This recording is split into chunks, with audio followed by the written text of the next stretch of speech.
everyone. Welcome to Sunday's live stream. Welcome. As you can see, I have a guest here today. Can you guys hear well? Yeah, I hope so. I hope mic is working well. Well, we'll see. I always have to troubleshoot because sometimes it works, sometimes it doesn't. So we're gonna wait for a few people. You have water on your chin, honey. Okay, sorry. No, it's okay. And Mimi's here. Yeah, Mimi's here Mimi. right now. Yes. Hold on, let's just wait for a few people to join. It's a family meeting. A few people gonna join now. They're getting notifications. That art girl, hey sis, happy Sunday. Hello. Yeah, you see here, my notifications are here, so then we can see how it sounds. Yeah, it sounds good. Yeah, okay, good. Yeah. So yeah, awesome. Welcome. She's the first one on the stream. Welcome to Sunday's live stream. Because we set up the new mic system, so we didn't know how to connect to both in the same time. Right? Yeah. So. Hey, it's Denise. Hey, Hello. Denise. How are you, sis? Hello, yeah, hi guys. Welcome. You got a number one tag. You see, so if you see number one, that means she was the first one. Oh, okay. Maybe today we might make it more interactive. Like we could do. So hold on, I'm gonna teach Dom a little something. Hey, Da Vinci, how are you, sis? Welcome. Hello. Here, you can go to like if we. Oh, we back. Yep, back. Like we never left. I know last night was so late. It's so hard, yo, because the time. Even today we tried to go earlier, and then it's just always at this time. I mean, so many small extra things is coming up. Yeah, it's we like have to prepare I think I want to stream earlier because I know some people live in different time zones, so I really want to do that. But it's just hard on the weekends because of this little one here. Yeah, this lady is pretty crazy. But also because we do so many things in the morning too. So yeah. More tea will be spilled. Ooh, Lord, we got a lot, y'all. We got a lot today. That's why we got to start. But we only have 3 hours, so I really have to be very good with time because today is Mimi. Well, not Mimi, but okay. We'll let Dom do his announcement after. So yeah, we can do not fan funding. Hold on here. Like you could do quizzes. You can do Q&A, quizzes. You could switch it to members only. Okay. But I'm not going to be that mean today and be like, members only. And then oh, yeah. No.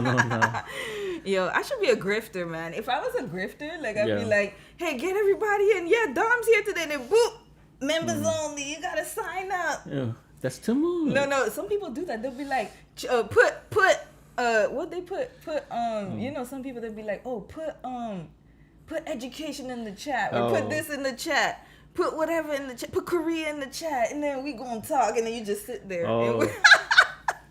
Oh, thank you so much. Thank you so much. Okay.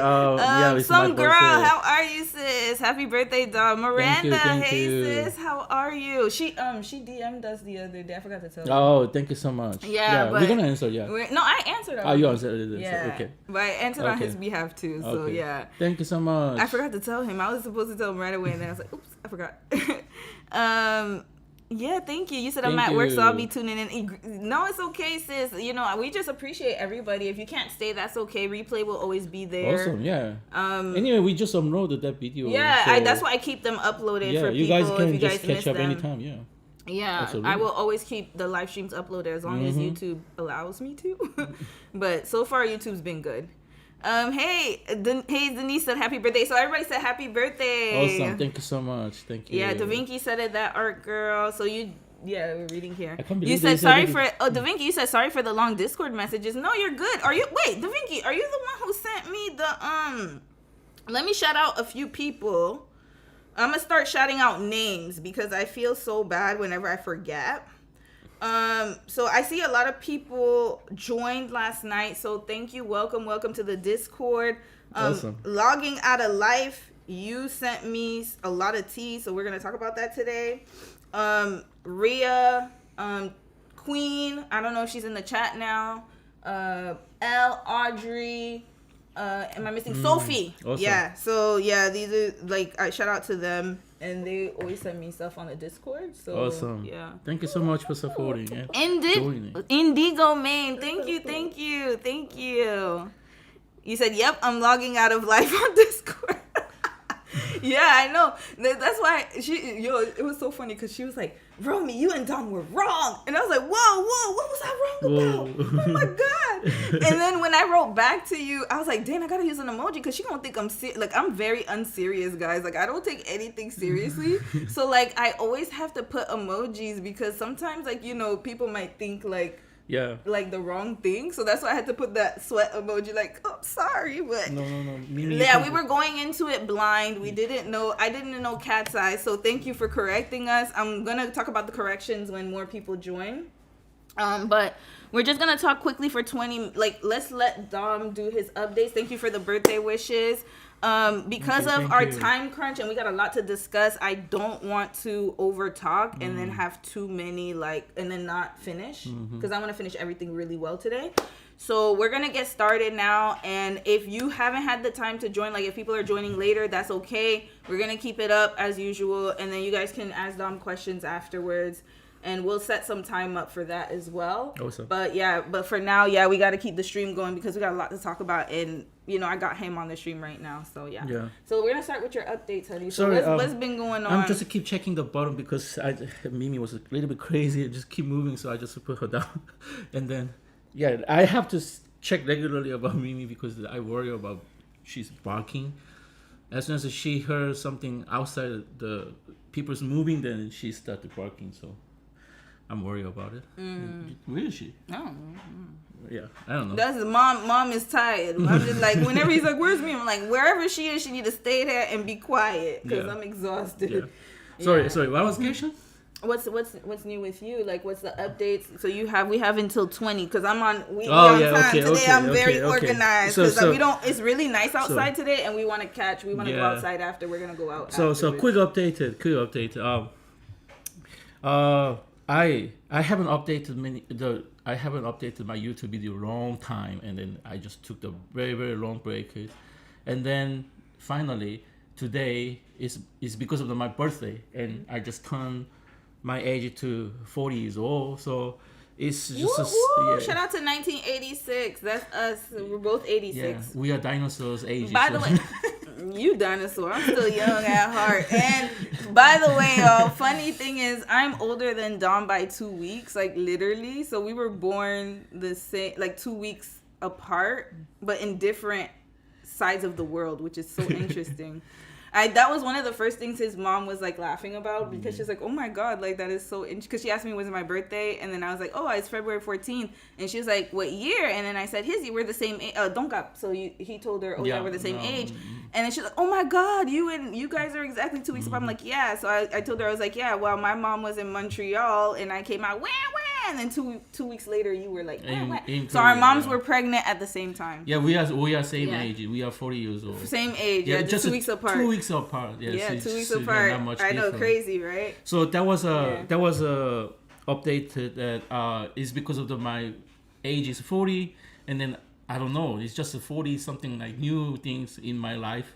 I never expected to being that ages, so I wanted to start new things seriously. And so I posted my YouTube video today, so you guys are gonna check my YouTube channel if you guys want it. And then that is my new beginning from now on. And then I have a kind of like very long journey of the YouTube life. I'm just thinking about it.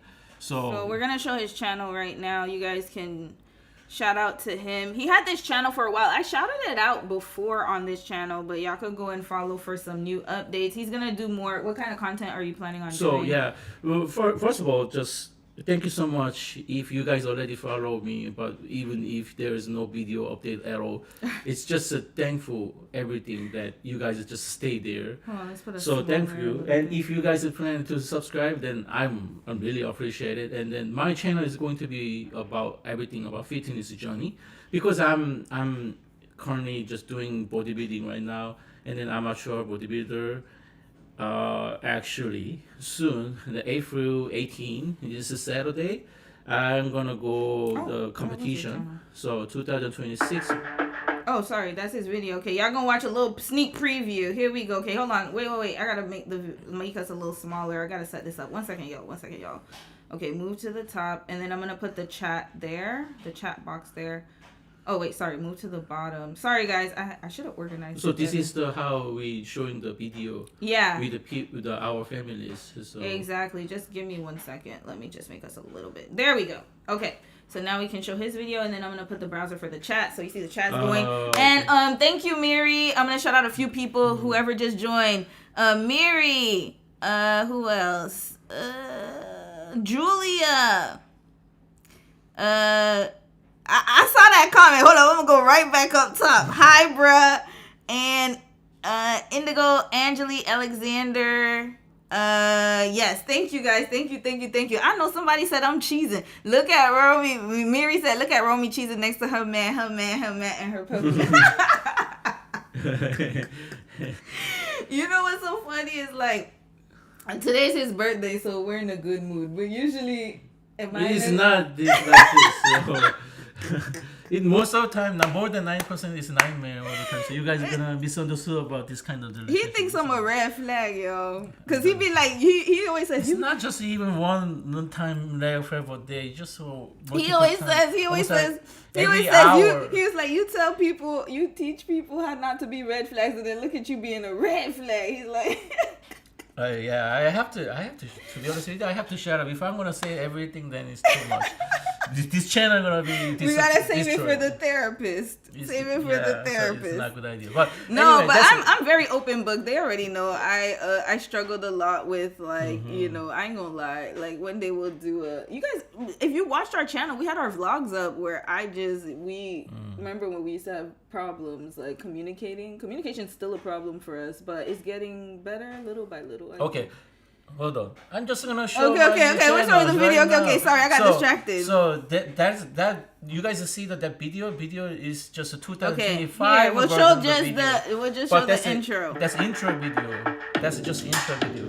This was from last season, last competition. Yeah, it was a 2025. It was just intro. Okay, I think I'm ready to just record my first video for my YouTube. Here we go. Yeah. Okay, that's it. You guys gotta follow Dominic Bjorn to see the rest. That's a preview. Thank you so much for watching. And here, like, we have some vlogs up here that you guys have never seen before, probably. When we went to Port Alberni, and then we went to Tofino. Uclulet. We went to the bodybuilding competition is right here, y'all. So I vlogged that whole weekend. I was here. That's when I had my lock extensions. That's how far back it goes. Yeah, that's us right here. So we have some vlogs, but he's gonna stick to what kind of content are you doing? So from now on, to be honest with you guys, that video you guys see the list. I didn't update my wife actually updated for me. So uploading, fixing, editing is not on my hand. I just comment to my wife and then just Romy help me to just fix it and doing it. And then at the moment, like I was not confident because I'm still believe that my English is not perfect at all. So it's just kind of the immigrant person's just a personal problem. Even if you guys are telling me like, oh, I'm English is good, I don't think it's problem something. It's just my personal problem that I just want to prove myself well. And when I just watching the many YouTube channel that there is nothing even about like English problem each other, right? But me personally, I have to worry about my English first, even doing start any video or whatever, just contents I'm just created. So I was not confident at the moment, but now I'm I decided I'm just gonna do it. So my channel is going to be all about the fitnesses. It's not daily blog, but it's going to be blog most of the time because I'm very doing all the time like competition like series all the time a year. So I always stick to my meal plan and the nutrition and training. So you guys are gonna see the whole kind of the journey, and my editing style is going to be pretty minimum all the time, not editing too much, and then just showing natural my behavior at the gym and home. That kind of things is gonna show up. So yeah, if you guys are interested about my journey, then please just subscribe. Yeah. I'm gonna be appreciated to follow each other. And any question, some question you guys we want to ask it, then always follow my Instagram. I'm very active in Instagram right now. Almost like daily, I'm just updating, and then always getting the question from the Instagram. So if you guys want to ask a question easily, then just follow Instagram and then just send the message to me. Then I'm gonna answer immediately. Yeah, his Instagram is I showed it you guys a few times, but I don't know. Hold on, sorry, I didn't sign in. Dominic Bjorn.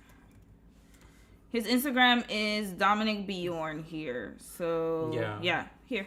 So that's my Instagram. And then I just started my Instagram recently. So yeah, he has that one. But pretty, I'm almost like every day posting the story and the stories, anything. So you guys gonna enjoy my daily life, and then many my gym members also watching my life journey. So it's so exciting to show everything about it. And so please just ask any question. If you guys are just asking about serious question about fitness, is like diet or like even personal coaching, you guys gonna just email me, because my email is under the YouTube. So then I'm gonna just answer for you guys. Yeah, awesome. And I was gonna also add that I might make an appearance on his channel because I'm trying to get a meal plan going. You see, a sister gotta lose a few pounds and whatnot. So we're gonna do an experiment with me possibly. So without any kind of the announcement like on the website or anything, I'm building website anyway. So eventually you guys are gonna see it on my website. But without any noticement, I used to help some clients beside my full-time work, and then just help people just getting the fitness journey.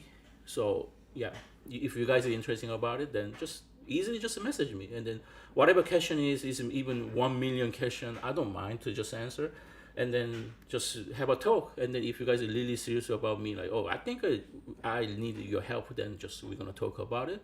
But just no any pressure, just checking out. If you guys want to enjoy just like my daily life, and then Instagram was the best one. And also I'm regularly posting the YouTube channel, YouTube video. So that's my update. That's it? Yeah. Okay. And what about me? Like, are you gonna create a meal plan for me? That's a good question, right? So we're gonna talk about it. Yeah. Yeah, he's avoiding the question for a reason. Is that the red flag? It's a red flag. I'm a red flag when it comes to there's a lot of red keeping flag. A meal plan. There's a lot of red Actually, flag. okay, so you know what? How about this? Since I always do red flags about people, I think maybe not today, but let's do a future live stream with both of us where we go over our old vlogs, and then we can talk about that moment and stuff, right? How does that? How would you guys like that? One of the family member asked me, like, does Dom have a Scandinavian root? Last name. Okay, Aaliyah Jackson. That's actually a really good question. It's beyond because explain really quickly because 20 minutes is almost here. Yeah, so I know. 2 minutes. 2 minutes to explain that. I'll read like 2 more questions. And then y'all could go head on to his page if y'all want to ask him more questions about fitness and stuff like that. Okay, my name, actually, Bjorn is not my original name. I'm from South Korea, so I have a South Korean name. And then my family name is Do, D-O, in Korea. It's supposed to be D-O-H, right? No, in English it's D-O-E. D-O-E, not D-O-H. D-O-H is Homer Simpson dough. Oh, that's different. And then D-O-U-G-H is the bread dough, like the So it's supposed to be D-O-E, but in Korea, because English is not first language, just Korean people made it, the name dough is D-O only. It sounds do, so many people just call it do, but it's actually dough in Korea. So that's my family name, but then once I just started traveling another country and then have many life experiences outside of the Korea, and then I want to have a dream about it, something like I actually want to create my own name from without my parents' given name. So I planning about it, and then eventually I've just started to trust a lot of some Scandinavian culture, and then just like mystery, and so I read many books and then watching the many video and movies, and then I just fell in love about that kind of the direction, and then eventually I just decided myself I want to create my own journey of my name, and then that was a Beyond. So, that was. And in the future, will you change? So your last name? We're gonna change our last name. Yeah. to So Beyond. soon, maybe like 2 years later, I have a plan to change my official name from my Korean name to this Dominic Beyond. So Dominic Beyond is not an official name to me at this moment, but eventually, few years later, it is going to be my real name in Canada. On the paper, the official paper, any places. Yeah. And then for me, it's gonna be added to my maiden name only because it's too complicated to change all my documents. Because for him it's okay because he has Korean. You also have to go Quebec. Then no, if I want to change, I have to go to Quebec and get that changed. We are living in the BC, so we have to go. Quebec. No, but I still have to because my birth certificate's from Quebec. So then it's so much to change. It's so crazy to change a name. Yeah. I'd have to go to Quebec to go to the court to change my name and petition to change my name. How about here, BC? I can probably do it in BC, but most likely Quebec is different. It's a different because the problem is that's a whole nother conversation. My point is that Quebec is different. If you go Quebec to change the name, how BC government to know you change the name? No, they're gonna recognize it, but the problem is Quebec is like its own little country in a weird unofficial way. It's part of Canada, but technically we have our own tax system is different. Everything's different. Rules different. Law, we do civil law, and then in the rest of Canada is common law. Yeah. So it's like literally its own country within a bigger country. So anything, I was born in Quebec, so anything that I want to do when it comes to name change, when it comes to, I have to go to Quebec to do it first, and then get them to get the English translation, then come back to BC and do that. Even my workplaces too. My workplace is separated completely. Quebec is different. Yeah, between Quebec and Canada. Revenue Quebec and Revenue Canada is completely So separate. funny thing is we just calling Canada and Quebec. Actually, Quebec is true. Canada. Because when I lived in Montreal, so I was, you guys know my history. I was born in Montreal, then I lived in Florida up until 18. Then I went back to Montreal to go to school, and then I ended up staying here. And what ended up happening was when I returned back to Montreal, I realized that it was so different because I had to file, once I started working, I had to file taxes in Quebec. Oh, we have to do both? Yeah, provincial and federal tax. Oh, federal tax. Oh, okay. So I had to file 2 tax returns. Whereas in BC, it's just 1. Oh, yeah. I think, we only do 1. Yeah, so it's crazy, right? And you have to pay 2 taxes. It's craziness. But anyways, so for me, I'll just attach it to my last name instead of changing completely my last name. It's just too complicated. Will you still have to go Quebec then? No. If I add it to my last name, it's different than changing my last name completely. Completely changing means I'm gonna renounce the last name.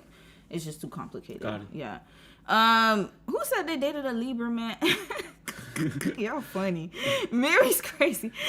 Strawberry Fraise. Hello, how are you? Devonda, hey sis. Welcome to the chat. You said Indigo Main. You said, oh wow, what if he trained you meal, exercise, and track your results? I would follow that religiously. Yeah, we're gonna do that. My problem is that maybe not with medication, because when we tried the meal plans, I was unmedicated. So it's quite possible. If you guys don't know, I have ADHD. So, and he has OCPD. We talked about it. Catch our live stream from a few months ago. We talked about how we got diagnosed last year. So maybe now with my medication, and then we live in an apartment where the gym is downstairs. So I actually have 0 excuses now, and you can create the excuse yourself. Anyway, all right, we'll talk about that. But if I think it would be great, because if he could get me to that level, I know a lot of y'all would be so good. I can give you guys some kind of the taste of the argument between 2 minutes between me and wife. 2 minutes. My wife think that my meal plan is too strict, and then I don't consider person's personal direction or something like that. Problem is she's not sharing whole information about detail, and then not communicated which direction you want it. He's right. So if there is no communication, I ask it, and then she's not answering, then what position do I have to do? So once my client which is my wife, and then not giving the information, I try to have a communication, and the communication is not happening. Probably you guys are gonna be same thing. Like, okay, then on my theory and belief, because I have been doing this kind of the life very long time, so I trust myself, and then I build my own way first, and then probably my wife is gonna adopt it this way, and then we're gonna adjust it one by one when she just struggles something on the point. My point is, then she struggle and then give up, and then she's not sharing which part you're struggling and which part is really tired, which part you want me to change, which is me. You want me to change something on the meal plan, and I actually adjusted something like, hey, I don't like chicken breast at all. I really can't eat it. That okay, I switch the beef or fish. Just that kind of small adjustments always happen, but in the end, the communication couldn't happen properly, and then it started coming all of my way that it's just my meal plan is too strict. It's not true. And you know what's so crazy? It's like, no, it's not that it's not true. He's right. I had to hold myself accountable, and I realized my communication sucks because once I went to therapy and then I started to really talk about what we would talk about, or if we had any disagreements, my communication style. And through the therapy, and I've told you guys, I've been very transparent about that, through CBT therapy and also through personal therapy, I have definitely gotten a little better. It's still a work in progress, and also being medicated has helped me a lot. So yes, he's right. I would just give up, and then I'd want to eat my little sweets. And then also my lifestyle was way different at the time, but now I work from home, so it's just easier to control things. And I'm a stress eater, so I think I talked about that a little bit last night. And then also, yes, I have a lot of excuses. I know. I used to make up a lot of excuses as to why I couldn't do something.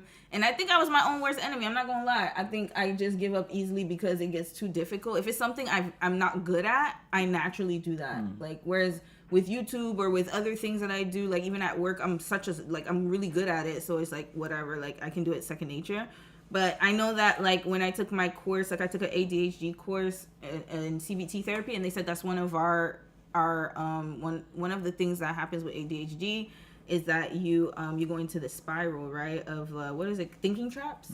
So I have a lot of work to do to unravel that, and it's a pattern from childhood where it's like, you want to eat good, but then you treat yourself, and then you don't tell your coach or partner, like, because remember, he's my husband, but he's also my coach. So then I cheat on the meal plan, but wouldn't tell him, and then he'd see the scales not moving, and then I wouldn't say anything. Yeah. Those kind of behaviors, or I would hide like snacks in bags. I think I would hoard food, but it's what I'll say though is mental, because I would say that as a child, I used to do that. I used to always just be in my room and just eat snacks and read, and it's a comfort thing, right? So my point is that sometimes it's just it's a people's personality, and then it's not matching to the coaching program. Probably if you guys try already about coaching, fitness coaching from the outside, and another like professional people, one thing it must be happen each other is just trust each other. And then even if we trust each other, communication is not properly happening, then something misunderstanding each other. My point is that, for example, one of you guys is just got the coach by me, and then I just see that person actually eating cheat. That person is not following the meal plan, and then eating snack or cake, whatever it is, and then honestly tell me like, hey, actually I ate it. To be honest with you guys, I'm not judging anything about that things, because that's something that person is craving something. The she or he can't stop about it. Instead of I just judging that person, to be honest with you, even my wife too. If my wife just told me everything honestly, like, hey, actually I ate this one, I actually craving this much, and I can't stop eating these things. If she tell me everything about it, like, then I'm just gonna understand myself, like, instead of judging, like, why are you eating, why you can't follow, you are too weak or something like that. Instead of saying like that, I'm just to say, okay, that's a point that you just craving, and then that's your stages. We have to adjust it, and then I must understand which direction do I have to change it to adjust the new direction with the proper way, and then being consistent of my meal plan. There's a lot of way, and we can discuss all the time. I never gonna judge about you cheating and Yeah, you he eat the hasn't. snack. I gotta be honest. It's okay. He's never done that. And usually when I tell him, he'll do whatever to accommodate. It's just me. But I'm yeah, the problem. my point. That's my point. I am the I think problem. I it's just know I'm the your problem. personality. You don't want Yeah. to be shame yourself because I have a because shame problem. my point Yeah. is you didn't follow it, so you shame yourself. You already know you're gonna be shamed when you Yeah. share it, so you just actually I hide hide it. Yeah. It's just to hide it. I hide a But lot of stuff. even if like you that, already know yeah. that coach is not going to say anything, you just shame yourself, and then that shaming just block you, just stop saying everything, and then I don't know what's going on. But that's, and I'll be honest, that's something that I have worked on. So like what he's talking about is from like 2 years ago. That's the last time you made a meal. No, you made a meal plan for me like. Well, listening, I just Like made the last, that no, that was like a few months ago. No, that was 2024, not a few months ago. It was a 2025. No, 2024, because remember it ended October 2024. I actually 6 don't months. remember, but I It can't. was open, 2024. I can't open. It wasn't my laptop. 2025. You want to know why? Because we got Mimi in No, December. it's way before than the Yeah, Mimi exactly. situation. 2024. So 2024. Yeah, that was the last time he made a meal plan for me, and then he was like, what he said to me, he's like, let me know when you're serious, So, and I'm gonna charge okay, you this time because you're not serious. I'm gonna share one more thing. Yeah, so the reason why I have this kind of direction is because of I had a coaching experience from the outside the professional person, but in the same time, I also have a background of social worker. I know how to have a conversation with the family, patient. That was my whole work life in Korea. Physical fitness, right? Physical fitness too. So once I know that person struggles something, then instead of judging that person's perspective, it's okay to accept that first, and then we're gonna figure it out the direction. Okay, you love that one, but how come we can adjust that you like it, but we also making the more healthy way? It's just so many ways that we can just figure it out each other. For example, sometimes so easy. You don't like a chicken breast? Okay, let's move on to the fish. Let's move on to the beef. If you don't like a lily rice, let's go to the sweet potato, like oatmeal, quinoa, whatever it is. So there's so many ways we can adjust it. You don't even know which one you like it. Let's try one by one, and then take a time. During that time, we try every single things. It's already going to the journey that every single day you're just getting better, go to the gym, and then even if you're going one time a week or going gym time, it doesn't matter. You're just going there and then putting your effort in that place is already over the journey of the coaches. To me, it's just like really great positive side, and then I'm gonna bring all the positive side to that person to make better every day. That's a coach's job. So. Honestly, if you're gonna block what you say, then I personally don't know what is going on inside of that person. Then never gonna work anything about plan, communication, whatever it is. So I'm not even only doing fitness as coaches. Sometimes some people need like a mentorship program because I'm not too old, but I have a pretty good ages. In the same time, I used to work in the hospital and the helping patient and families a very, very long time. That kind of the work experiences give me the mentorship program. So I used to help even the junior social workers, just supervising their work direction.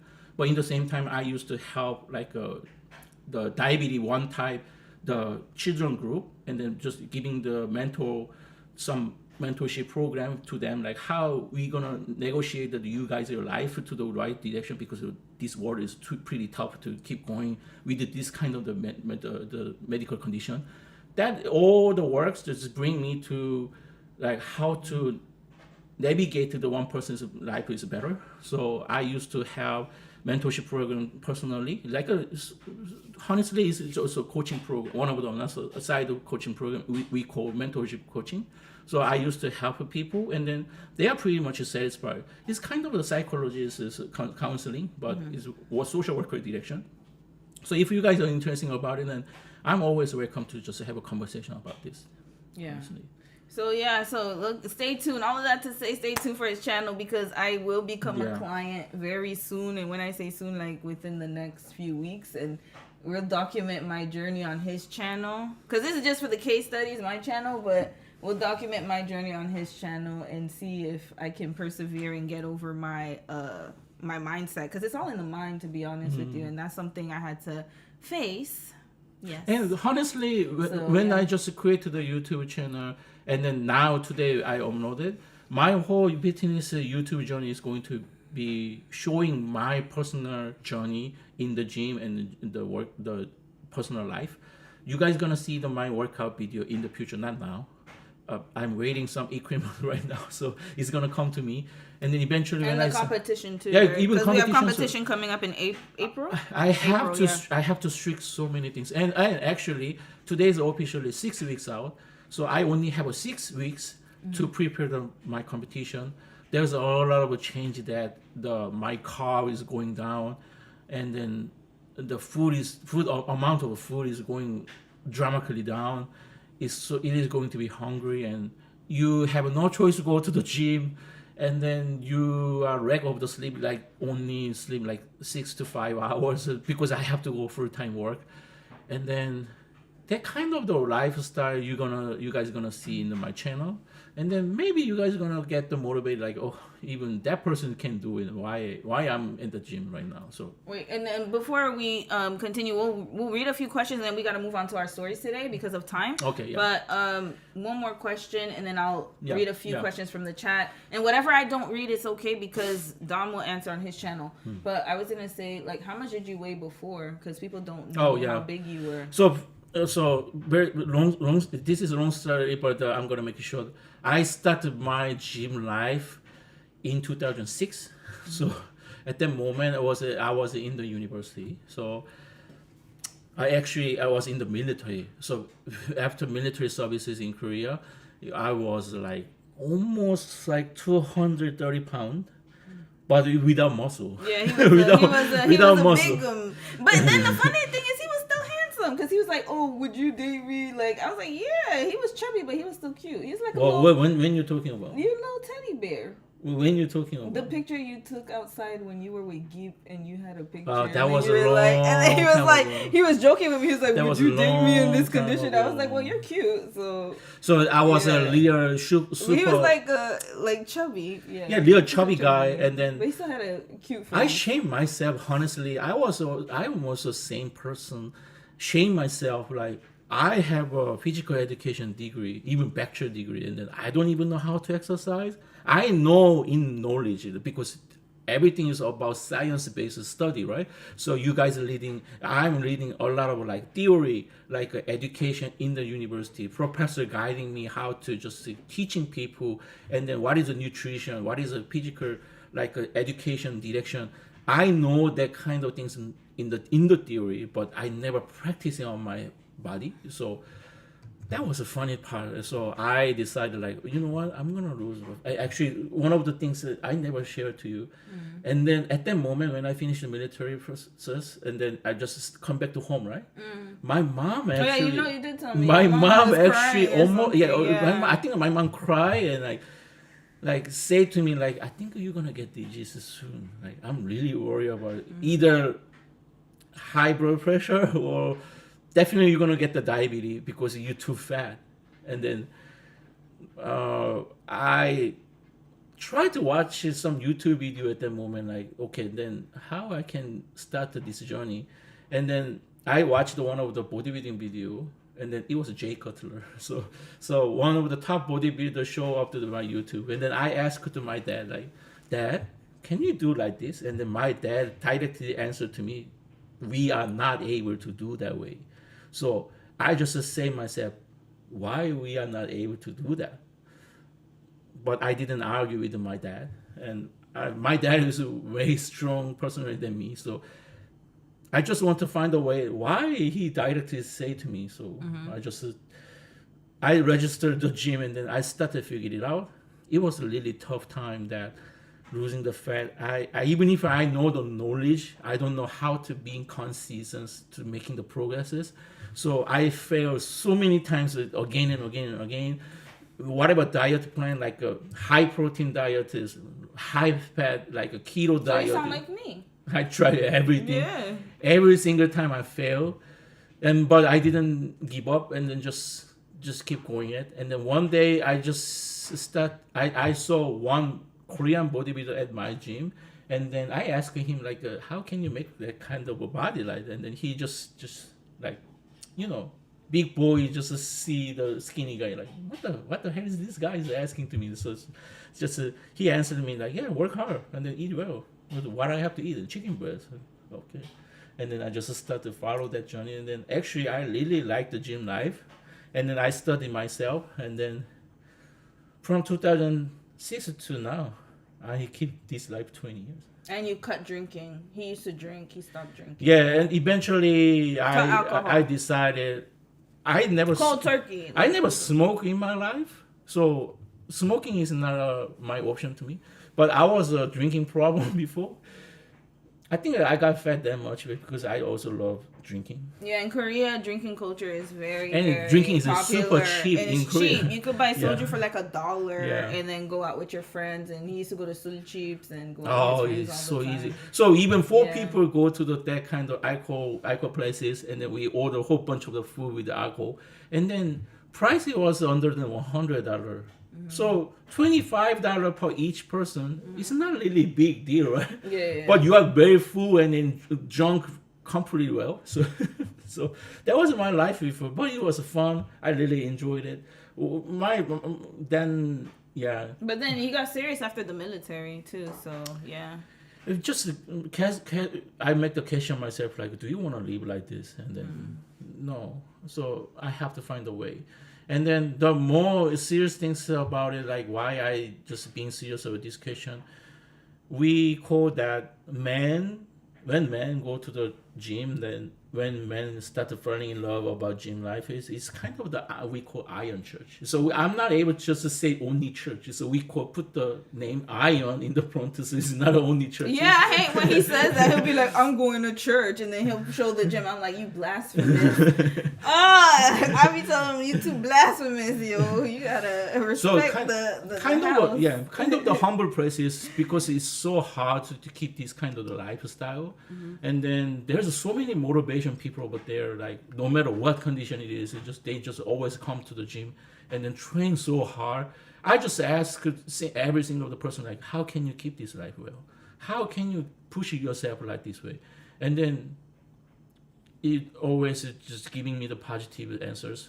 And then I started following that kind of way, like, okay, I think I love this kind of life and I want to start this journey.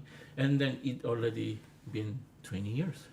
So yeah, now is I have a level to go to competition. Yeah. And even teaching people. So when you see that body, when you see this body, it took 20 years to build, guys. It wasn't overnight. So you'll just see the reels and stuff, but 20 years. Yeah. To build this, right? Actually, so, many people didn't know my body. I have this kind of the body. And the ones I just recently started my Instagram, then they realize, oh, damn. Yeah, because he hides he always wears like sweaters. This Asian man has a little bit of body. No, but one time somebody stopped us at Walmart. I remember this one guy was like, yo, dude, you're big. I was like, what the hell? Because I don't know what he was wearing that day, but that guy was like, he kept staring at us, and I was like, "Is it because we're interracial?" But we can't be because there's so many interracial couples. So I'm really embarrassing. We're looking around, and I was like, "Why is this guy looking?" I was like, Do you know remember him? the Chinese restaurant? Yeah. Oh my God, that guy, the kid, he was so sweet though. He was nice. But he was like, "Oh my God, like you're so big and stuff." So. Yeah. Yeah, Dom's a big dude, y'all. He's really big in person. Yeah. Okay, we'll read a few comments and then let's start the show because we're already 40 minutes. Oh, thank you for all the comments. Like, Thank you for the birthday, Prince. Thank you How so are much. you, Thank bro? you so much. We have a man in the chat, so you're not the Oh, only thank one. you. Prince. What up? Yeah, is thank here. you. Yeah, Rose. Hey, sis. That art girl, you said I have PCOS, so it's hard for me to lose weight. I have fibroids. Oh yeah. I have fibroids and PCOS. hormonal. So actually, let's talk about it on Dom's channel. I'm gonna show up on one of his live streams eventually, or in a video in the future, not all the time, but while he's building his stuff, we might talk about that. I have fibroids, and I have multiple. I've had multiple for years, and I know PCOS is also hormonal as well. And not only that, but actually, it's so crazy. I don't mind being transparent. On Tuesday, I'm getting a iron infusion at the hospital because my iron levels are so low because of my blood type and stuff like that. My hemoglobin, I have a hemoglobin kind of like genetic condition where I don't absorb iron that well. And I think that's a lot for a lot of black women is we have a problem with absorbing iron, and we also have problems with PCOS, fibroids, all that stuff. So but you can do it. You can definitely do it because I'm not gonna lie. I did lose weight when I was following this plan without snacking and outside food. The problem was me. And also, most of the problems came from the food. From the food and the hormones. You need to find out the food condition, like what you have to eat. And it's pretty tough. But then I will say too that sometimes, like, because my doctor told me that even if I ate a lot of beef, because of my type of hemoglobin, I have like a different blood thing or whatever. Like people's blood's like your blood's like this, or the cells. Mine is like jagged or something, and it's hard to like replenish. And I have heavy cycles. So she told me that in my case, and also because I have fibroids, it's better to get the iron infusion. But then, you might have to go see a doctor to see any underlying conditions. But diet does start first. First, it starts with what you eat, and then it gets better. Yeah. We'll read a few more questions. No, not some girl. Just Quebec has 2 taxes, girl.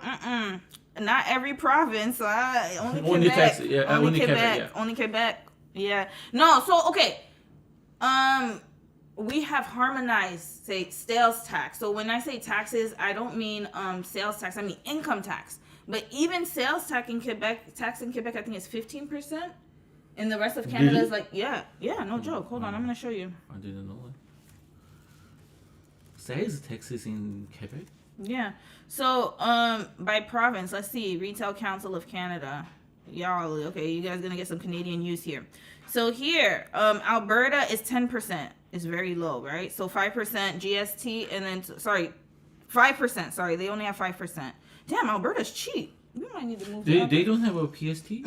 They just have GST, so just federal. BC is 12%. 7 plus 5 is 12%. So 7% for PST, provincial sales tax, and then federal 5%. Minnesota has a 7%. Yeah, I don't know why they have a 7%. There are not many people living in Minnesota. Quebec is, look at that, 14.9. Look at that. They have a 10% in the province. And then when you file taxes, what I meant is your income tax. So Revenue Quebec. Look at this, Revenue Quebec. Here, this is Quebec. They have their government is separate. And then Revenue Canada. You have to file for both. If you're in Quebec, to go to websites. 100%. Are you gonna get? Oh, one time I didn't do it, and then they taxed me I got penalty for $3,000, y'all. Oh, it took me a while to pay that off. They took my income taxes for like 2 years, and then I finally paid it off. Yeah, they don't play. That's too much. Give us a case study on your exercise diet struggle. I might do that. I might do a short one. I could do that. Do a case study on my diet struggles. Oh Lord, we need that. We might do that. Yeah, we should do that. Aaliyah, you said I was in denial, but it's time for me to go to therapy. I'm glad you sought help in introspection and are still working toward healing, Romy. Thank you, sis. And yes, I was in denial too. I'm not gonna lie to you. I was in denial. Getting married, honestly, was a blessing. Because he was able, because nobody's gonna know you better than the person who lives with you. And your siblings and your parents and people who are around you, they're not in a relationship with you. It's different. And it's different. Yeah, it's a different dynamic. And so I think living with him and wanting us to be better, and also I'm all about growth and being better. I've just naturally always been like that, and I don't mind taking accountability. I will take accountability, especially when it comes to, like, that's one thing I will say that I do value about my personality is that I'm very open to, I may not listen to it at the time because I'm very hard-headed, but after a while when it seeps into the brain, I can take accountability. Yeah.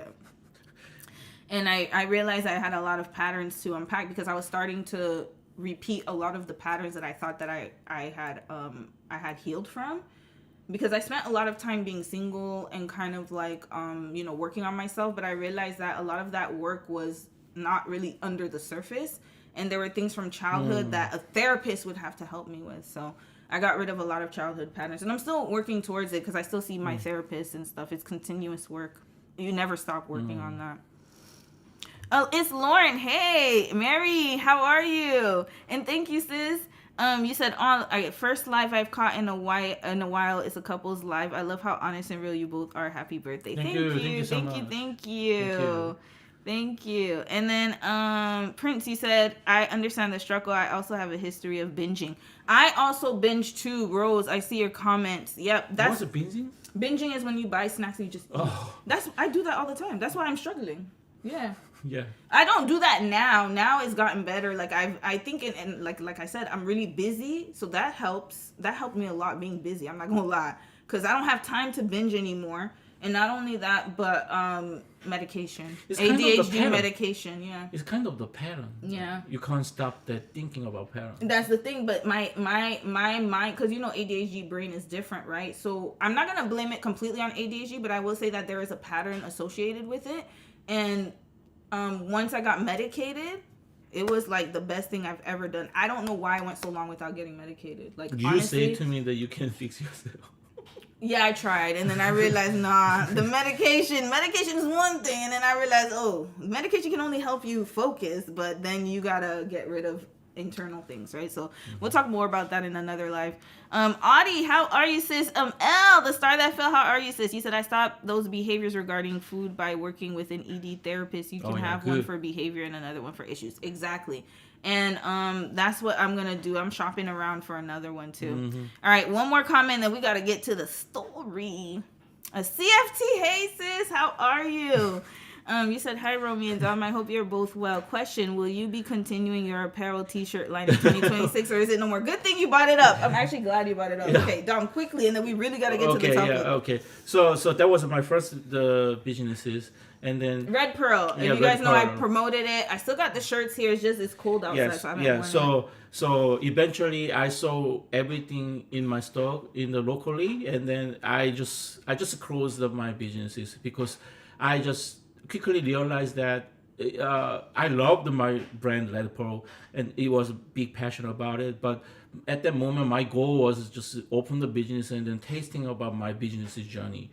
And then I realized that actually I have a quite good genetic to managing the businesses idea. I can't even believe in myself that everything I made in myself about clothing, branding, like marketing, everything. So I tested, but in the same time, on the other hand, I just realized that clothing is not a 100% of my effort. Like, why I just want to do it and then die with this, and then quickly realize another one that fitness is the main one. So that's why I just quickly finished my clothing, and then I didn't restock anymore, and then I just closed the first Red Pearl businesses.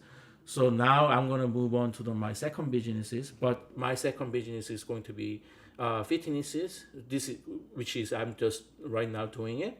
My website is going to be beyondacademy.com. So I still working on it. I didn't launch yet. So eventually you guys are gonna know about my business in the future, and maybe I'm gonna make some clothing line again eventually when I just get very success in the future. But I don't know. I'm not sure. But I love helping people. I love giving the coaching idea, like some kind of the sharing my theory and the knowledges. In the same time, I realize that I'm pretty okay and just enjoyable about Instagram and YouTube Live. Wait, did you tell them you sold it, right? Yeah, I sold it. Sorry, locally. y'all. I had to. Locally, yeah. I had to. So all done. So I move on to the second businesses. So yeah, unfortunately, that clothing business is not happening anymore. Yeah. So for now, I mean, that's, and this, sometimes that does happen, especially with businesses. Like, you think you want something, and then all of a sudden it becomes like a lot No, of. it was a really good things experience it. to me. I tested myself, and then I really happy that I tested, and then also I realized that which direction of the business I actually really want to go. Once I just get into another business area, like, oh, okay, I want to go back actually, and then go to the right direction. What I just looking for, what I have been looking for my whole journey. And if I realize it, I always say that like fitness, I don't think fitness is my things. Fitness is my things. And then once I just started the red pearl, and then I realized, okay, I want to go to the fitness journey. Yeah, it's a lot that goes into selling clothes, y'all. Yeah. It's a lot of work. And then it was like hard for him to do both at the same time, I'll be honest. And then also keeping in mind that he's working full time. So it was just kind of like, it became like he had to choose between bodybuilding or the brand. So then, when you get to that crossroads, you just got to choose what you want to do, right? So, yeah. So, but thank you for that question. That was actually a really good question. So Sophie, how are you, sis? You came at the right time. And she said happy birthday. Oh, thank you so much. All right. Yes, so let's get into today's topic, guys, because time is of the essence. So, what I'm going to do is we're going to talk about first okay, let's watch this video first. I think that's on the thumbnail. And then we'll get to Korea related stuff. And this one is about travel. Mm-hmm. Dom has lived in how many countries? 3 countries now. But you've lived in. Tell them where you've lived. I have been living Australia and New Zealand, and then this is the number 3. How many years did you stay in Australia? Australia, I stayed almost 2 years. I know by the way, I know the answers. I'm asking him so he could tell you. Yeah, almost 2 years, and then New Zealand is also almost 2 years, but I think 1 year, 9 months. Yeah, he did his postgraduate certificate there. I had the plan to stay more longer, but at the moment, my dad has a kind of the brain damage from the disease, so I had to go back. Eventually, when I went back to my Korea, it just something happened that I just wanted to stay there. Yeah, but you know what's so funny, guys? This is interesting, and maybe we'll talk about it. Is that he went back to Korea what year? From New Zealand? Yeah. It was 2019. You went back 2019? Yeah, 2019. Yeah, in Korea, right? I come back to Korea 2019. And then I went to Korea 2018. Yeah. So we actually were in Korea at the same time. And if he didn't come back to Korea when he did, there would be no chance of us meeting each other. Yeah, I don't think it happened. Because we met each other during, somebody brought it up in the chat, quarantine. We met during COVID. I had a proper visa. I graduated the master degree in New Zealand. So after graduation, the New Zealand government actually give me 3 years is valid the visa condition. Yeah. I don't have any restricted, and then it's kind of the working holiday visa. You can go to any company, and then you're gonna get the visa condition. But it's 3 years, and then 2019 was a second years. I think second years. So after I checked my dad, and then probably I'm gonna come back to New Zealand. That was my plan, to be honest with you. Mm-hmm. And then. When I see my dad and then had a conversation with my mom, I decided to stay longer in Korea. But I had a plan because I still have a valid visa. So I also at the moment in New Zealand I worked at one of the ship factory, but it's a ship factory in the offices. I used to talk very regularly with the manager, like, hey, I want to stay here, and then I love this company, and then they give me the chance to just work in the offices. So which is matching to me my degree. So I had a proper way to get to another extension visa. So it was a good chance to me.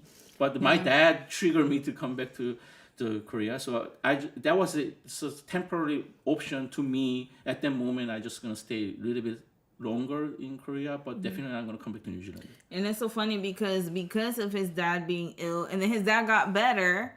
Completely better right after, so he ended up staying longer. And then I almost left Korea after 1 year because of my job condition, because I went as an English teacher and I hated it, and I almost left and went back home, but then I got the scholarship And then I Oh, ended you up got the staying. Yeah, I scholarship. remember the KGSP scholarship, and so I ended up staying for 3 extra years.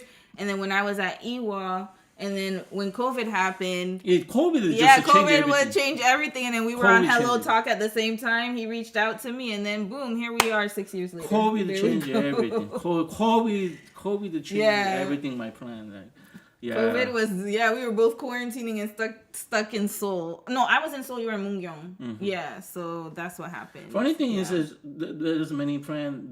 The friend who graduate together in the master degree. Yeah. They had to stay in New Zealand to find the company and the stable. Yeah, and then same with when my I just come back situation, when I came back to Korea, they had to stay in there to get the visa condition right.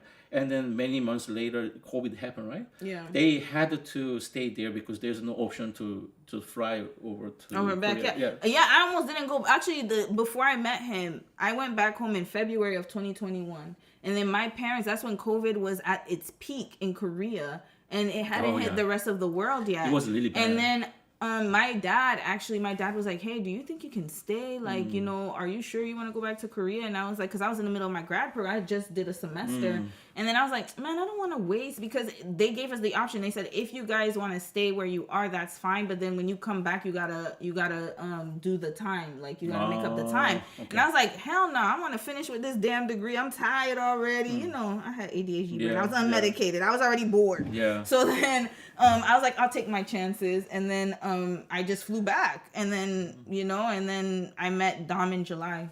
Yeah. So it at worked the out. moment, Yeah. my friends who graduated together, they stay in New Zealand, and then they really suffer because they had no choices. Yeah. They struggle, and then eventually, New Zealand government they give them all the permanent resident. Oh, really? Yeah, So, because so this everybody goes got it. COVID. Yeah. And then government is scared that people lose everybody because they're gonna come back to their own country. But we need a worker. They just struggle a lot. Yeah. Especially like a farm area, like a factory area, they really struggle a lot. And then they just eventually announced that, hey, we're just gonna give you a permanent residence. Please stay here and then work for us. And then they got the PR actually. And you Yeah, did they are it. lucky. Yeah. At that moment, that period of time, it was actually a lucky time then for them. They didn't even have a condition with the working condition with the contract. Any company contract doesn't matter. If you guys just stay here, we're gonna give you PR. So they got the PR. Yeah. Yeah. They're lucky. But They are then lucky. but then it worked out that way. And then for me, it was like I was gonna leave too, because I was like, I had planned on staying in Korea a while, but then I got jaded. If I decided that even if my dad says, say like, okay, I'm gonna stay in New Zealand, and I'm gonna say to my mom like, hey mom, just please take care of the dad. I just have to stay here. And if COVID happened, definitely I'm still. Yeah, in it'd be the a museum. But I'm why still in the not? museum. Because you went to school there already. Yeah. And that would have been me too in Korea, because I was planning on staying in Korea for a few years after I graduated, but things didn't work out that way. It was like the work culture was way too hard. So what is it about? Yeah. You said tried it, using it twice. It was just me practicing flirting in Korean. Yeah, me too. Prince. I was the same. Well, I didn't flirt. Like, the thing was, I was looking for friends, so I looked for girls and guys. But hell, if I found somebody, I saw a lot of fine guys hello. over there. Yeah, listen, I'm gonna be honest. I was like, look, if something happened, it happened. But it wasn't like it was forced. It was more like, I'm bored. I'm quarantining. I'm not talking to nobody. I might as well talk to people online. And I was chatting with like so many people at once. Like, I kept getting messages. So it was just kind of like more of a way to communicate with people and stuff. Yeah. But then this guy. My purpose was English. English. I scared that I really improved a lot of my English in New Zealand, and then I got scared because in Korea, like, no, I don't wanna lose my English. So I really struggle. I was trying to practice my Korean. Whatever method I can do it in Korea to speak my English to someone, then I just did everything. So eventually, it happened. I didn't take it seriously though. I ain't gonna lie to y'all, because I was just talking to mad people just for no reason. And then I was like, oh, we're practicing Korean, just annyeonghaseyo. But they would practice more English than anything. And then there's my Korean improved. No. So yeah. Your Korean is. Okay, anyways, it's coming back. All right, let's get to the story. So let's watch this video, y'all. So she's because we're not gonna get too much into what's going on in the world. You guys already know about the whole situation in Iran. I have a lot of thoughts about it. But let's just say that it was definitely it contravenes international law, And if you've studied political science, you already know. And if you haven't studied political science, it's not even about studying that. It's about knowing about, if you know about international law and you know about the UN and all that stuff, this was not supposed to happen, what happened the other day. That was very illegal. And, you know, it's crazy how things happen that way and it wasn't supposed to. So anyways, with that being said, we're not going to get too much into it. I might touch up on it in another live stream, but the purpose of this live stream is not to talk about that. It's to talk about moving. So now, because of that, there are a lot of like people who are abroad, Americans who have gone abroad, who are encouraging other Americans to move abroad. And I wanted to have Dom's perspective on it and my perspective too, because I lived in Korea for 6 years. So I've lived abroad. He has lived abroad. So we can kind of touch on that and kind of give some insight as to how it is to really what is live it abroad. about? So just we need to Americans, do you have an exit plan? Oh, okay. Yeah. So and shout out to sis, Glow. I don't know her, but it seems like she's doing very well abroad. But we're just gonna give our perspective about it. Okay. All right, let's talk about it. If you live abroad, if you desire to move abroad, I want to read you some words. Iran promises a retaliation like never before. We're equipped with the most advanced capabilities to fight with you for years. At the start of the war, we'll use whatever we have left in storage, but as it goes on, we'll launch our most powerful missiles, things we haven't revealed yet. The ones we Iranians kept in reserve. We'll unveil these as well. These words came from senior IRGC leader, General Sadar Ibrahim Jabari. And if you are just catching up with what happened, there was a joint U.S. and Israeli attack, and it took out Iran's supreme leader, Ayatollah Ali Khamenei. And we're at war. A war has started on a random weekend. Here's what I'm going to share in this video. I'm going to share the facts, and then I'm going to share how you, as an American, whether stateside or abroad, can just be mindful and aware of what's to come. Because a year ago, I made a video saying the worst is yet to come. I fully believe that. And this video is not to fearmonger. It's not to scare you. It's to remind you that... You want to pause it? Now I already can start to feel that what you want to ask it to me. What? About North Korea? Yeah. No, actually, I wasn't even going to talk about North Korea. But if you want to talk about it, you can talk about it. Okay. I wasn't going to ask you about that. But that's why I'm saying, like, how do you feel? No, but actually, it would be a good perspective. I'm glad you brought that up. I wasn't even thinking about it like that. I'm dead serious, y'all. I'm dead ass. I was just thinking about it more so like we both lived abroad, so we're both just. And it is a funny thing. So like she said that we started the war randomly. They've been in war since 1950. Yo, it's not a war now. No, but it's your ceasefire is still not. It has not officially ended. If that kind of situation is the pointing that we start the war. And then we already start World War already. Yeah. I mean, we are not watching every single of the scenario of the booming somewhere. It already happened in another country right now. So.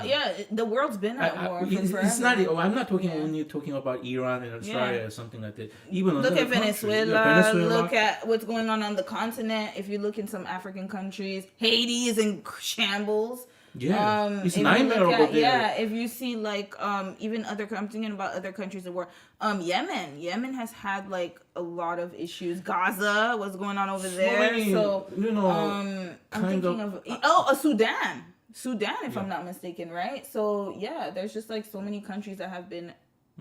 That have had war for years and conflict, and Congo, if I'm not mistaken. How about Russia and Ukraine? Russia and Ukraine, still going on. So yeah, but I wanted her to finish a little bit, and we'll touch. Hold on. Let her cook a little bit, and then we'll give our opinions. Sorry. Have been a bully for years, that has terrorized and brutalized people for years. It's a matter of time before retaliation strikes. And when we think about So let's start with the facts. So civilian casualties are already in the hundreds, and they will, of course, be expected to rise. Retaliation from Iran has already begun, and missiles and drones have struck Israeli cities, as well as U.S. military bases across Bahrain, Kuwait, Qatar, Iraq, Saudi Arabia, and parts of the UAE. I think what's really interesting about all of this, well, let me share some more words, because there was another spokesman, Ibrahim Zolfagari, that spoke on behalf of the IRGC, and he had these words: which are chilling and so brutally honest. The criminal America and the savage Zionist regime in their attack on Iran once again shows that they understand nothing but the language of force and have proven their barbaric nature to the world, shedding the blood of our innocent people and defenseless students. Now, between Iran and Israel, people don't realize Iran is actually more powerful. They have much more people. But Israel relies on the U.S., the support and backing of the U.S., which, of course, America has. But let's stop it right here. So if we're going to talk about geopolitics and like if we're talking about like international politics, this is similar in North Korea. How many times has Kim Jong-un threatened to decimate South Korea? Like your Every whole year. life? Every year, yeah. Yeah, for your whole life. Even his dad served in the military, his granddad, all of them, like your great grandfather. My granddad passed away in the war. Yeah. Not Yeah, your grandpa's dad. Grandpa's dad. So great grandfather. Yeah. Yeah. And my granddad also suffered in that kind of war zone. Mm-hmm. And at this moment right now, North Korea shooting something almost like every month almost, right? But because you guys are not seeing that kind of news every day in Korea, so that's why. But it's to us nowadays, it's just like, yeah, okay, you did it. You guys are hungry, so you guys need some food from us. So we just sending the like rice and cow or something like that. Yeah, and even I'll be honest, when I was in Korea in 2017, that's when the U.S. had installed the thermal missile interceptor in Korea, and it was crazy. Like they were throwing missiles like every week. It was like hotcakes, like boom, boom, boom. And I remember my mom, she called me, she's like, hey, like, are you okay? And I'm like, yeah, because, I'm in Seoul, right? Or I was in Seoul. And it's just, Korea was just normal. And, some countries, life still goes on. My point is life still goes on. My point is... Bills are still going to be paid.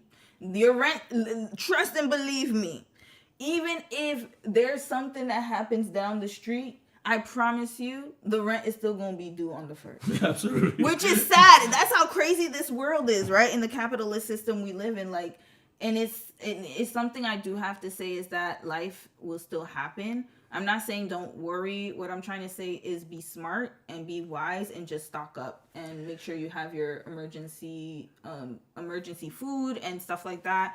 But at the same time, like, there are countries that have been in war. Look at Ukraine. It's still functioning. It's still, people are still working. People are still paying bills. People are still surviving. And they're just in wartime. So I think it's just, we were just privileged to not have to see that. And I think and that's one thing I want to take away is when you go to other countries and you see that they live in that and that's their livelihood and that's what they've been in, then you start to really value the privilege that you have and what we had in America or North America and Canada too of being shielded from that. So I just want to make that very clear that there are countries like Korea where there's war all the time, meaning that there's the threat of war at all times. I have to say that so, we never officially finished the war between South Korea and North Korea. It just, we made the borderline and it passed many, many years. So that's why it looks like we are peaceful, but we never officially announced to each other we are finished or something like it. Like a German, they really finish each other, and there's no borderline anymore. Yeah, and then they reunited. Yeah, they reunited. Eastern, I think it was East and West Germany. Yeah, I'm promised with you guys, even it's future things, but I can strongly feel that we never gonna reunite between South Korea and North Korea. It's been too long. Yeah. It's even Kim Jong-un is there, and then I'm promised with you guys, Kim Jong-un's daughter is a strong person for the next generation of the leader. I already saw so many news. The 11-year-old? She already prepared everything. Oh, so she already can speak Chinese, the Germanese, and Russian. They might do like the mafia. Remember yesterday we talked about the Mexico did you hear what I say? Yeah, I know she can. She can speak Korean, Chinese. Yeah. But so can her dad. Her dad was also... And Russia. Her dad was also international too. But did you see the country list? Yeah. Which country list is what I'm talking about? They already have a war. Yeah, the what was it called? They already have a war. What was it called? Don't they have a whole alliance? I forgot the name. And remember that Kim Jong is not only one person has a problem. Kim Jong's sister is another level. BRICS. Sorry. Okay, go ahead. Yeah, Kim Jong-un's sister is actually more crazy person. She actually so Kim Jong-un looks like a real strong leader that control everything. Absolutely, that's true. But behind the Kim Jong-un, there's so many family member not showing the media and then control all the military process and then like trading with like German and Russia and the China and Venezuela. That's why that whole situation happened with Maduro. And then other countries are also trading with my them point too, is that so, this is keep going on without media environment. And then I believe that once you live in that country a long time, you're gonna start to realize that it's not going to happen each other to just be peaceful. They don't have a plan. It's in South Korea, we don't have a plan. It's going to be nightmare each other, and it's too dynamic. We can't even predict to some direction how we. Are you talking about reunification? Yeah, and it's impossible. But I'm only talking about South Korea and North Korea. This kind of the environment always happening in another country too. Yeah. And then it's already war. They already fighting each other, killing each other. It's already happened.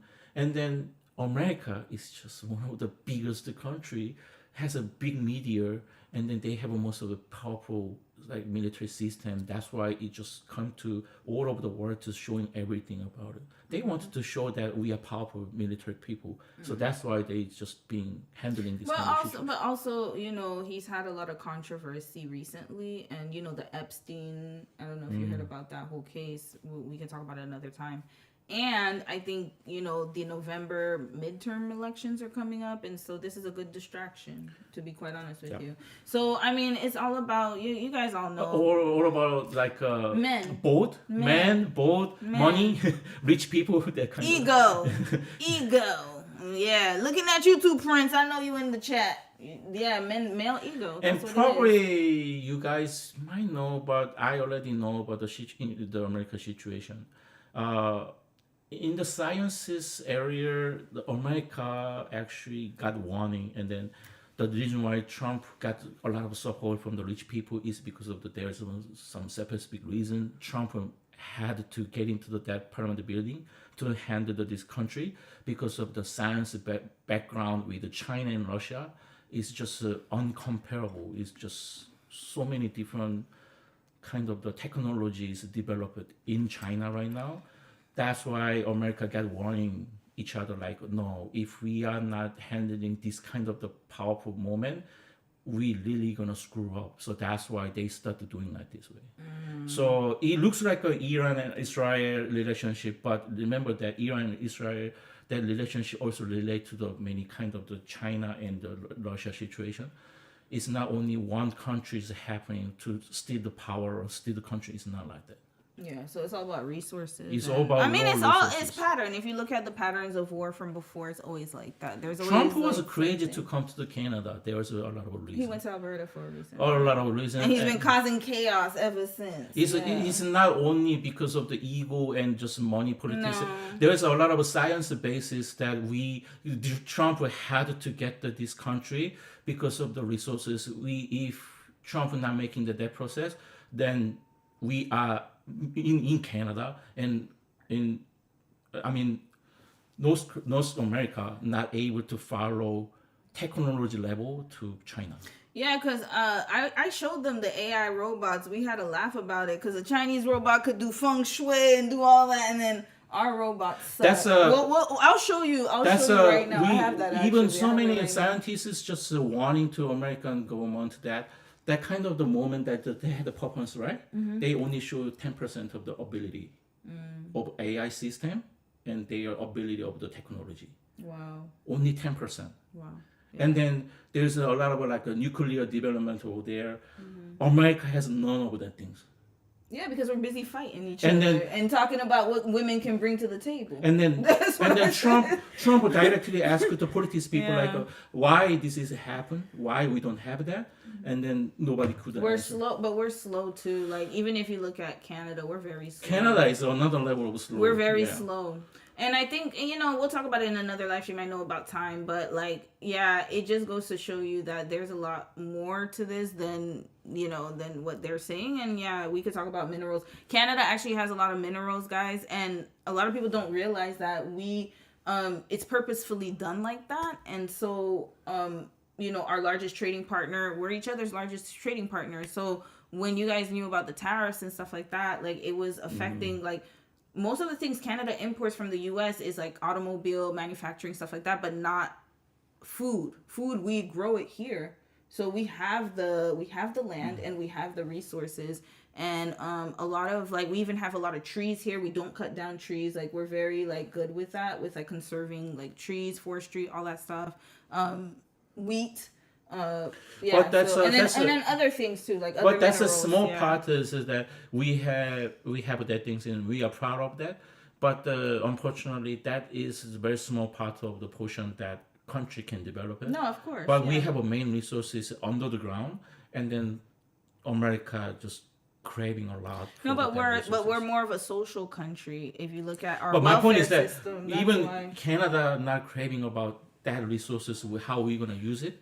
But once because America has a lot of like a brilliant people, smart people in there, and then they actually started warning to the government like, hey, you guys are too slow right now. Because China already developed that much and then we started comparing the number between China and Russia and America. America is delaying more than decade development system. Yeah. And then America started to realize, okay, now you know what, we have to stop everything right And now. the best way to get people distracted is through war. Yeah. Yeah. And through Yeah. this what's going So on this right is now. kind of the Yeah. method way they just to get people to get get the other countries to spend more money on military and other resources instead of AI and development and stuff like that. And I listen a lot of podcasts about that kind of the direction, and then so many like good people already mention it. And this the one thing America has a good is just military system. Any kind of the president or whoever came to the parliament building, they always put the number one budgeting to the military first. Yeah, that's So the the military largest, system in America is really good, but unfortunately, Yeah. that's only one. So we have a really strong American system, American military system, but behind the story of the sciences of a military system is just a lot of below the averages. Well, don't they have like AI ghost ships? So Like, that's my point. Navy ships, like China has that. So Yo, for they got example, ships with yeah. AI. One of the companies just AI developed. man ships. It's like Mission Impossible. Watch that movie. It's just like the Mission Impossible movie. With So the yeah, AI, with recently that, probably you guys the thing. are hear in the future like many years later, but it already happened. Nowadays, the military ship is getting to another country and then navigating the map, but that ship doesn't have a person. Yeah, it's unmanned. That person that is everything is kind of the drone system that we ordering on the computer, and then the order is gonna go to the AI program, and then AI actually start to controlling that ship. But that ship is real like a Navy SEAL to just go to that area and then navigating everything. But my point is that so we then one of the podcasters just is like, oh, we proud of that, we just made it, we so happy, now we are powerful. And then he actually asked that scientist that, so and then how about Russia and China, how many they have, and then they already have 50. 50? 50. We only have 50, one. we only have But even if you look at it from like a not military standpoint, when I was in Korea, it's like fast. It's like technology on It's steroids. so fast. Like here is like we're still using paper. So Like when fast. he was like, why are they still using paper? Like he's like, what? I is still going can't on understand here? why Like, he's people like, are what- mailing to he's my always- workplaces. I didn't understand. He's always fed up with Canada, y'all. Like sometimes he's like, why y'all so slow? Like what is going on here? Like why I y'all really still couldn't using? understand. Remember just the other day, he's like, why do you guys use SIN numbers? Like this is craziness. Like You So guys in have- Canada, yeah. SIN number is your identity number. Yeah, we use it for everything. But my problem is that SIN, You can get if we fraud, have a SIN yeah. number, You can get and then you hacked. can start to navigating everything about that person's information. But my point is, why this dangerous situation is still happening? But what about Korea? You guys don't have that. We stopped using the SIN number Okay. in Korea. Yeah. We only have we have some system. Even we don't have an ID anymore. We have a mobile ID. Yeah, that's what I'm saying. It's fast. Like when I was in Korea, it's like everything is fast. Even now. grandpa, Like, grandma has a yeah. phone. They can show the phone. Even phone not showing the car, but just showing the name and number, and then they can the government can search it, and then they're gonna start showing all the information Yeah. inside of the government system only, and then it's never gonna go out to the outside. Mm-hmm. So the nowadays, grandma, grandpa, they don't have to bring to their ID card or SIN number. They don't have to remember that. They just come to the center and just say, hey, my name is this one, my number is this, my address is this. We can search everything about the history, and then it's never gonna share to the outside. I mean, it's 2026. It's just a natural behavior. Yeah, we're still behind. Even trains, like if you look at our transportation, our highways, like everything, he's always like, why is everything so damn slow? It's only one way. All right, we're gonna speed this video up because of time, but like, So let's what get, is the yeah, whole point? let's get. I to wanna the I wanna point. hear what is the No, whole point. we're gonna go to the ending. Like, Most I mean, Victoria homeowners do hold the- up, hold up. Why you still have an I don't have ads. Hold up, I didn't sign in. You are Okay, in here we it. go. So let's go through the illusion of safety. She talks about anti-American sentiment. That is very true. Be careful where you travel to. That's number one. We're gonna read some comments, guys. But let me just go through this there really must quickly. be a lot of information. Yeah, I keep seeing the comments go in. That's why I'm like, we're gonna read some. And then the illusion of safety. We just talked about that. Information hygiene. Mobility is leverage. Okay, let's hear this one. Why mobility is leverage. I think that speaks to why she's okay, making this yeah. video. Okay. Leverage.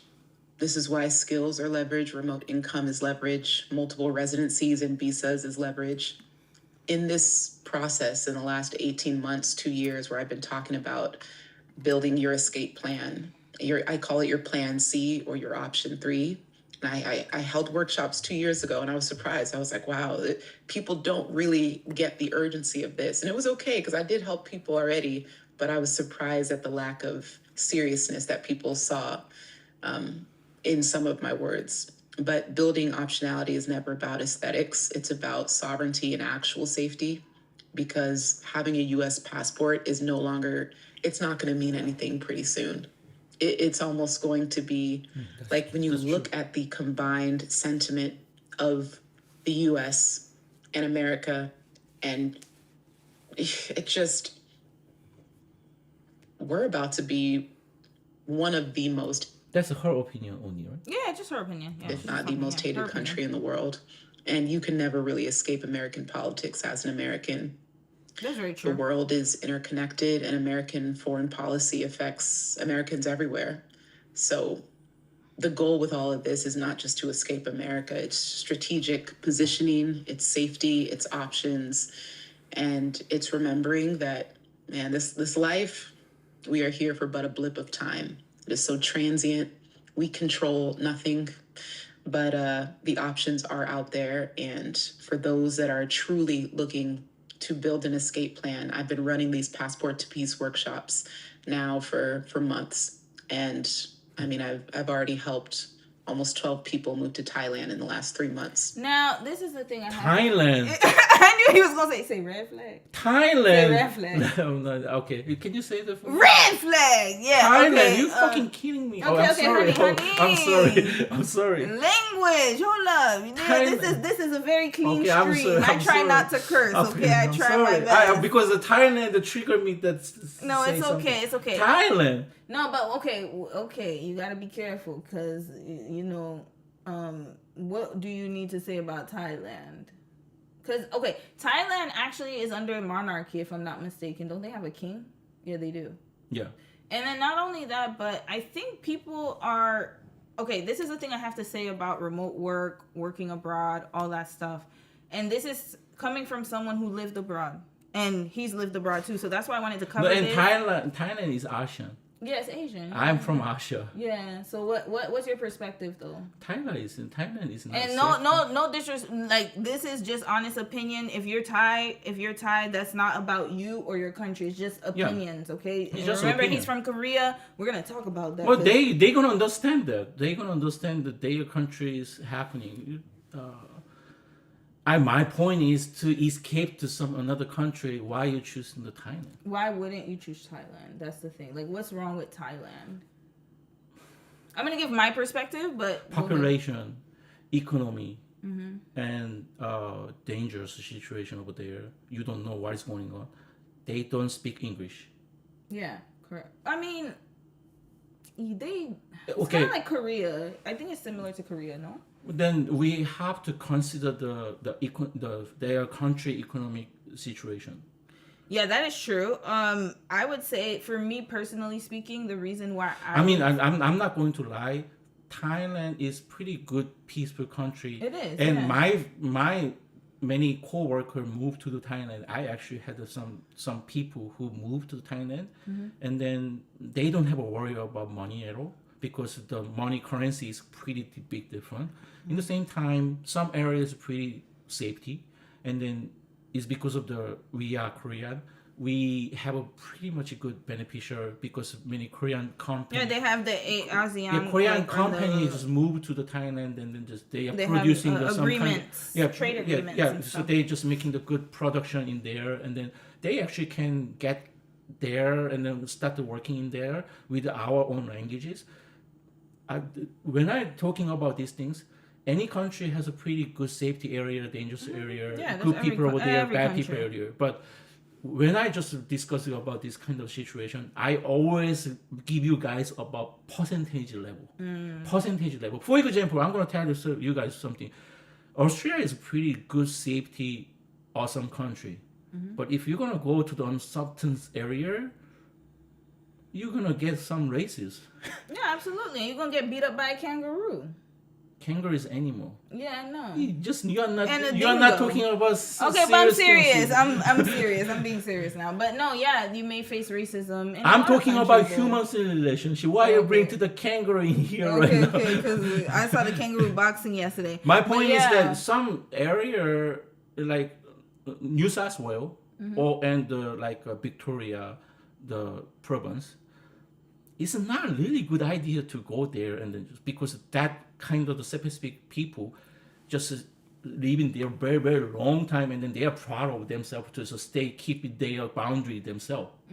But it's like in America and Canada, And there's some in the places same time, that you can't go. Like right? exactly the same situation like America. We have Aborigine over there, and the Aborigine just stay more than years life than white people, and then we still making them proud of them. Like we just Oh, collaborate. and in Australia they call them Aborigine or Indigenous. We Indigenous, I don't know why we still They still use Aborigine. we still using Aborigine. We supposed to change it To indigenous, yeah. people.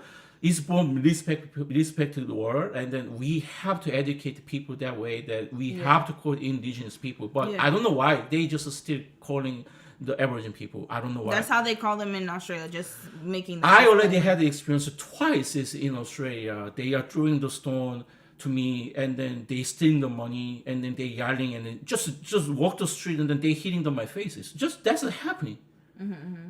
And then you literally gonna think that why this is happening in this beautiful country. I'm gonna tell you guys, it's just always happening like this way. But my point is, still, I can tell you, Australia is a very, very beautiful, safety country over there. You don't have to worry about your language too. And in the same time, the currency is similar. Like America dollar is always higher, but it's still negotiable to just making the money, good money, and living your life well. Any country, whenever you go, it's just happening. If you are unlocked, then you're gonna meet the bad people. You're gonna meet the bad people and then have a really bad experience. If you are a lucky person, you're never gonna have this kind of situation. Even if you go to the Iran or even if you go to North Korea, maybe you're gonna lucky that meet really great people, and then you're just gonna change your mind. Like, oh, actually, this is not a country. I met some Iranians in Korea. Actually, they're amazing. And I'm gonna tell you be quite guys honest something. with you. It was such a great experience. As a South with Korea, them. we regularly have North Korea people who come into our country. Yeah. Because they just say that we can't handle this kind of the poverty and just hungry anymore. So because they can't eat anymore, they are really just starving everything about their life. So they just literally say that if I'm gonna die with hungry, just challenging myself to go to South Korea. At least if I'm lucky, then I'm gonna survive it. And then they actually lucky and then just come to South Korea, and then they settle down. When I used to meet North Korea people, not regularly. I mean, I had some chance to just have a meeting and then have I did too. because I'm social worker, so Yeah. I had some certain program each other like we had to supporting North Korea people. So we are not going to call them North Korea people anymore. But anyway, they are from there. They are awesome people. We never had a situation with them anymore, and they always smile, working so hard because working hard is their natural life in there. So even their just normal working style is just hard working in South Korea. Yeah. So they making actually good money in South Korea. Working attitude is great, and I never had any issues. And then when I just didn't see that this kind of people like, why these people is still there in the struggle in their life, I can't understand. But this is already still happening in the country. So I'm not against them about Thailand. I love Thailand. I don't have a problem with Thailand. But my point is just a percentage. You're just thinking about like the economic conditions. But my point is that people. just overall percentage of the dangerous situation, positive situation, is just a little bit different than another country. I can tell you, like Vietnam, Philippines, like Thailand, Cambodia, high percentage of the dangerous situations is a little bit more than average of the positive side. That's why I just say why we have to choose Thailand. That's why I just say that. I'm not saying that Thailand is a bad country. But it would, you know what, to be honest with you, it would be as if somebody from Canada, if you ask them if you want to move to America, they're gonna say the same thing. Be like, why would you go to America? They have guns. Like literally, I'm not joking, y'all. That's what they would say. They would say they have guns. Yeah. There's so much crime, so much going on. Yeah. But then if you go to America, it's a different. Like I could talk in the chat right now. You'd be like, what you talking about? My neighborhood is safe. Like you know what I'm saying? Yeah. Like that's the perception. Like whenever I tell people I lived in America, they're like, oh my god, how was it? And I'm like, no. I'm gonna share my story. I've never seen a gun before. Not my life, story. Right? So I'm gonna share my perspective. I mean, a pew pew, whatever. Anyways, it doesn't matter. It's an honest stream. Go ahead. I'm gonna share my perspective, not my story. If someone gonna tell me that there's this lady just talking about the escaping plan. So, I'm gonna get on the one last topic after that, but continue your thought. So if some group just telling me that, hey, I'm gonna go to South Korea, and I'm just gonna say nope. Absolutely not a good idea. No. Funny thing, he would say no, don't go to South Korea. But guess what? I did, and I lived there, and I was okay. Well, did you have a plan? Like, did you have a really horrible situation? No. Yeah. But just annoying situations where I wanted to cuss people out. That was it. This is my point. Wait, let me tell you something. Okay, really quickly before you continue. My experience, but there are people who have really horrible situations happen in Korea. Yeah. That's the thing. Yeah. But I was just blessed that I didn't. But then for me, it was more of a nuisance. Like I wanted to curse people out. Like that was more of my thing. Like I don't know who you're talking to, but I gotta be nice as I'm in another country. But that was more of my thing, but not like a dangerous. I've never had a dangerous situation in Korea. So my point is that if some family or some group must escape to their own country, they must think about money condition, living the life in a new country, and how to survive it. Eventually, they might have to work. Well, I'm gonna ask you a question. So, did you enjoy the work life in Korea? And that's exactly where I was gonna go with this. That's exactly what I wanted to talk about, because I know a lot of people are gonna get they're gonna think with fear and emotionally. And then this is emotional response, to be quite honest with you. And like I said, no, I'm not talking about the creator. I know she is talking from her perspective, but I'm just saying from my perspective, it's an emotional response when you respond from fear and not from calmness. And so Personally speaking, though, like the working conditions in Korea, horrible. I hated it. It's not my style. But there's people who are working there now and who love it. It's just not me. I just don't have that docile, listen to whatever people say, don't have your own opinion. That's not my style. Y'all already know that if you watch a case study. So I just don't, I always say, I don't give a damn. Not because I don't care about people. I'm very compassionate. I love people. I try my best to understand people's perspective. When I say I don't give a damn, it's meaning that I'm going to speak my truth and I'm going to say what I am with love and with, with respect. But I'm not going to just do things and kiss your ass just because you're my supervisor. Get the fuck out of here. Get the heck out of here. Sorry, I curse too. But so how was it? How was your life? Work life? How was your work life? It was awful. It actually really happened in Korea workplace? How you explain it? It really happened. Yeah, the only your manager, like director, whoever. The best school I worked at was the one in Chuncheon, and that's because my manager was foreign.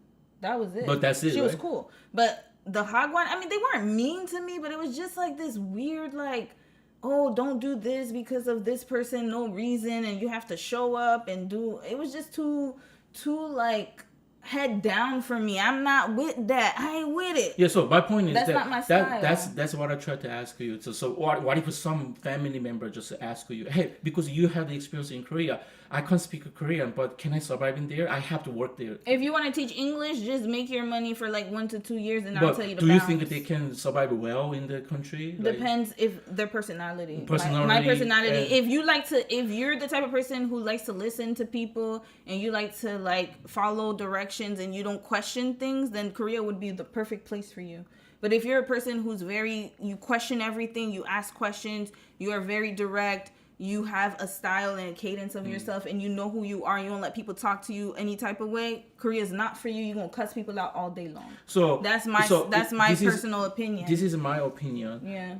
That creator, I think I just believe in myself that creator made this video, and also she said she helped some crime cases. Absolutely, with good intentions. But we're just giving our experience. I believe in myself. I want to believe in myself that she already just find out that family or person's personality matching with that country, and then she actually have That's possible. With that client is the personalizing plan, and then go to that country. I believe that she already did it. So what I try to tell you is that she did a good job. Yeah, I believe that. I want to believe that. I don't know about her, but I want to believe that way. Either, because already 12 people trusted that lady. That means that this creator doing very good job herself. So helping people is just good things for her. But my point is that, so she actually say that there's some family or person go to Thailand.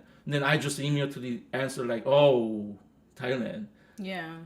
I that's why I'm talking a lot of these kind of things. No, I just say myself that if you guys have a plan to escape to your country, it's a second plan, like plan B yourself, that you just find out. You might have to understand your personality first to understand where you have to go. Some people might really good to be Thailand, Philippines, Korea, Japan.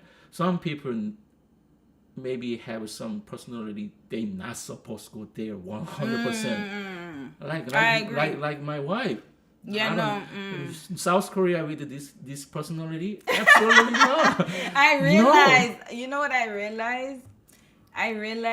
I think it was year one the reason I chose Korea, because originally I was supposed to go to China. I spent that story before because I wanted to go to grad school, but then I didn't get in that year, and so I was like, oh, I might as well just go and do a year teaching, because they were looking for English teachers a lot at that time. It was 2017 when I applied, and they were like really looking. That's when they were really looking for English teachers. You could make some good money. I watched a lot of YouTube videos. I was like, all right, let me go. And I ended up doing an exchange in Korea the summer before in 2016. And so that was a fun experience. And then I quickly realized that being a tourist and being a local, a resident, totally different. Especially working. Yeah, Korea is a great place to visit. Awesome. Like, I loved it. It was so fun. I still love going to Korea. We're going to go next year to see his parents and for them to meet Mimi and all that stuff for next year or the year after. They're going to come here too. But to live there is a whole nother situation. It's just a little bit different story. And you think you can handle it, because I'm like, well, Korean culture doesn't seem that bad, but like in reality, like you guys have to experience it firsthand. It's crazy. And then why I'm just targeting the Thailand, Crazy. because it's just a similar ASEAN country. Yeah. We can see the more news about their country regularly than another like Western country. I think it's just my opinion, and I heard many story about Thailand, and then even I have some people around me that moved there, and then some people are very successful, some people are a little bit struggling over there. That's why I'm just saying like, ooh, Thailand. But I would say also one last thought. We'll read a few comments and then we're gonna wrap this video up.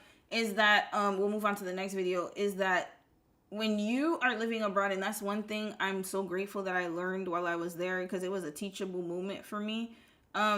You don't know your next move. And even if you think that your next move is going to be this, it might not be that. And it's all reliant on the systems that are in place right now for foreigners. It could change at any moment. So like tomorrow, the Thai government could be like, well, no more visa extensions. And then what are you going to do? You can't be a PR. Because then, like, you know, it takes years to have residency, and you got to speak Thai. And Thai is a very difficult language to learn. Not only that, but you're kind of still, like, in between. Like, it's not sustainable long term is my point.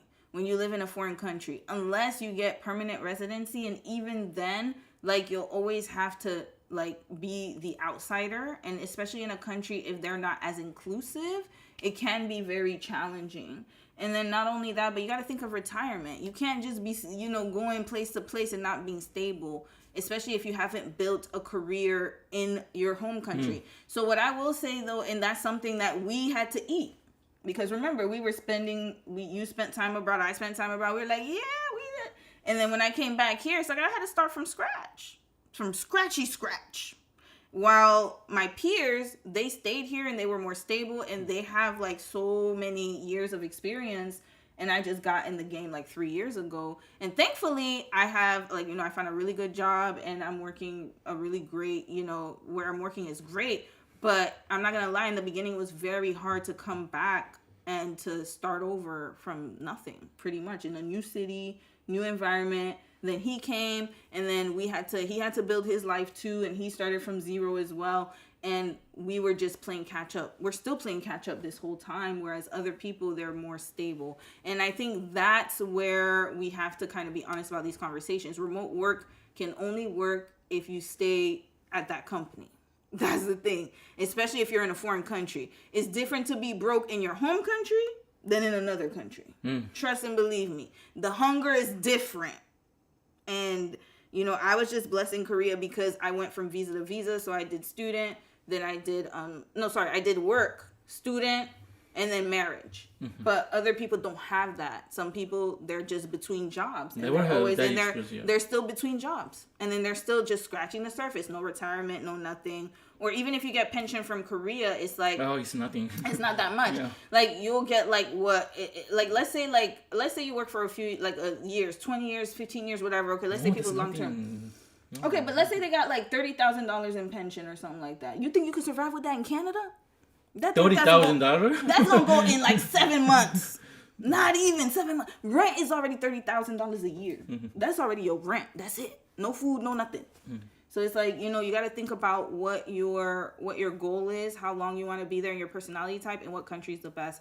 But yeah, anyways, we wanted to just say that in case people were thinking about moving abroad and thinking about living abroad, and we want to give that perspective. Can I share my theory? Like, yeah, and then we'll read some comments. Yeah, I just want to say that it's because we watched this creator's video. I believe that she did a great job, and then this kind of topic is it's really popular. Also, yeah. So because we just watched this video, so I want to share my theory.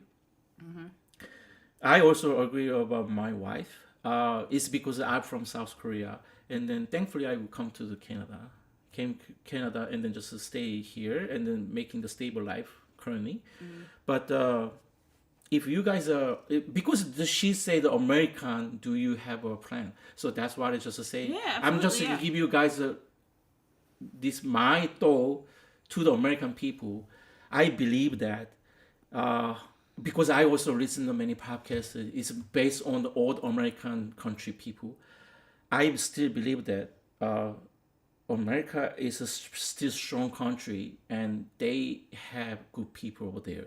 So even if something, Like these people. yeah, so yeah, that's what I'm trying to tell you. My family. I still got family over there. So my And point is friends that over there. I know it's scary. The Trump will act like this kind of crazy situation, and then it seems like it's something gonna happen, and dramatically, and then we're gonna really screw up everything about our whole life. But it actually not actually happening like that quickly, except. I'm sorry to just bring this story. Except the 911 situation, like Yeah, that was very. that was a trigger point that okay, we started fighting each other so hard, and then we just doing it. I mean, Trump recently did that, okay, but they really struggled to come to America and just making that same happening inside of the America. Yeah, America has I'm just repeating again. America has a very strong the military system. That's the number one in the country.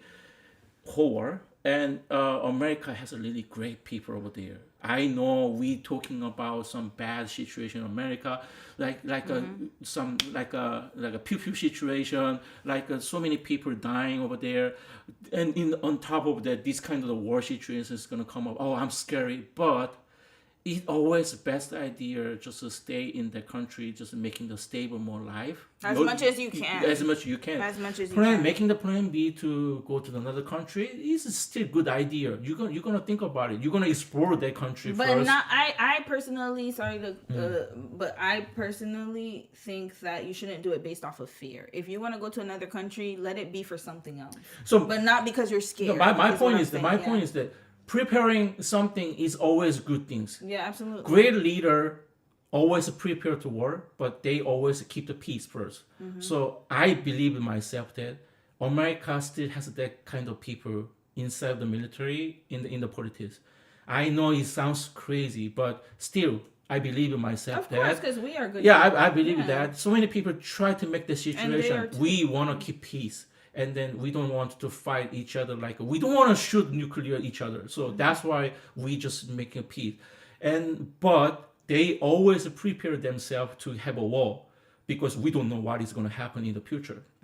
If you guys have a plan about moving to another country, that's always great. Honestly, I'm not going to lie. That's a great plan. Maybe you might save the money, explore that country first before even you thinking about, oh, this is a country I have to move. Just explore first and then experience tasting about their country, culture, everything.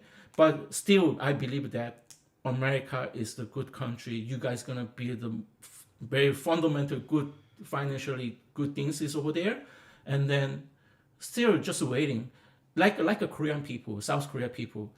Almost every month is the Kim Jong Un is shooting something, and then some military people getting damaged from the shot. The North Korea people coming to our country regularly. We have to negotiate about that kind of situation, but we never had a war yet.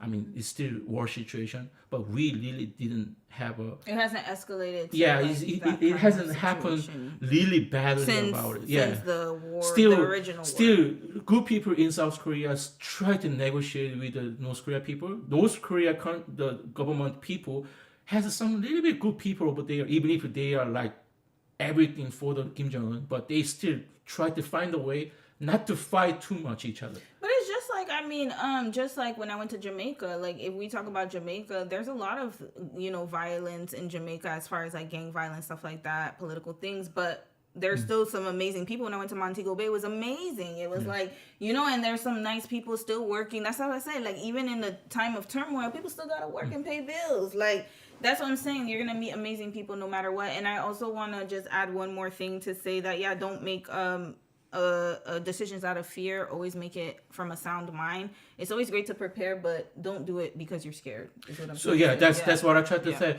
So what I tried to tell you, my point is that it's not going to happen dramatically and completely, like from 1 to 10, like completely you're losing everything, like suddenly everybody die or everybody losing everything, and then we have to move somewhere. It's not going to happen. But like I that mean, way. it does happen in other countries, though. We do have to. But my point is, it's not going to. In my opinion, it's not going to happen in America. Oh, in America. Yeah, I will say that we're very privileged. That's all I'm going to say is North America, if you're in Canada, any Western country, we're so privileged. You guys, we don't even realize it. And the fact that, like, you know, there's a war going on. Look outside right now. Look outside where we are. Look at it.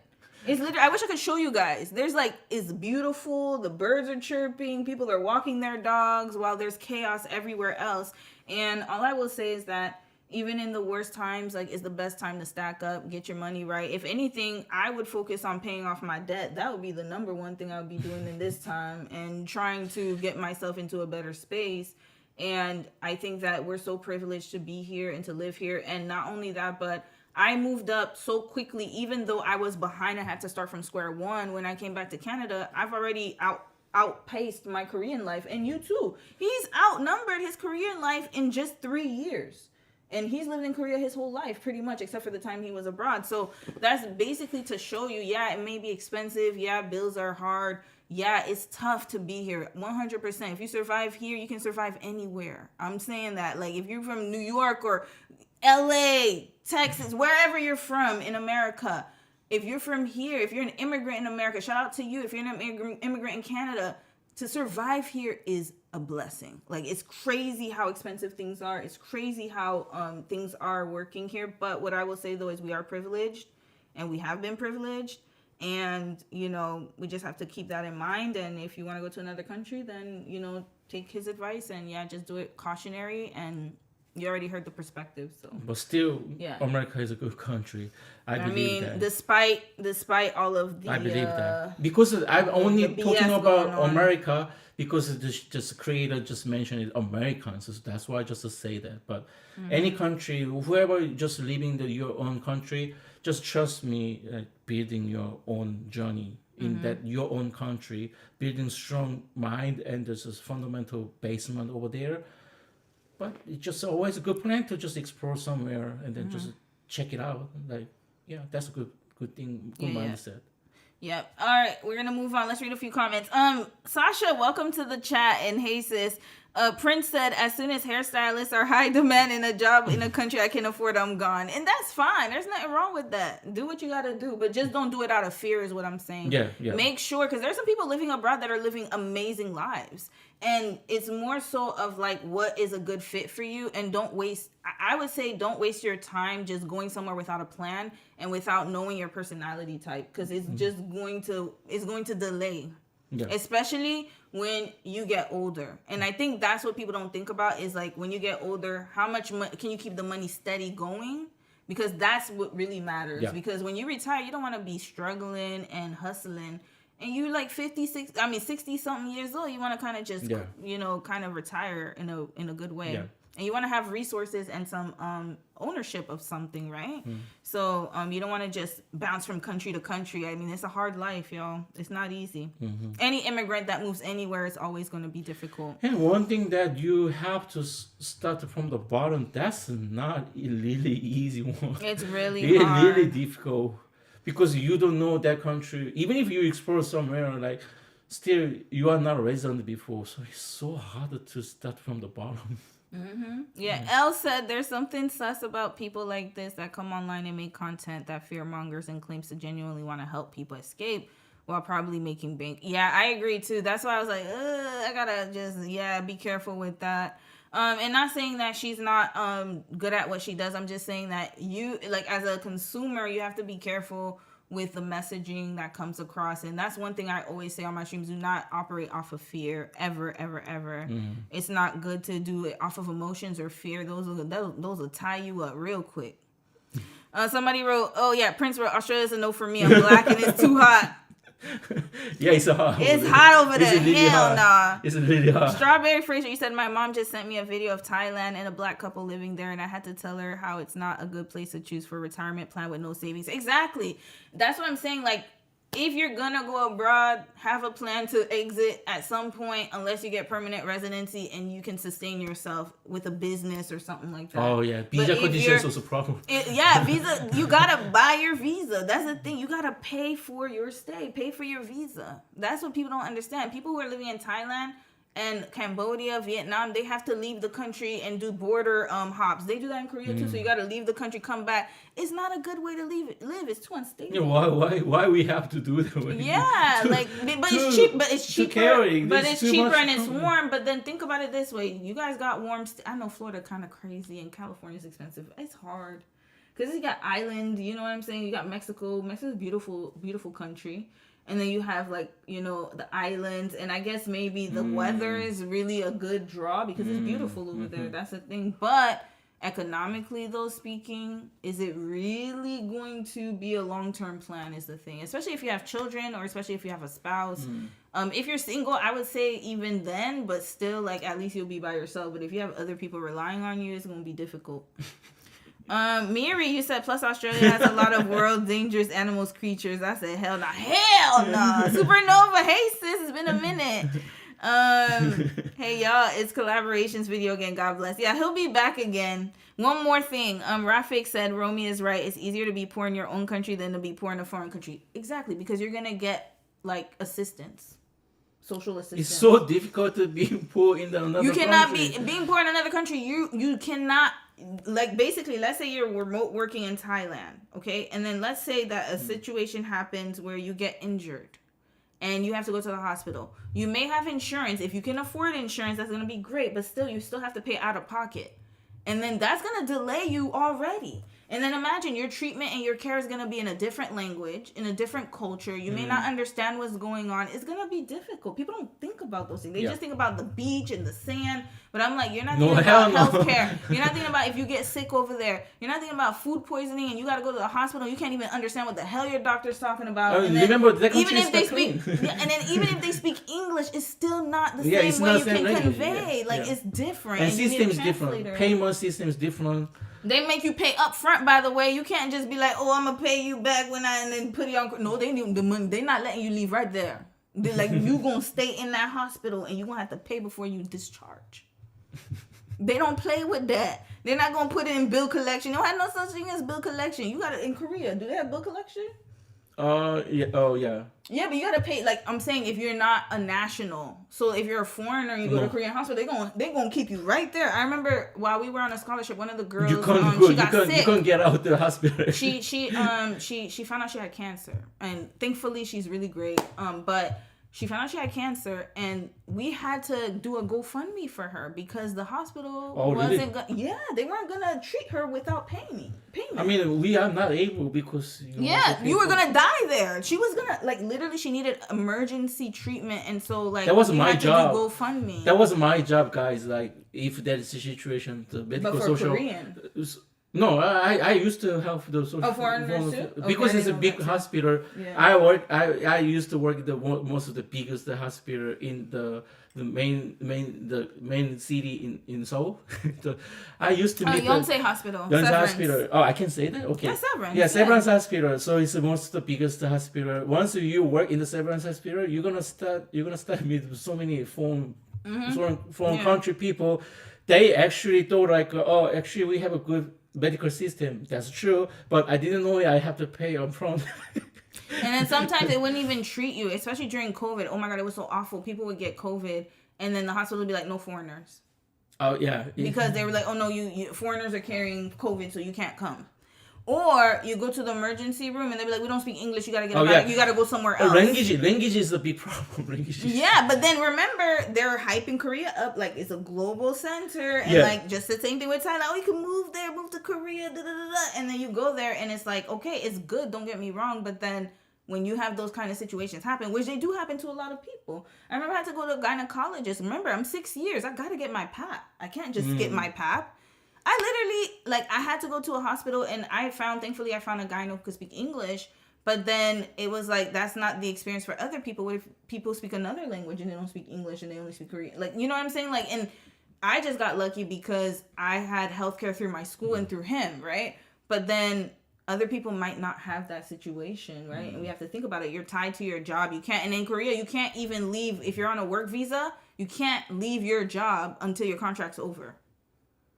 But it's then also if you same leave- in another country too, right? No. Because in Korea, you cannot quit your job before the contract's over. You can quit your job. No, you can't. You can, but you're not gonna get another contract. You have to wait till the time is done. You mean the English teacher? Yeah. So like, if you're an English teacher, let's say you do a 1-year contract, and then let's say you quit your job in the middle of the contract, like 6 months later. You can leave. Yes, you can that quit your sounds job. a slave. But that's what I'm saying. But you can't work for another company until that contract's over. What the hell? What is that system about? I never heard of it. Unless you get laid off. And then, or unless they didn't pay you, and then you can prove through the That's a criminal. No, I'm serious. Unless you can prove that they didn't pay you, and then I'm serious. They do that. You have to stay. Oh my god. Okay, I didn't know. You can't. It's not like Japan where you can quit your contract and go to another job. If you're with that school sponsored you for that year. You have to stay for that year. And sometimes what the Is it jobs because do, of the Thailand visa condition too? the visa condition. And And then you know what happens too. That's is why. If you leave, like let's say some jobs, what they would do is 11-month firing. So they'll fire you at month 11 to not pay you your severance. Yeah, They I do heard that all yeah, the I heard time. that. And then I worked.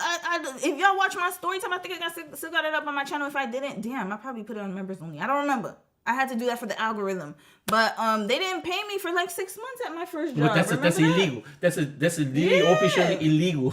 No, They but didn't pay me for that like 6 illegal months. situation is happening in Korea very They didn't regularly. pay all of Even not us. only to you, it's sometimes it's happening to No, Korean too. it was Korean person too. Like Yeah, okay, it's they didn't pay Korean. the bus. No, I'm You know talking that- about Korean to Korean. This is what's No, happening. it was the Korean bus driver didn't get. Oh, let me bus tell you what driver, happened. yeah, that's I happening. thought only the English teachers didn't, but then one of the Korean workers, me and her, we got real cool. I talked about it in a story time, and then the girl was like, we went to dinner because she wanted to speak English, stuff like that, so it was cool. And I always get tea from people, and she's like, nobody got paid. I was like, we haven't gotten paid, and she's like, nobody's gotten paid. She's like, the bus driver hasn't gotten paid. Oh, She said Yo. she said this guy hasn't gotten paid, and then another guy got fired. that boss is fraud. Then. But he would bring us. No, the thing is, he was so good at what he was doing. He would give us like Huay Chic stuff, and then he would that's bring fraud, us that's gifts fraud. for Chuseok. Oh, No. here, take this, and he'd be like, "Oh, I'm so sorry that we didn't pay you." No, this. no, the no. boss said sorry, but he's gonna pay you as soon as possible, and then he didn't pay us. That's fraud. No, that's But illegal. then eventually they had to pay us because one of the Korean workers went to the the labor. They yes, went so to labor, that's they why- reported it, and then that's when he started giving us our money. Yeah, and then he gave us our back What was pay. happening? That's a Korean. Yeah. That's a real Korean. You guys are listening to the real Koreans. There's real, okay, maybe one day we'll do Korean after That's a dark. real We'll put it in Korean the member. people. We might have to do that on members. I only, told 'cause then we you. talk I some told real you. shit. Some country. Real stuff. Some real country we stuff. just see the media like, oh, that country is really good, but actually when you leave there, like something happened like this. Yeah. Mm-hmm. Yeah. All right. Let's segue, yo. But I wish Sis the best and everybody who wants to move. Okay, let's watch this real quick, and then we're gonna move on What to is it about? AI. Okay. We got 2 more stories, and then we still have time. Is it Chinese company?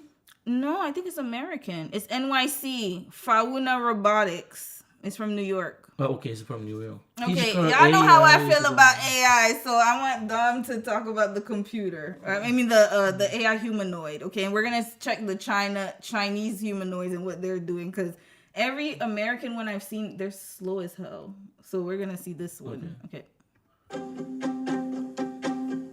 At Fauna Robots. Red flag. Why is he shuffling? He's not walking fast to be. They're still Movement right out of the box.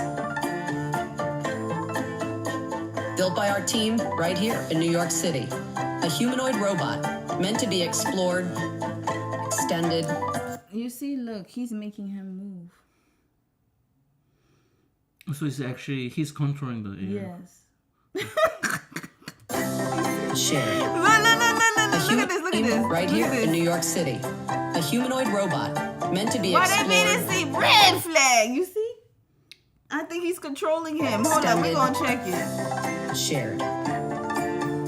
This is a So that one scam. day robots can live alongside us, around the people who matter most. Sprout is just the Yeah, you see, he's beginning of a controlling future him. Look, built you saw that? He's controlling him. beginning Bruh. of a future built It's like a together. drone. Yeah. What comes next is up to you. I feel like hold on. So what is the Here we're gonna see. He's gonna show up here. I wanted them to see it first. But lately, humanoid robots have become regular parts of daily life, from robocops directing traffic in China to ones trying and failing to dance in Russia, even doing flips right here in a home. Now one company is setting their sights on a new frontier, having robots in the home. Fauna Robotics releasing new clips of their humanoid robot. It's called Sprout, which they describe as a soft, friendly companion that can even function around children and even pets. And we're so glad to have Sprout himself with us here in the Top Story studios tonight, and Fauna Robotics CEO and co-founder Rob Cochran. Rob, thanks so much for being here. Thanks for having me, Tom. Yeah, so this is so great and so cool, and we'd love to test Sprout out. Give us the instructions. How do we start sort of a conversation with Sprout? Yeah, so Sprout is a friendly and lightweight humanoid robot built by us here at Fauna Robotics in New York City. And, we've tried to design a robot that is safe to operate around people in human-centric spaces. So whether it's your home or office, one day we hope it will be a friendly and helpful companion. So the idea is you just interact with it via voice. You say, hey, Sprout, why don't you tell us what you can do? I can walk, crawl, kneel, sit, and even dance. I've got a range of behaviors like waving, smiling, and giving high fives. I can also recognize people and have conversations. Anything specific you'd like to see? Hey, Sprout. No, somebody is talking through Sprout. No, I don't no, think it's the no, robot. no, You it's think AI. it's a robot? It's This is Tom Okay. here. What do you think about being on I Top think Story? someone's talking. It's like a ChatGPT, but it's just it's not programmed. It's outside the body. Oh, it's in the body. It's like a human, like what I a say kinda is like in the consciousness body in of a the human. machine. Yeah. Being interviewed. Hey, Tom. It's an honor to be here on Top Story. I'm super excited to show what I can do and have a little fun during the interview. Thanks for having me. Is this your first time at 30 Rock, or have you been here before? This is my first time here at 30 Rock, and I have to say, it's pretty amazing to see it in person. Hold on, I'm gonna The let you energy guys here is- 1 second. I gotta take a bio break. Bathroom. I'll be right back. You gonna watch this? I'm real gonna quick, watch okay? it, yeah. It's awesome. I'm gonna watch. I'll be right back. Give me one. What other things can Sprout do, especially if he's playing with children? Well, today it's a developer platform that we're making available to companies. So it can move around on its own, it can interact via voice, and businesses are building applications where they're excited to see robots. One day we do hope to see this come into a home or office, and for it to be able to grab a package from the front door, grab you a snack from the kitchen, or maybe even tidy up your house. Speaking of movements, Sprout, if I can, is there a chance I could shake your hand?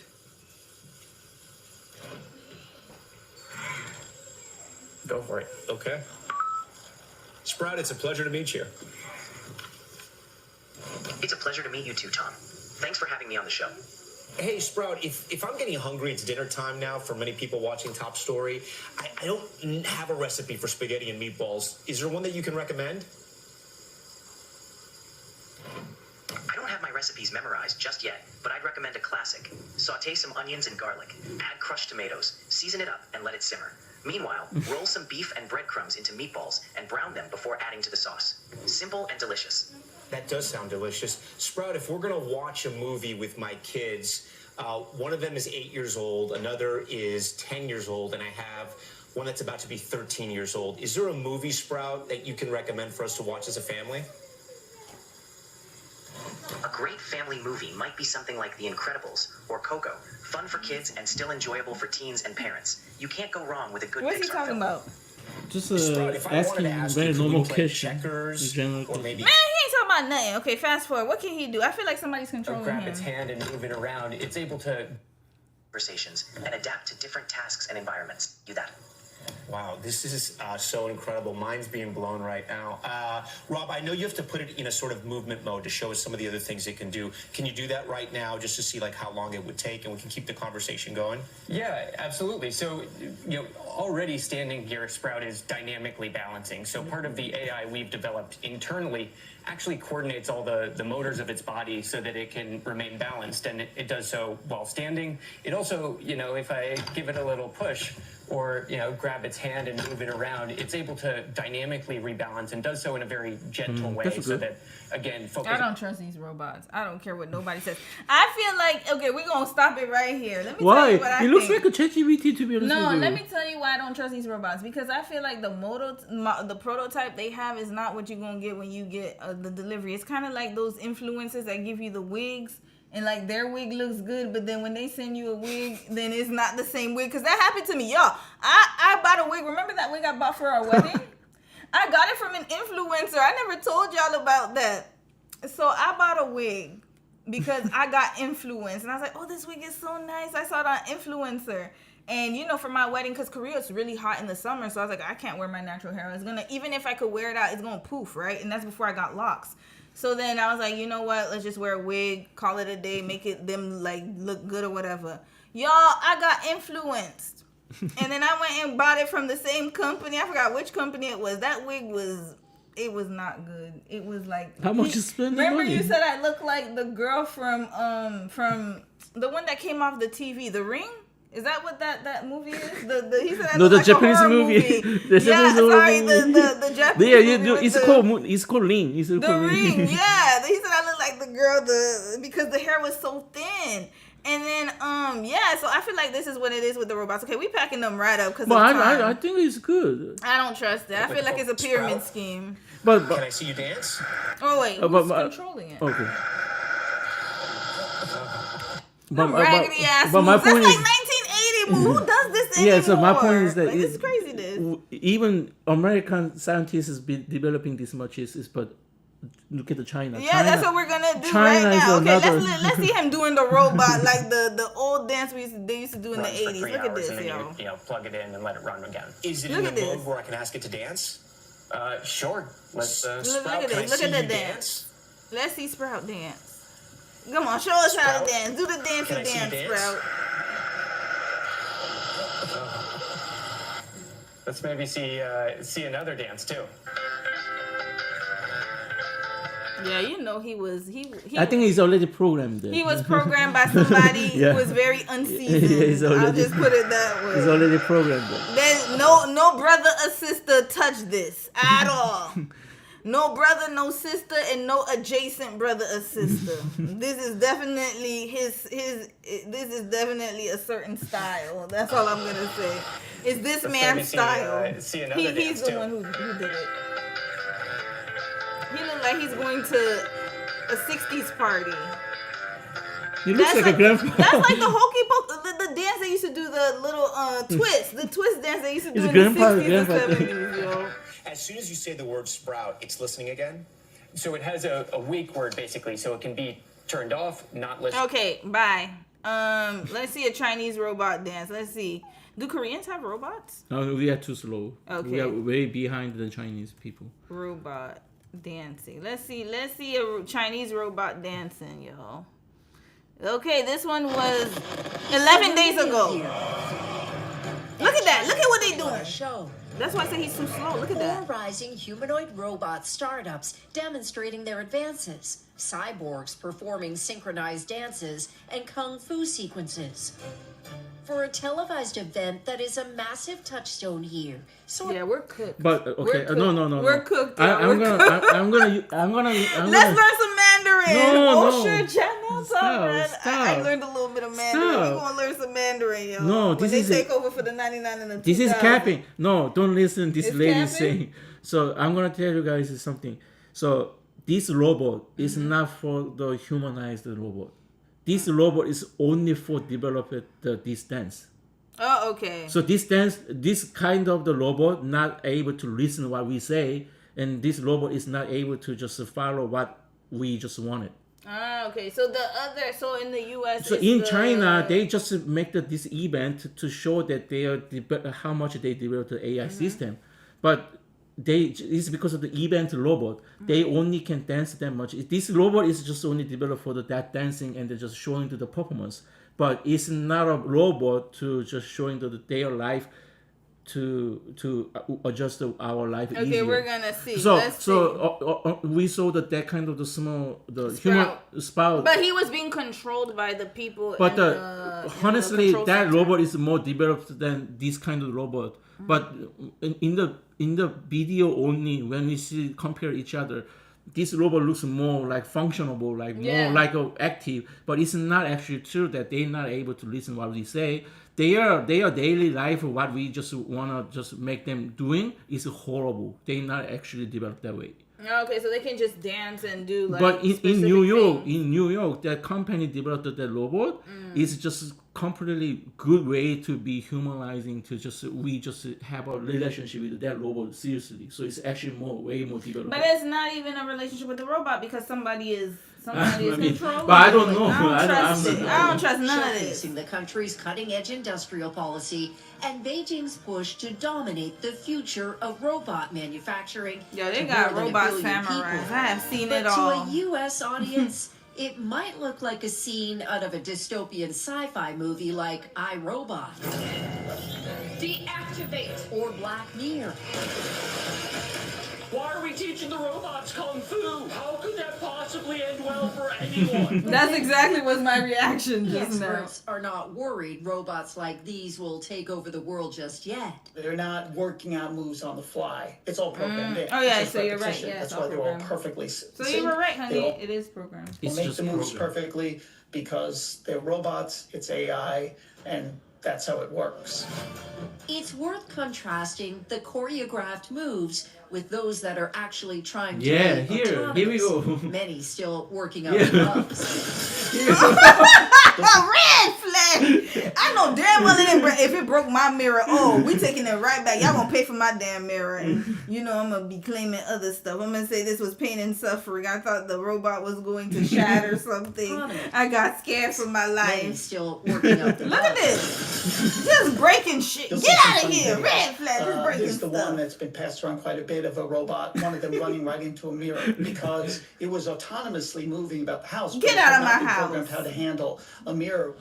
And of course, you'll remember those soccer-playing robots waddling and face-planting their way through a 3-on-3. But by the way, guys, Dom didn't watch this video in advance. I'm the one who chose the content. He has no idea what I chose. Just letting you guys know. The tournament in Beijing just last year. So Look you at Still that, behind yeah. the spectacle of robots executing kung fu. No, it's just a is show. It's a performance. Okay, so I thought China had it all. Okay, nobody has. keep going. This you He's show this. investing Yeah. tens of billions of dollars into its humanoid robot sector, betting that productivity gains from automation will offset pressures from its aging workforce. And there's also a big AI arms Yeah, race yeah. that has massive implications We for the just talked battlefield. about it. Yeah. The U.S. Department of Defense putting billions of dollars of its own to work for AI and autonomous systems like drones and autonomous ground vehicles, setting up a future of combat powered by algorithms. And by the way, guys, the quickest way to make bank is to go to war. Just saying.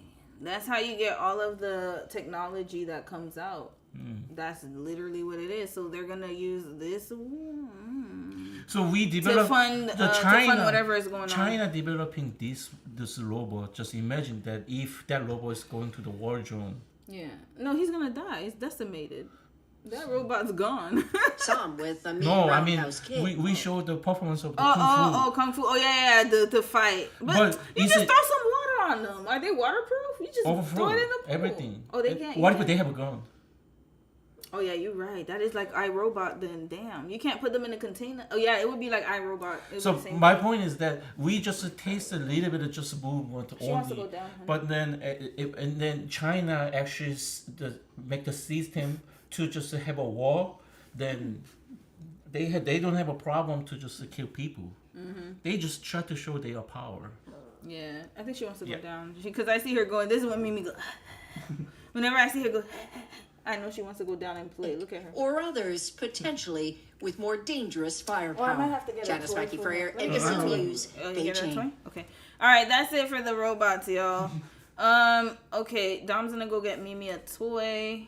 And then let's get into our K-pop topic. I think that's enough for today for the news.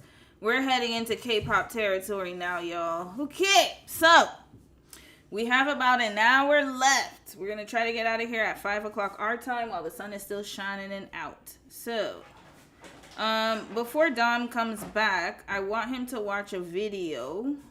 So now we're heading into K-pop. There was a video about SEA Blings. Okay, so we just talked about South Korea and other Southeast Asian countries, and this is a perfect example of what we're talking about. So let's get into it, and then we'll get into the cat's eye situation. Let me Okay. see. Yeah, this is part 2 because Oh, now I part need two. your opinion, and I Okay. got more research, more intel. Okay, let's watch this video, y'all. So What is this one? there's something going on with Korea versus the rest of the Asian countries. I don't know what beefage happened, so I'm going into this blind as well, but I wanted to get your opinion about it because it was like, I don't know what's going on. I don't know. MBN News. I think it's Korea. Yeah. It's English. I think they do English news. Okay, so Southeast Asian fans unite against Korean idols. Okay, so we're gonna start off with this, and then we're gonna head to our K-pop story. Movements to boycott Korean products and content grow. Reporter Lee Hanna has the details. So actually, they speaking Korean, but well, they put this translation. Translation. Oh The shoot! highly anticipated K-pop idol band's concert that took place in Kuala Lumpur, Malaysia. Suddenly, a chorus of boos erupted from the audience. What is happening? Oh, we're gonna find out. An unexpected scuffle broke out between a Korean fan trying to film with a large band camera and annoyed local fans. Oh, okay, so the Korean went into the stadium with a camera that was banned, and then they caused trouble. So, okay, that's what's going on. So it's Korea, yeah. Okay. Even after Korean fans were escorted out and order seemed restored, videos of the chaotic scene quickly spread on social media, angering local online users. This quickly provoked a strong reaction from Korean online users, leading to mocking comments and videos shared between both nations. What began as a fandom clash sparked mutual criticism between countries. Ultimately, the hashtag #Bling, representing Southeast Asian countries, emerged, sparking a wave of collective action. A hashtag from last year's Indonesian anti-government protests has been repurposed to signify unity among Southeast Asian nations against Korean online users. Honestly, tell me, what would you artists be able to do without Indonesian fans? Many passionate supporters from Southeast... The astronaut, what he gotta do with that? Ain't that, what's his name? Who did the astronaut? Wasn't that the BTS guy, Jin? Was it Jin?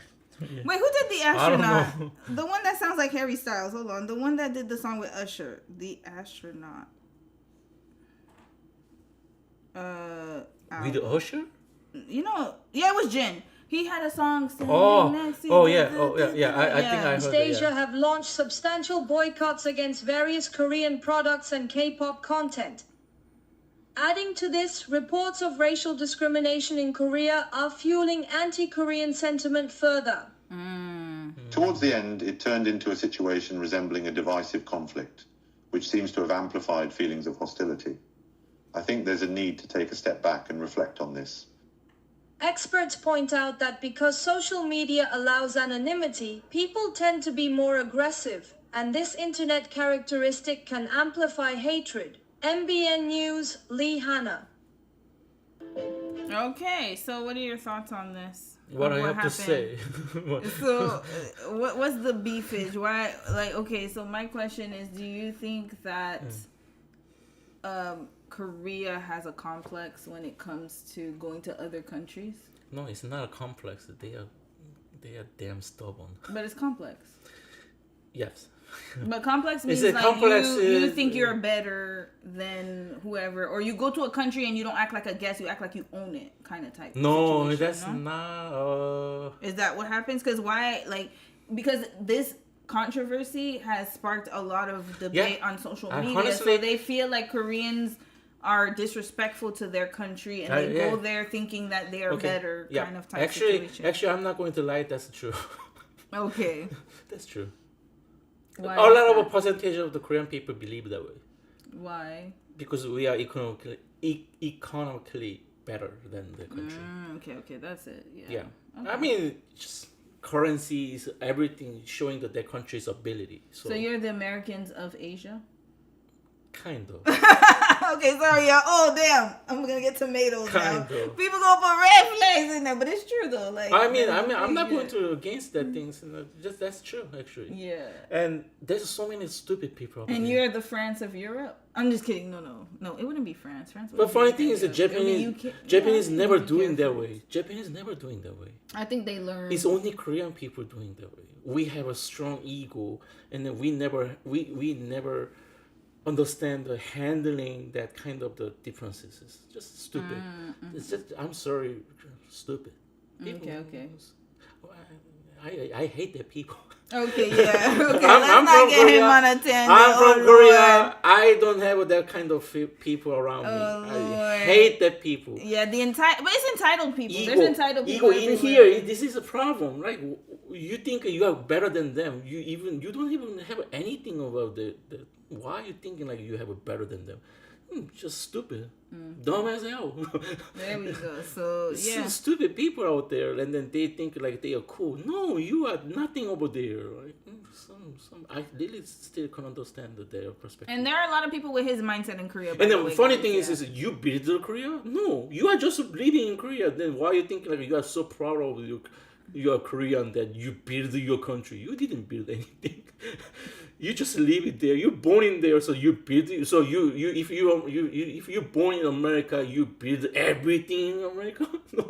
No, it's not true. Well, you are part of the America culture and life, but you didn't build everything about America. It doesn't make sense. You must be so humble and understand the people's perspective. And my point is that if there is some band that you are not supposed to doing, why are you doing it? Because your ego is too strong, and then you think you're some better than that country people, so that's why you can do it. And then stupid, dumb. Okay. I'm gonna tell you guys something. I'm Korean. I hate the Korean people. There we go. Okay, spoken from him. There we go. I hate the Korean people. I really don't respect the people. No, Miri, you said Japan knows they're on borrowed time. I feel like that's why so many of them are pro-Palestine. Yet, where's the apologies for comfort women? I'll leave that alone. Okay, well, that's another topic for another day. Okay. But yeah,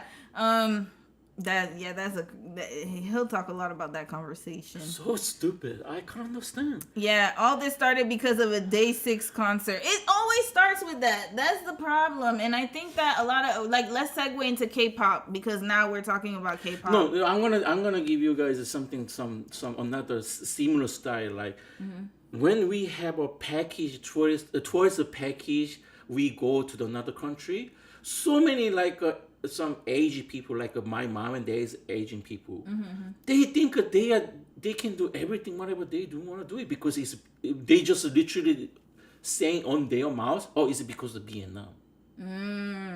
I'm from Korea. Yeah. I have money, so give me everything or something like but that. But they sound like very familiar, because I know some people who look a certain. I'll be honest. I know some people who go to other people's country, I really couldn't understand. And they feel very entitled. And then what I try to tell you guys is something that it's still even package. You are not supposed to do something like tourist. The guide say like don't go that area. Yeah. Don't eat this one. Yeah, it's dangerous. They always doing it. It's always when tourist the guide pick up the dead people like they not supposed to do. It's always Korean. Yeah. It never be Japanese. It never be another country people. It never be Western people. It always Korean. And then what is the funny things? We never say sorry. We just like, I paid it. I paid this one. I can enjoy whatever I wanted. I'm Korean. When I just stay with the people, like I'm just like, I'm ashamed that I have the same blood like you. I can understand. No, but you know what? It's like that. I think it's entitlement, because I have seen it where people go and they try to go in a country and then they don't respect the what's going on over there, and then they think that the world revolves around their country, right? So I'm gonna give you guys this very, very simple example. You guys gonna understand Korean culture about old people. My parents are living in Mungyong. Mungyong is the name of the city. In a very countryside. 경상북도. 경상북도. Moongyong. Is Oops. Moongyong? There we go. Yeah, here we go. Moongyong. So this is where Moongyong is. Where's the map? Where's the map? It's like 3 hours from Seoul. So here, okay.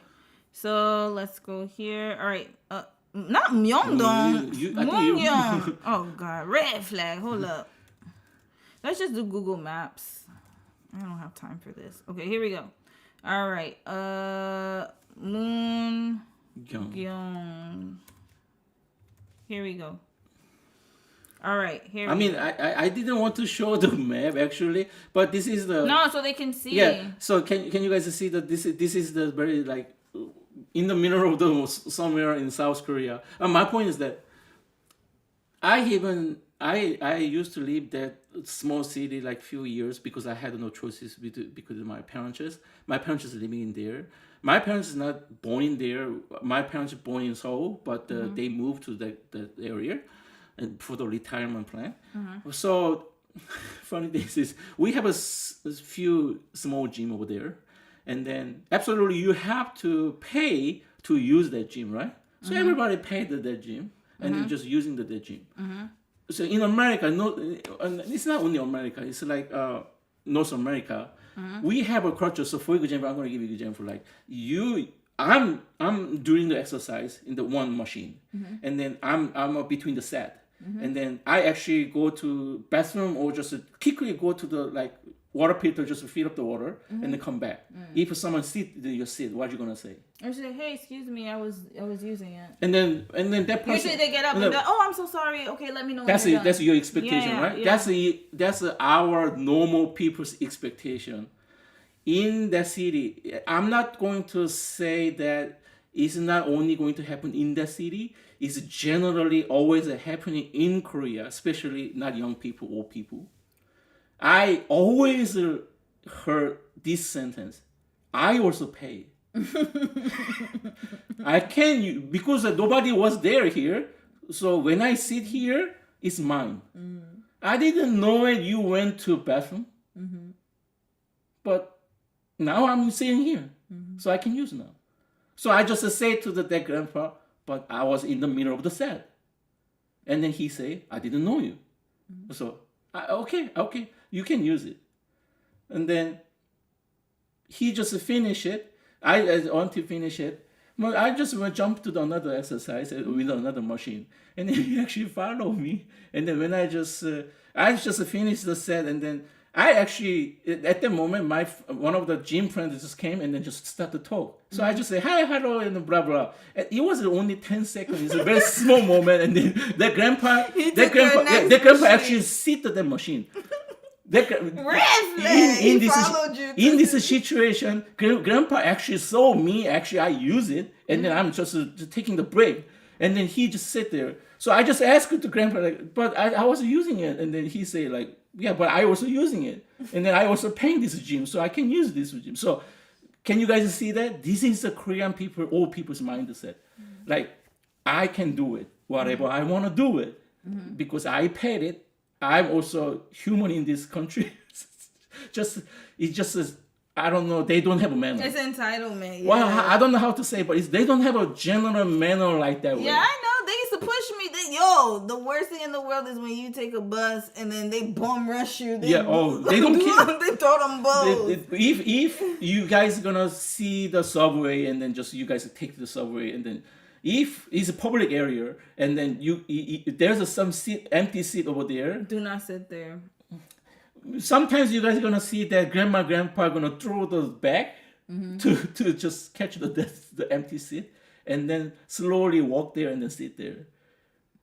I mean, yeah, okay, you want to sit there, it's okay, but do you have to throw your bag over No, it's a different type of like. And then you are young and then you sit there. And then if old people just come to that you're kind of the line of the seat, and then we don't have an empty seat over there, and then they're gonna stare you 100%. They're gonna start to stare you, and then giving some eye sign like why are you sitting here? I'm old, so can you get up? Just freeze. But you should though. To be honest with you, it was weird to see old people standing and young people sitting. That's what I tried to tell you. Okay, standing up and then giving them the place is not a problem. That's different. But it's not a mandatory. It's not. No, but still, I think it's manners. But me personally speaking, as a young people, as a Korean young person, we have to have that general manner. But it's because they have an age, they don't have to have general manner. No, I get what you mean. Like everybody should it's just normal. Be... Like you guys, I have to stand up for you guys. It's just normal. It's not a manner. It's not a like appreciation. It's just normal because I'm age. You have to do it. Oh yeah, so it's expected. But I mean that's different cultures too. In Haiti, they do the same thing. Oh really? Similar, like the hierarchy. Like, oh, I'm the adult, you're the child, or you're younger, so shut up. But my point is, that percentage is too much in Korea. Yeah, it's just out of control. So that's why this is happening. Okay, so the kids, the young people learn that behavior, and then they keep. Oh, absolutely. Their parents are actually teaching their kid. Their kid's gonna grow up in their country and then doing the same thing again. Again and again. It's right? Just kind of the family legacy. That's crazy. Well, let's segue because that behavior is what's going on in. Okay, so there's a group. I'm gonna give you the rundown. Remember yesterday? Oh, we have to make a disclaimer because we were corrected. We were wrong. Remember that girl we watched on this Jimmy Fallon? Oh shoot. So I'll explain the situation. Dom was here a little bit last night, but I'll explain to him the whole situation. It was Cat's Eye. Oh, yeah. The group. Yeah, it was, she's actually Korean. Oh, she's a Korean. Yeah, full Korean. She was born in Korea, raised in Korea, but she just practiced her English very well, that girl right here. Okay. Yeah, she's Korean. Okay. So let's just put that out there. Okay. Yeah, we had to make that disclaimer, guys. So we were wrong. She's not Korean American. I just assumed she was Korean American because in the interview she said that she met one of the girls from Blackpink, and then she was so nervous she couldn't speak Korean, and then she only spoke English.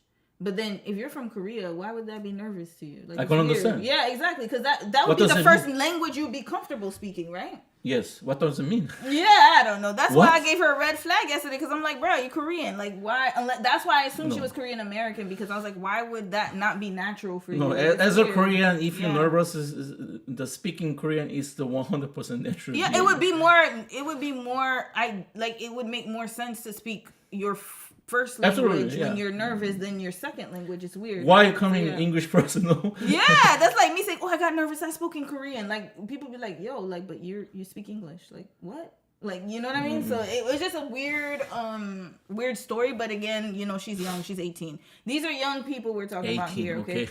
18 to 23 years old. They're very young. So we're going to give them a little bit of grace because we're old. We're old heads. So 40. Our perception is Today's different. my 40. So. Yeah, we're millennials. Okay, so this is our last story. We're going to watch a few videos, not the whole way through, but just some of them. So this is the video I wanted to watch. And they are this group. And we're going to read comments after, but it's just because of time. We're trying to just like go quickly. We have 1 more hour. So they are signed to Hybe, this group. And they were part of a Netflix series. Hybe? Yeah, but they were manufactured. So they were part of a reality show. And then these girls won.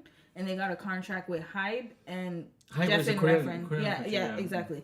So they have Korean management or record deal with an American label as well. So two. Hybe is who's the owner? I think. Hybe and hit this guy. They also have BTS under their under their wing. Bang something. Is it the guy with Bang Shi? Bang Shi, yeah. Yeah, Bang Shi. Oh, good luck. Oh, what's his personality like? What's the rumor? Shit. Oh, really? Yeah. Okay, don't give us a Okay, what happened? Because it's too much power. Okay. He's the number one top of person in the entertainment in Korea, so that's why it's too much power. When someone has too much power, then it's forget it. You just can't handle every single of the situation. So is he different from the SM and YG almost same label? Okay, they're all the same. I think he's older than the YG. Which one's the one with the big ass head? Is that YG? No, the Park Jin-young. Oh, okay, so you don't even know who I'm talking about. Yeah, he got a little big head. That one. He got a water head. Park Jin-young is the younger brother than him, and he's the oldest one. And that's his brother. No. I mean, I mean in Korea, it's just a brother. Oh, like Hyung. Yeah, Hyung and Dong-sang. Yeah. Okay. I mean, we are all brother and sister. Yeah. So I think. Also, y'all do the same thing as black people. We call each other brother sister. And then yeah. they just did the same music style, and then they producing the many music style before they successed, and then he got success first, and then he got a lot of power. Like so, it's another level of the power in entertainment area. Mm-hmm. So what can you share with us that's not gonna get you in trouble? You must follow every single something. No, but what can you share about his personality that's not gonna get you in trouble? Like, what can you say about the news? Like, what do the news say? What does the Korean media say about him? Is what I'm saying. Everybody shut up. Oh, nobody says anything in the media. I'm gonna tell you, once you have a power, you can make media shut up. Remember that story you told me about? Okay, actually, hold that story. Especially entertainment businesses in Korea is pretty big, almost like similar size like a Samsung. Mm-hmm. So it's like a chip, like similar to a chaebol? He's already Jabber very long time ago. Okay. He built so much money. I think he's almost like billionaire. How old is he? I think he's almost like 50 something. Oh, so he's not that old. He's like Gen X. He's Gen X. But I think he's billionaire. So he has a superpower. So that's why. But it's just a monopoly system in Korea because we only have only few companies over there, like the SMYG, and then this is the high. That's why. And then once he hit the kind of very popular musician over there, then forget it about this kind of industry. And then so many people craving that kind of opportunity to just get in there and then getting popular. Yeah, because they do training camps and stuff. And right? then I think Bang Shi is the American, so that's why. Oh, is he? I think he's American. We're gonna find out. I think my point is he born in Korea and he's Korean, but I think he got the American citizen. I don't know. I'm just pretty sure because he's not living in Korea. Oh, he lost weight. He looks very different. And you're right. He's worth 1.7 billion. Yeah. Oh, so he's a billionaire. Okay. He's a billionaire. So we're gonna go on Wikipedia. Oh, he's a Leo. Oh hell no! Red flag.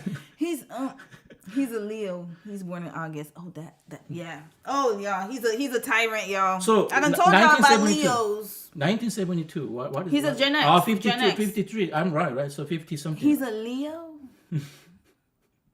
A Korean Leo? Oh Lord. Yeah. No, he has too much power. Yeah, and he's Leos. Y'all already know how I feel about them. I said they're dictators. They always think they could run everything. They're just as bad as Virgo. I mean, their sign. The next sign is Virgo. It's not that far. All right.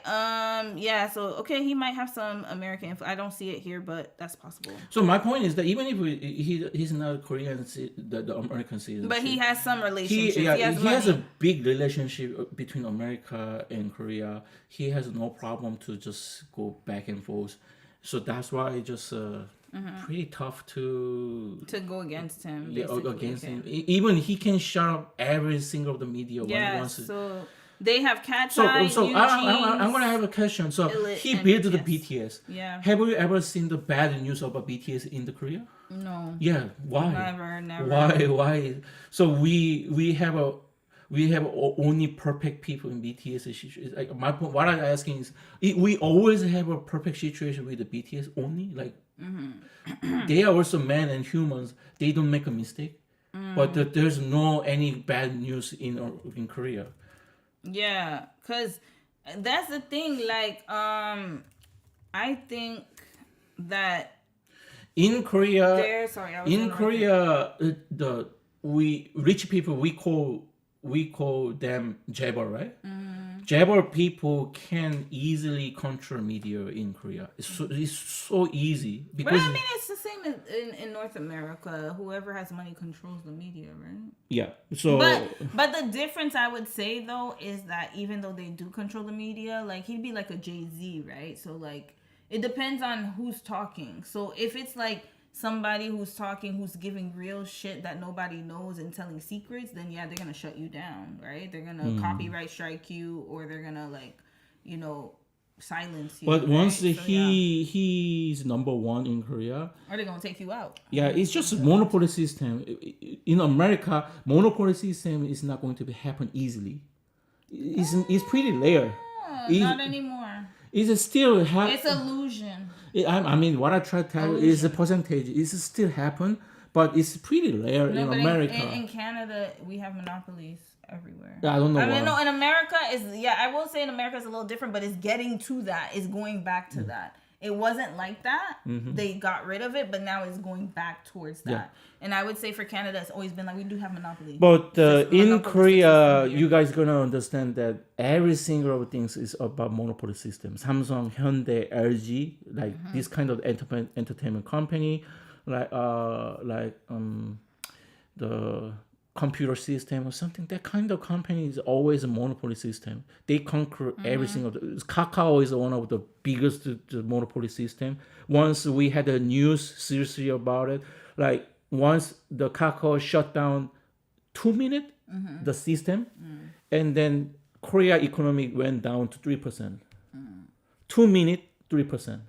Economic. Why this is happening is monopoly system. But imagine that he's number one in entertainment industry. What is going to happen? He's going to control everything. Well, now we're going to get into it because so this is where this is important because there was recently a young girl in that group that I showed you, not this one. This girl, right? Is that her? Yeah, that's her. So she they put out a statement that she left because of her health. That's what the record label said. But then she came out and kind of said that she's healthy and nothing's wrong with her. Oh, it sounds very normal in Korea. So in Korea, they always say, "Oh, somebody's health. Oh, this I person told is you, taking time out entertainment, entertainment. Okay. This is normal situation in entertainment in the industry. It's so easy because it's just kind of the character image. Their company's image is everything in Korea, so they must find any reason. If one company owner try to kill someone, there's so many ways to make that person kill. So it's not even surprised about that kind of news. Okay, so first let's get into so the girl that got that is sick, but it's not actually sick. Yeah, I don't believe it. I believe that something happened and they're just covering it, right? Okay. She's half black, half white. So half Ghanaian. So half there's no even Korean gender. No, they're all foreign except for Yoonchae, the girl. So, okay, yeah. She's the only Korean. Everyone else is from different countries. So she's the one who's half black, half white.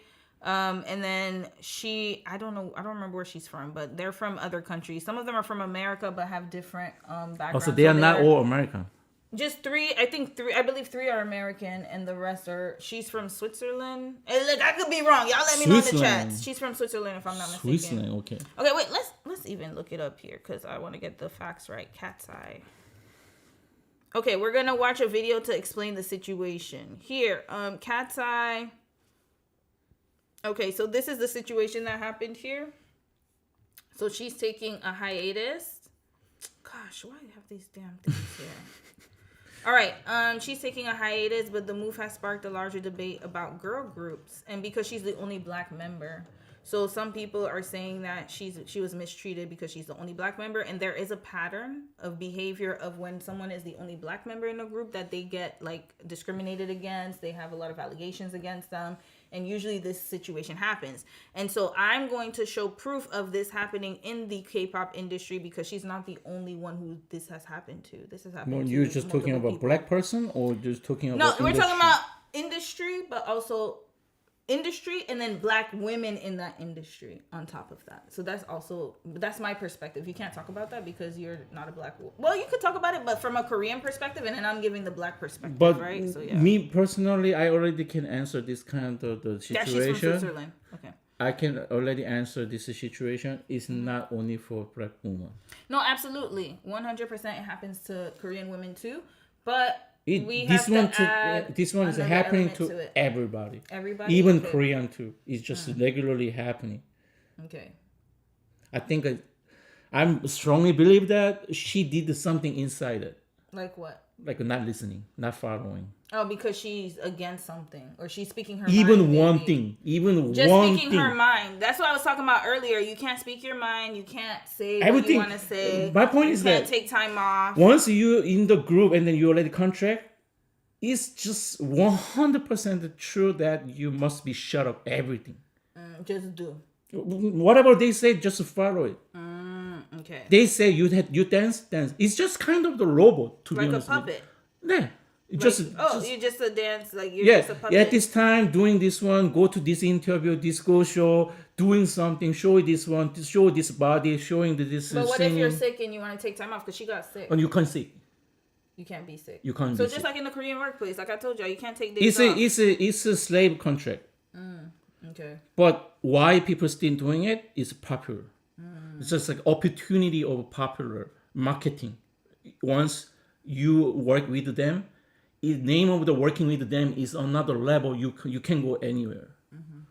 It's kind of the movie of the Yeah, the devil. movie stars. But it's the same. The Devil Wears Prada. Yeah. Once you work with that person, you can start putting your resume to everywhere. It's a similar situation, but it's too strong inside of the contract is slave. But actually, it happens. It's the same thing in America. It still happens in America, right? Yeah, in North America. But when yeah. we see the Blank movie, like Snoop Dogg, that kind of the movie situation. Yeah, Death Row. Yeah, he had the same situation at Death Row. It's not really different, right? No, it's not. And- but I mean, I would say the only difference, though, I would say the key difference, though, is that in Korea, your whole career is done.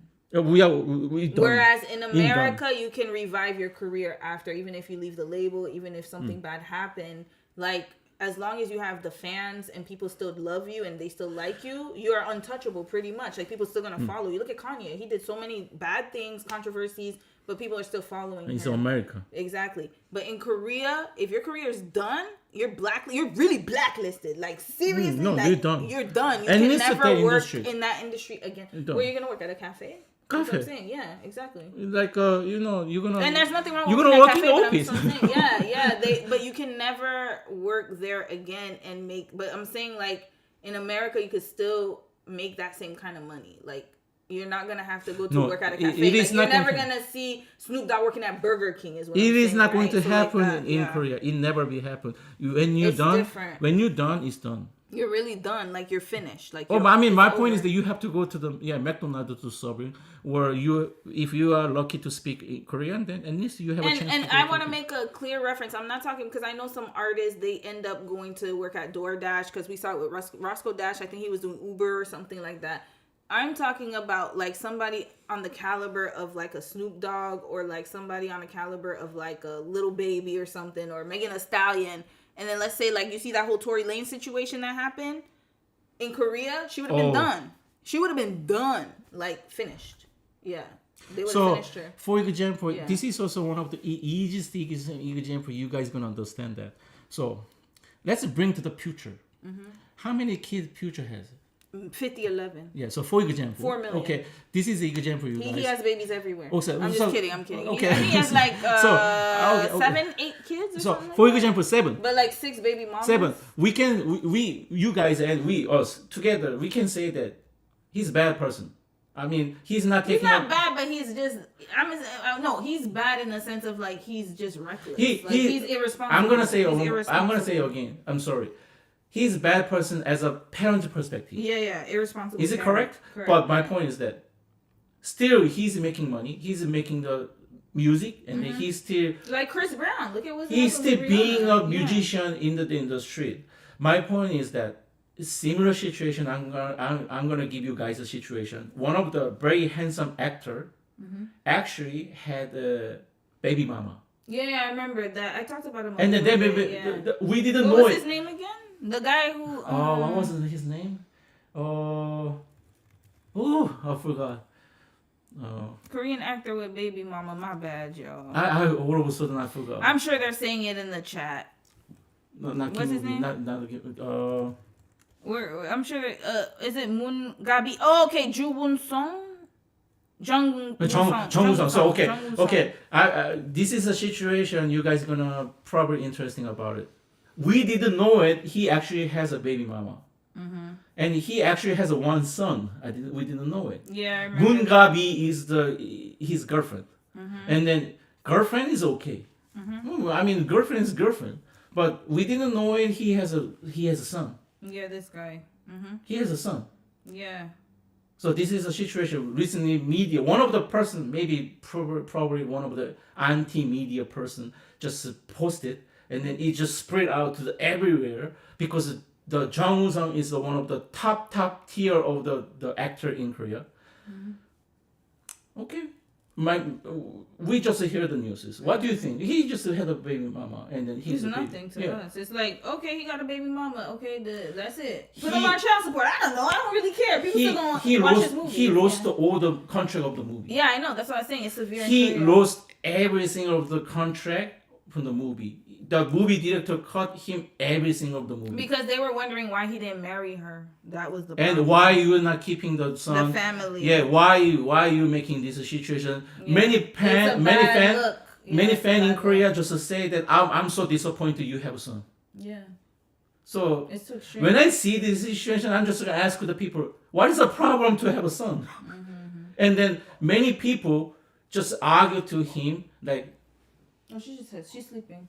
It's okay. She has hiccups. So my point is, so many people argue and then just point to him like, "Oh, you are not taking care of him," but he actually millionaire.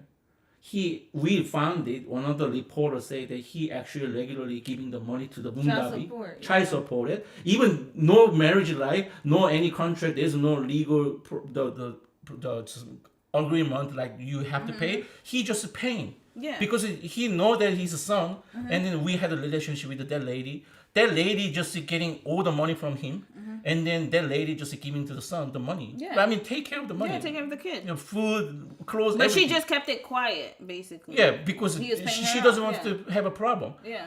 And then he didn't want a problem. Okay, one of the media reporter said that actually he take care of the son, Yeah. but He's not a deadbeat. but Korean people say, "Oh, you didn't even say to us." You know what?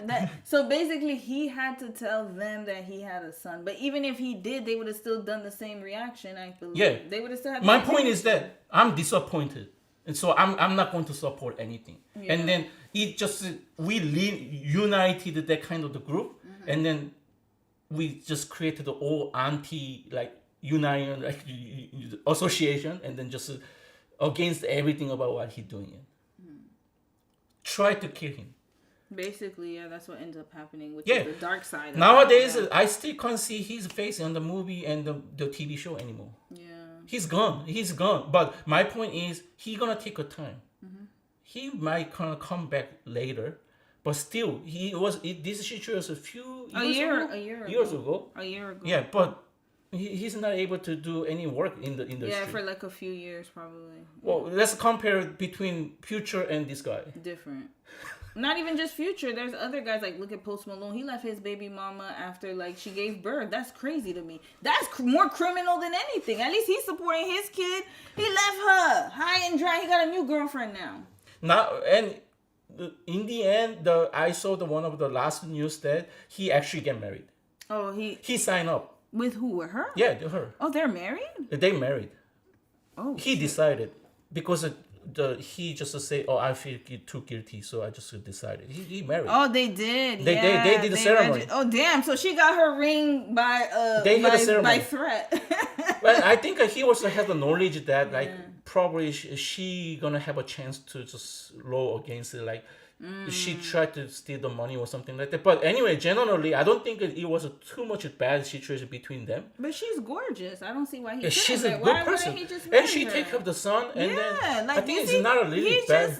What's wrong with him? That's my problem. Like, what's wrong with her? She's gorgeous. She takes care of her kid. She seems like they would actually be good together. Like, what was his problem to marry her? Because Korean people say he didn't mention that he has a son. No, I'm saying what was his problem to marry her? Okay, I'm gonna say one more time. Again, I just fixed my sentence.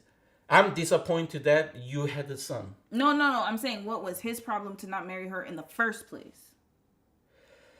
No, it's not even that level. I'm disappointed that you have a relationship. No, I understand that. I'm not talking about from the Korean perspective. I'm saying he has a problem because why couldn't he marry her when he found out she was pregnant?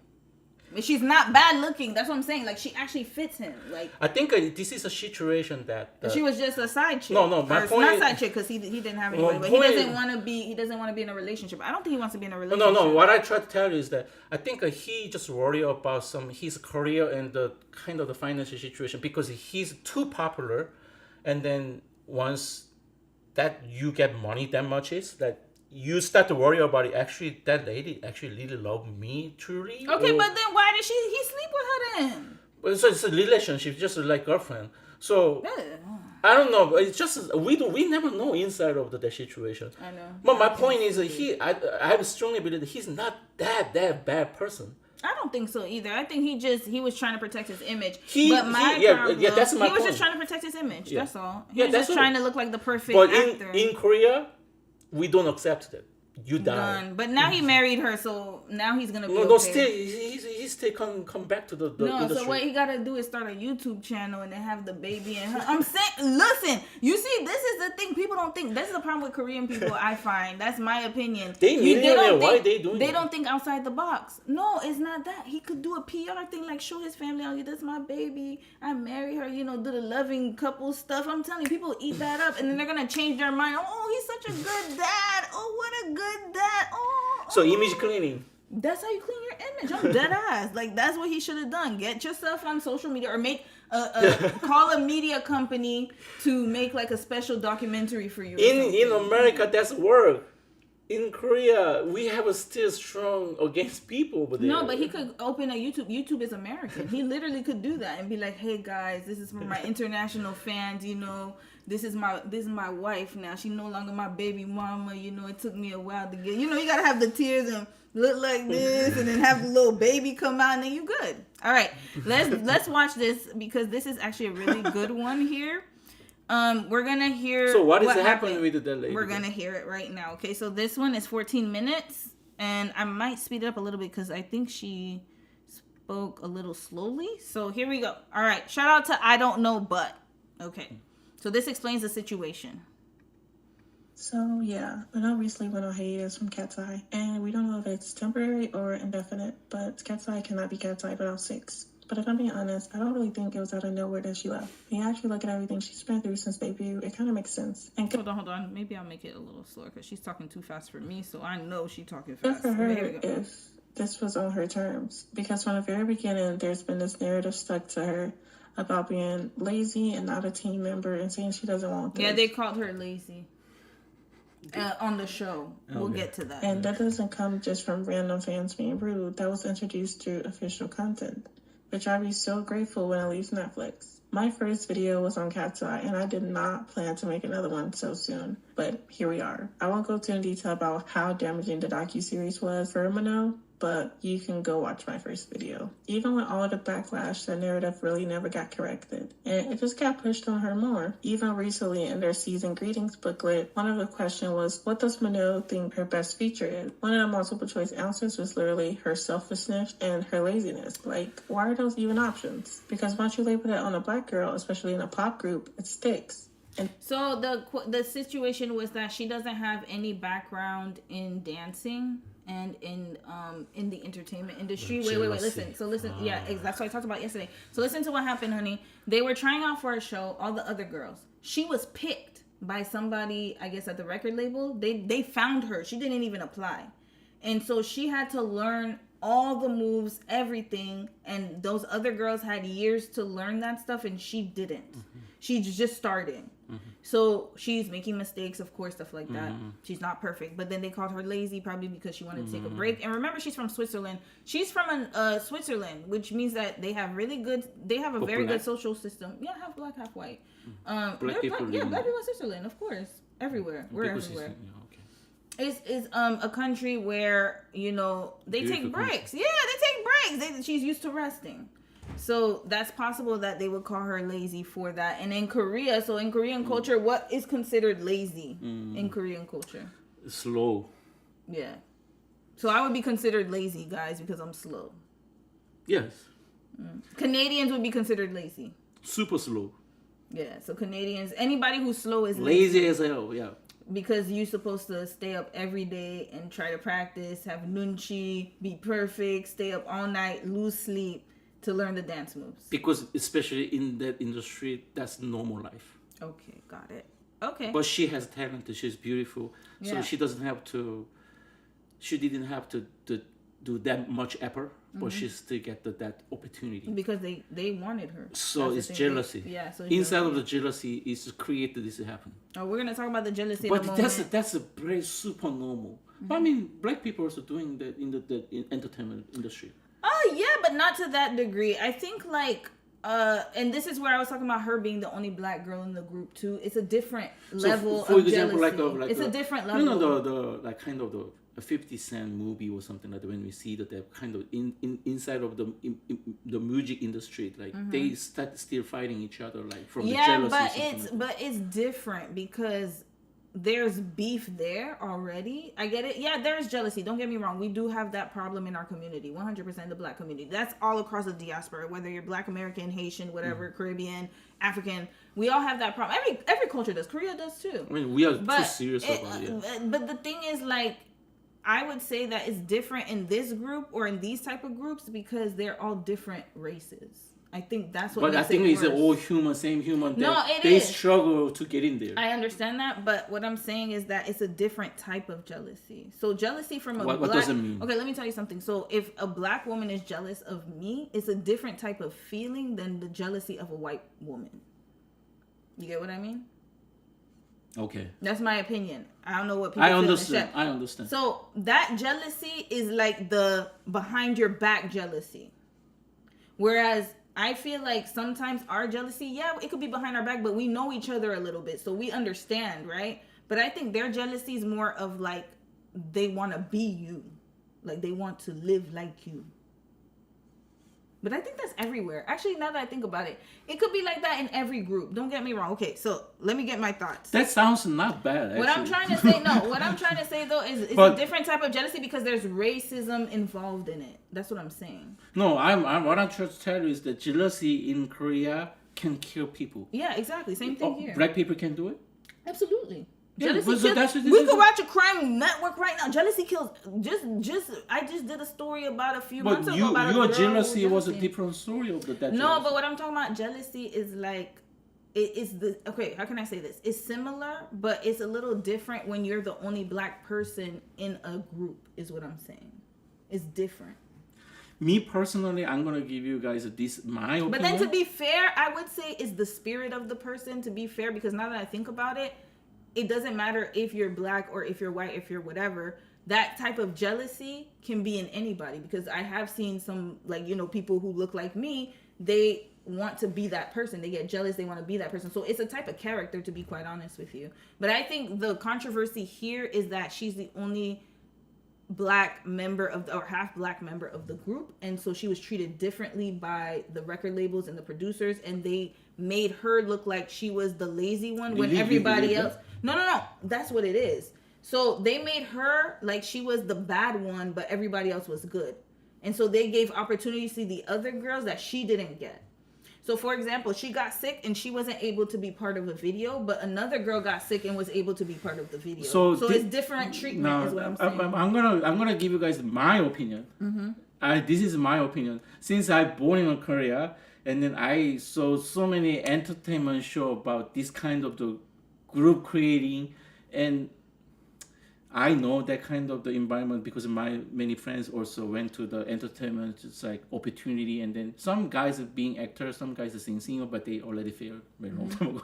But I saw many cases how they survive it. Yeah. This is happening, in my opinion. You explained that she came from nowhere, like just picked up. Did. Yeah, 100%. She got picked. Yeah. And then probably she didn't practice a lot of time of the dancing, singing, or something 100%, like that. Yeah. But on the other hand, last of 4 members, they took very, very long time to practice singing, dancing, making the kind of the group K-pop group style of the dancing each other, it requires a lot of time to practice each other. You need to understand that person's the movement. I have to collaborate it. It taking very long time to understand. In Korea, K-pop has always like group dancing each other, right? Yeah. Then music video showing it. That means you guys really taking a lot of time together to practice each other. So in Korea, for example, like YG, when someone pick up to that group, normally they spending together time, like years in the one like the dormitory, and then they dancing almost like 20 hours a day, and then they not sleeping at all. If there's a show over there, they not sleeping at all, like 15 days straight, and then just practicing same thing again and again and again. Once that you guys go to that level, and then showing the you guys' ability on the TV show, and then it's just like beautiful over there. That's too much work. But my point is that it's not because of the black, it's not because of the white, it's not because of that. Your perspective. In my perspective, it's because she couldn't follow that practice, but she required more taking a break, more sleeping or something like that. But on the other hand, other 4 members can follow boss's direction. But that's from the Korean perspective. Because it's Korean government. So you must, once you sign up to the contract, you must follow. I'm specifically talking about in the entertainment industry. Yeah, correct. So once you sign up, you must follow what bosses say. Bosses say 20-hour dancing. You have to do it. But probably she couldn't follow it because, for number one, she from Switzerland. Is pretty personality, difference. Very generous, good, like really good country. You don't have to put that much effort from the young ages. So it's not your natural behavior, but she picked it, and then she just get into that group. She had to push herself to work that much. It's too much work to her. So she just require like more resting, more sleeping, more eating, something like that. But on the other hand, other 4 members still can follow, even if they are feeling like they're gonna die. I don't mind. They just say, I don't mind. I'm gonna die. I'm still gonna do it. But in that situation, that 4 people are gonna start pointing that person. That person is lazy because that person can follow. Then we started argue to that person, why you here then? In the same time, if you're gonna get out of that door, immediately we are not taking even 5 minutes to find another person to get in here and then start the dancing 20 hours together. Why that person is still here? They started fighting each other, and then this is happening. In my opinion, it's not a color, it's not a black, it's not a white. I think, in my opinion, because I saw the cases. Oh, so you've seen the same situation happen even with Korean people, is what you're saying? Yeah. And I think it happened with New Jeans. Didn't New Jeans have a problem recently? I gotta check that. And you guys gonna know that we have a very popular group before. It's called Big Bang. Big Bang is 5 people. Yeah. And then when last person picked from the boss, another person couldn't follow that dancing and the singing, so get fired. Okay. But that 4 people stay 2 years together to practice each other, and then one person even went to the emergency room because it's just almost like 1 month of dancing, like without sleep. That's crazy. And then that person didn't say anything, just come back to the floor and then just still dancing again. You must doing it. It's no chance that you have no option at all, or you're gonna go home. Even you can't go home because you have a contract. Yeah, you have a contract. Y'all heard about them contracts? I told you. So good luck. So it's my opinion. Are crazy. As a Korean, when I see so many kind of the documentary and TV show, this is happening. Some people have some mindset really struggle to follow it. Then inside the people already started judging that person like, why are you here then? You are not my level. Get out. But I think for me, like, I will say though that there were a lot of, like, for us in the black culture, it's microaggressive language to say that black people are like, she's lazy. Because for black people, whenever people call us lazy, it's usually like a code word for like, we're not working hard enough when we are probably working more than everybody else, right? And so I feel like this is the perspective I want to give, is that for Manon, the girl, she's catching up. She's not lazy. She's just catching up. And of course, if you're new to something, it's gonna take you time. And I feel like they give more. They like people of other races, especially in Korea, if they look at a black person, they're not gonna give them as much grace as they would give another race of a person. So like you have a white girl in the group and a black girl, let's say the same situation happens, they're gonna look at the white girl like, oh my god, poor you, oh it's okay, life is hard. And it's a black girl, you go work, oh you're strong, you're able to do it, You right? believe it? You're a workhorse. That I actually believe it. I actually believe that 100%. Why I believe that? I'm gonna tell you why. Because where did she go? Hold on, I heard a noise. She's somewhere doing something. I heard her. Okay, what I will say though is sleeping over there. Oh, she's sleeping. Okay, I didn't see her. I heard a noise. What I will say though is that I believe that there is an element of racism involved, and the reason why I believe that is because I know how Korean culture is and how they prioritize whiteness. I will say that, and so what I'm gonna say is that she didn't get as much of a pass as the other girls. No, I agree the part of the portion, but I'm still believing. No, that. I believe what you're saying 100%. I believe what you're saying, but I also think that she like. Of course, I worked in Korea. I know that they want them to work 100%. But the problem I have with this situation is how it was handled, and also like I feel like when a black person is put in that kind of group is very tricky because people don't have that cultural expectation and they don't understand our culture like us, and they don't try to understand us, and we're seen as aggressive, mean, oh you don't want to listen, you don't want to, you being combative, you but when you're just trying to explain your feelings and explain who you are and you're just existing, and then people are putting you in a box and trying to make you seem like you're the bad one when everyone feels the same way, but they don't speak up. You're the only one who speaks up, and then you get in trouble. Too drama. It's a lot of drama. Yeah. Okay, let's continue because I know the comments are cooking, y'all. Let's just continue a little bit, and then I'm gonna read some comments. I promise I will read comments, y'all. And then there's the billboard incident. She wasn't there when the other girls went to take photos. Fine, okay, not a big deal. Yeah, you see? There was a billboard incident. Manon was not only left out, but covered up. So they covered her up. So they are continuing the group without her, basically. But then they post in front of the billboard in a way that literally covered up her face. And the next day, she went by herself to take a picture with the billboard. So she went by herself. Okay. Because they did it the day before without her, and then she went by herself. Okay. So they couldn't wait a day? I guess Cat's Eye is just 5. Because even in the Gabriella performance video, yes, I know she was injured, but they could have found ways to include her because they did it with Laura and Game Boy. Everybody, we're on set for the Gabriella performance video, and you might see that I don't have an outfit on. It's very unfortunate, but I sprained my ankle. It's better to not be dancing in heels right now to make sure. So you understand she sprained her ankle? Okay, you're gonna hear the rest of the part. That I'll be all set for Lollapalooza. I'm having so much FOMO, but they're killing it, and it's fun to watch them perform and everything. The team and the doctors and I decided that I can't dance. That's another girl in the group, okay? Not the same girl. So she is half black, half Ghanaian. Half Ghanaian, half white, and she's from Switzerland. The next girl is American, but of Indian descent. Okay. The team and the doctors and I decided that I can't dance. We have so many things coming up that are really important. So they were like, it's okay to put yourself first and like make sure that you are okay, because that's the most important thing. And like they found a way to make it happen so I can still be in the video. You see?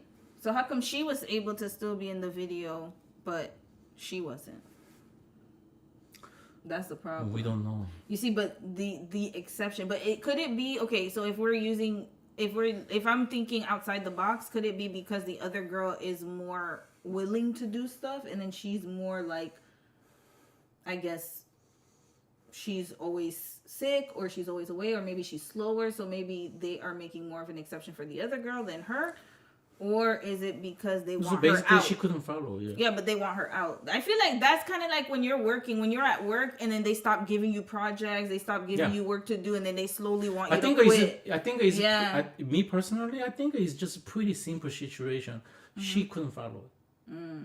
But the other girl could follow. Yeah. So they wanted her to stay because she's more agreeable. I think half an Indian lady can shut up and just keep doing her work. She's American. American Indian. We'll just say American with Indian. Yeah, We'll just say American. And then American girl. that lady, the Swiss lady, starts speaking something and then not following. I think it's just a simple. And then the company started like, okay, then we're gonna push her out. Slowly push her, make her want to leave. Yeah. Okay, I'm gonna watch this and then we're gonna read a few comments. Funny thing is, it's not even just entertainment country. The situation. This happens everywhere. In Korea, in any normal company, we have always that situation between Korean to Korean. We always have that situation. No, we do too. Like if you work in a space where it's like a professional corporate space, then what they'll do is they will slowly not give you stuff, and then you're gonna be like, "What? I'm not doing anything all day," and then it's like they're forcing you to quit. Yeah, because we are not able to just kick that person out. Yeah, because if they kick you out, then you're gonna sue. They're gonna sue you. Yeah, so then they rather you make it so bad for you, unbearable, that you're gonna want to leave, and then they're gonna make the excuse like, "Oh, she couldn't handle it. She couldn't do." So this. me personally, I don't think it's just.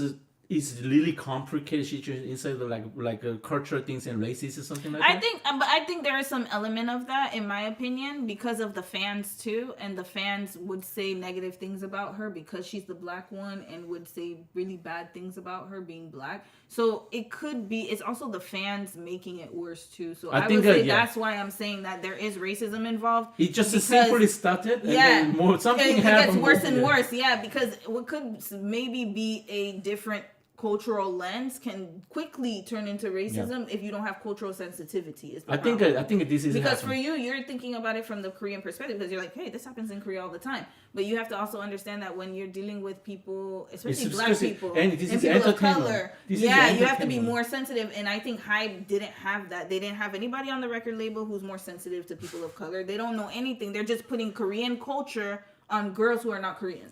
That's a big problem. Why? Exactly. That's that. But then basically starting is already wrong, right? Why they bring these people to the Korean pop? I can't understand. Yeah.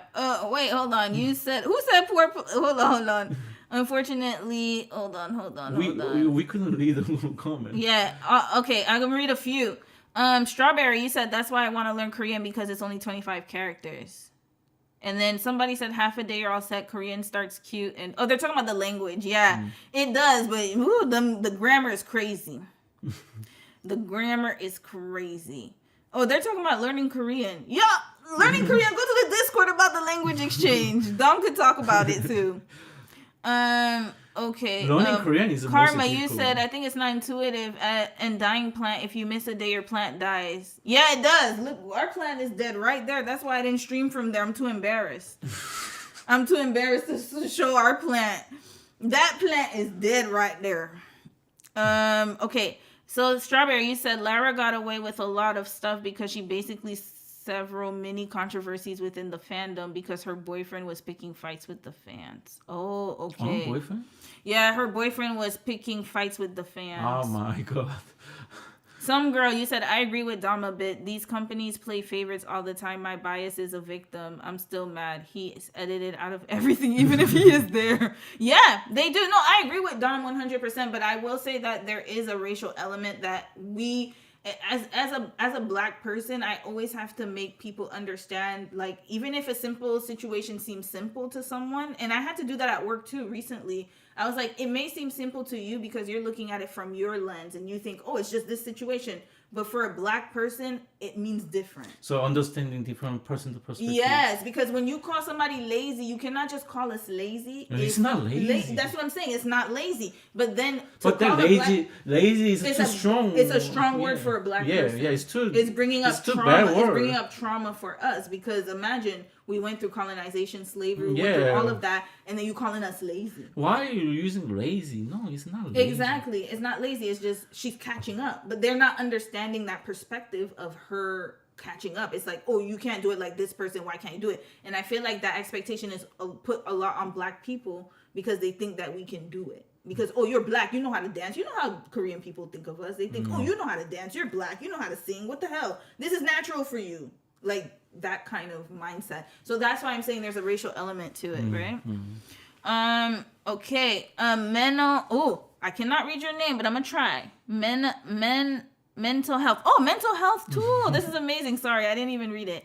I have a theory. I think Jeffin wasn't looking forward to having a black girl in the group in the first place. Jeffin probably thought, why her? I agree. Because Jeffin is American. Okay. So that could also be a problem too. Mm-hmm. Why her in the group? We want a group to look more, Okay. less black. So my theory is pretty much similar. Yeah, no, I agree. I agree with what you're saying too. Got picked is the problem.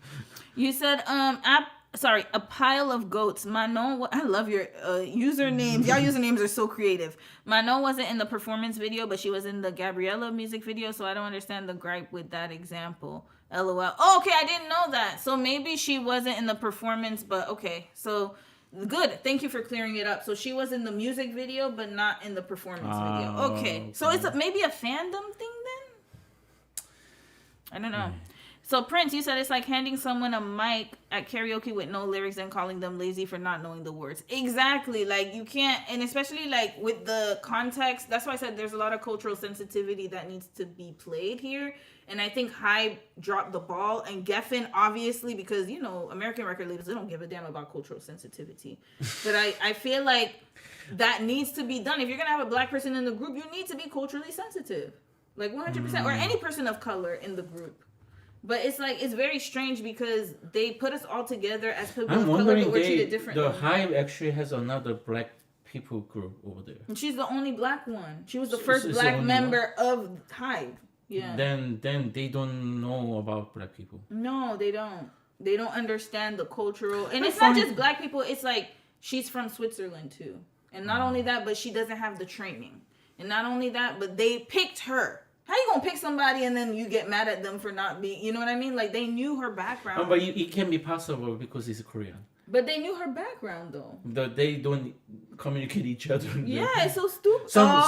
Some powerful people just pick the person, but against people like what the hell is going on? She's not good. Oh, the people who actually work with the people probably like she can't dance. But powerful people just push her because she's beautiful. That's why. Because of the image, and then other people started being jealous. Like, no, this is not good, and they just. I get it, yeah, because that does happen in the workplace. All the drama over there. That's like at work, right? So it does happen. Yeah, it's like a work. It sounds like work. Yeah, it sounds like work. When you're doing a position, you're really good at it. You know that position, but then they don't choose you because you're not the right fit. But they choose some random person who knows nothing about nothing, and then you have to train that person. But that person's like, I don't know. And then that person's making more money than you. Yeah, I could see where it goes. And then you actually have to report to that person. Yeah, you got to report to that person now. And then, yeah, okay, I get it. All right, let's continue. We have so many things coming up that are really important. So they were like, it's okay to put yourself first and like make sure that you we saw that part already. And getting to have that moment of representation. And she doesn't even get the opportunity to speak or tell us about hers. Knowing it meant so much to her to have a doll that looked like her, especially one with braids. Her makeup is exactly like mine. Okay, she had one that looks like her. Okay. The attention to detail. Look, it has my jade bracelet. Okay, that one looks like her. It has mold on this. That one looks like her. Okay. Face. No one noticed. You look exactly like her. Yeah. Oh my God. Has a video. I wish that I had a doll with a video. That one looks like her. Okay. I loved Monster High so much when I was little. I had all of the dolls. I remember how much they meant to me growing up. You got your I got like your clip. Thank you. We're both wearing this like denim long sleeve jacket with this purple fur around the neck. Got the little ears too, and the hoops. Okay. Oh, there's no. No, she got one. She got one, but there's no interview over there. Oh, that's what you noticed. Because I was like, what was the problem? Oh, I was waiting to her speak. She didn't get to speak. Okay, got it. You see? So they were trying to ice her out. Sure, except for her. And then everyone the got a editor picture. had to come out and literally says that the label just never sent hers. When you stack all of this up, it does feel like a pattern. And I'm guilty because at first I really thought the fans were overreacting. Like, I really did. But once you put all this stuff together, it just doesn't feel like it's random that she's always excluded. And I guess that's what makes all this more frustrating, because the K-pop system still treats her like a black woman. But the minute conversations about representation start, suddenly she's not black enough for some of you. She's black enough to be stereotyped, but not black enough to be protected, because the system clearly sees her as a black woman, especially the K-pop audience that they have. When she says being called lazy, especially as a black girl, is not fair. Now I feel like I always need to put in extra work to prove something, even though I really don't. She didn't say it was unfair as an idol or a performer. She literally identifies as a black girl. And it's been crazy these past few days because my entire timeline has been all about discourse about her saying this. It's just debate whether she's black enough and whether she can represent us, and whether mixed women are replacing monoracial black women, and whether they're in the... To be honest with you, okay, so I gotta be honest, when a mixed race person, like a mixed race woman, like for example Manon, is amongst black people, then there's a different type of, like, you know, like, she's not black enough, she's not one of us, right? But when you put a mixed race woman in Korea, they would consider her black, right? I want to know that, do we have this answer? Who actually say that word first? That she's not black? No, lazy. Lazy? Yeah, it was on the show. It was on the show. If we know who actually say most the first time. Okay, chat. Who said she's lazy? Can somebody tell me who said my she point was is that lazy? if we know who is this first person say lazy, then we start knowing is actually racism, or something. We start knowing is actually the work attitude. We're gonna start navigating, because that person's background is gonna show how come that person could say lazy to the black person. Somebody, we're gonna park it right here. Let's listen to a few more minutes, and then we're gonna find out who called her lazy, because she got some examples here. We're not gonna watch the whole video through because of time, because I want to watch other videos. White people did. That's what the other contestants. Who called? Okay, let's find out who called her lazy. See, I'm good with this one. Yeah, I told you. Didn't even know. I didn't even think about that. Who called her? Who called? What's her name again? Manon lazy. Can you search it? Yeah, of course. If that is true, then you're right. It's a racist. It is 100% racist, because that's the thing. Like, she opens up about being called lazy. But what I try to tell you is that if Korean person say lazy, then it's a real lazy. That is just like, for example, Hive boss say to this lady, "You are lazy." Then it's really lazy. It's not because of the color. It's because of you are too slow or something like that. But if a black person actually pointed to her like it's lazy, you mean a white person? Oh, a white person say that? That's racial. Then it's something. Here, okay. Let's watch this. All right, this was a year ago. Okay, y'all, we gonna get to the bottom of this. We get into the nitty gritty. Because remember, I have not watched this show. I probably should. I have Netflix. I'll watch it tonight. I promise. I'm more invested now to watch this show because I want to see the. But this is a point that the video pointed. Yeah, like I think so. Yeah, this video is gonna tell us who did. Okay, so let's skip through. Manon skips practice. Okay, let's watch this. This is gonna give us a background, y'all. My thoughts have completely changed. So here's a full rundown of the drama. So the premise of the show is about girls from around the world coming together to train in hopes of getting their chance to be in Hybe's global girl group. They train for 1 to 2 years before being put into the survival show, Dream Academy. You have Hybe and Geffen, two ginormous labels in the music industry coming together to create the next global girl group. While the training began, many girls were working hard to hopefully get their shot at debuting. And this is where Manon comes in. During their training process, she began to take days off because she was sore from practicing, leaving the other members to learn choreography without her. Going to practice today. Okay. It kind of looks like you're making a mistake because Manon's not here. This frustrated contestants because of the extra work they had to put in, and this led to some animosity towards Manon. This keeps happening over and over again with Manon. And there's people that just came and never danced before just like her, but they are here every single rehearsal.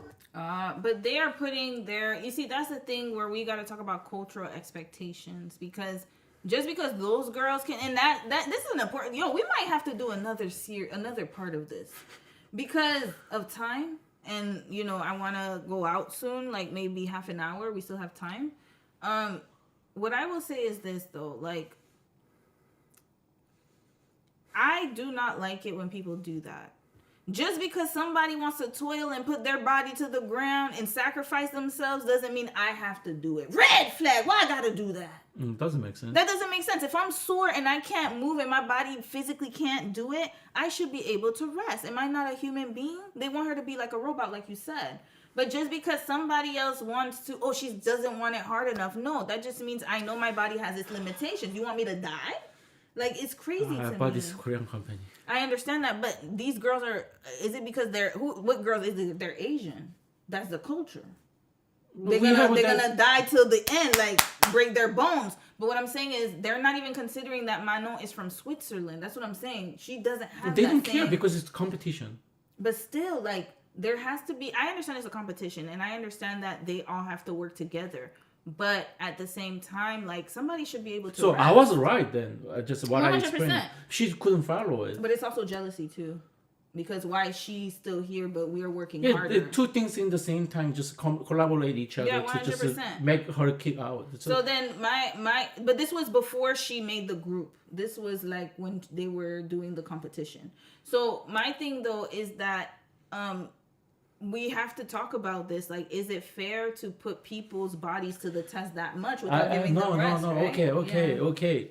That's another topic it's for another day. Fair. It's not fair generally, but it can be fair in Korean company. I can't. You can understand. I understand. I born in there. I grow up there. I used to live that life. That you guys are really seeing that Korean life. That's our life.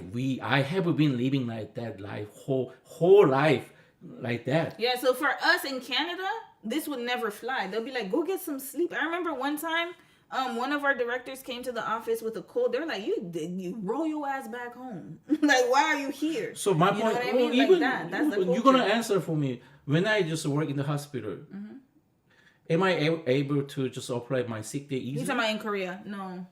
But here, how many sick days? My answer is like no, he wasn't. No, but what about here? Even small, nothing company have that kind of the small culture in there. Yeah. Imagine that this is the one of the most of the competitive area.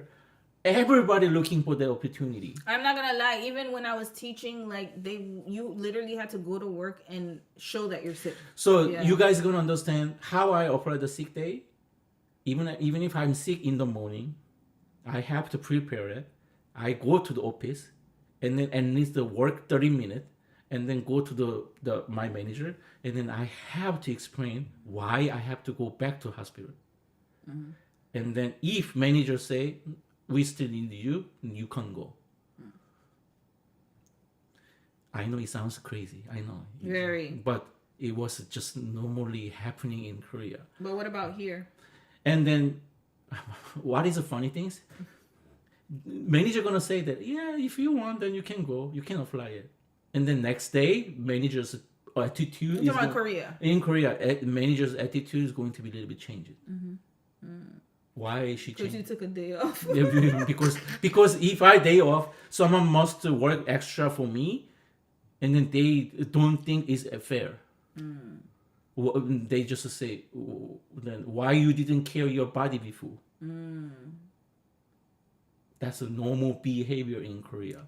You guys is watching real Korean perspective of the human's life with this kind of small show. This is regularly happening, especially why this is kind of the big situation, because it is a super big competition over there. So look at that. Even we watching so many ladies over there.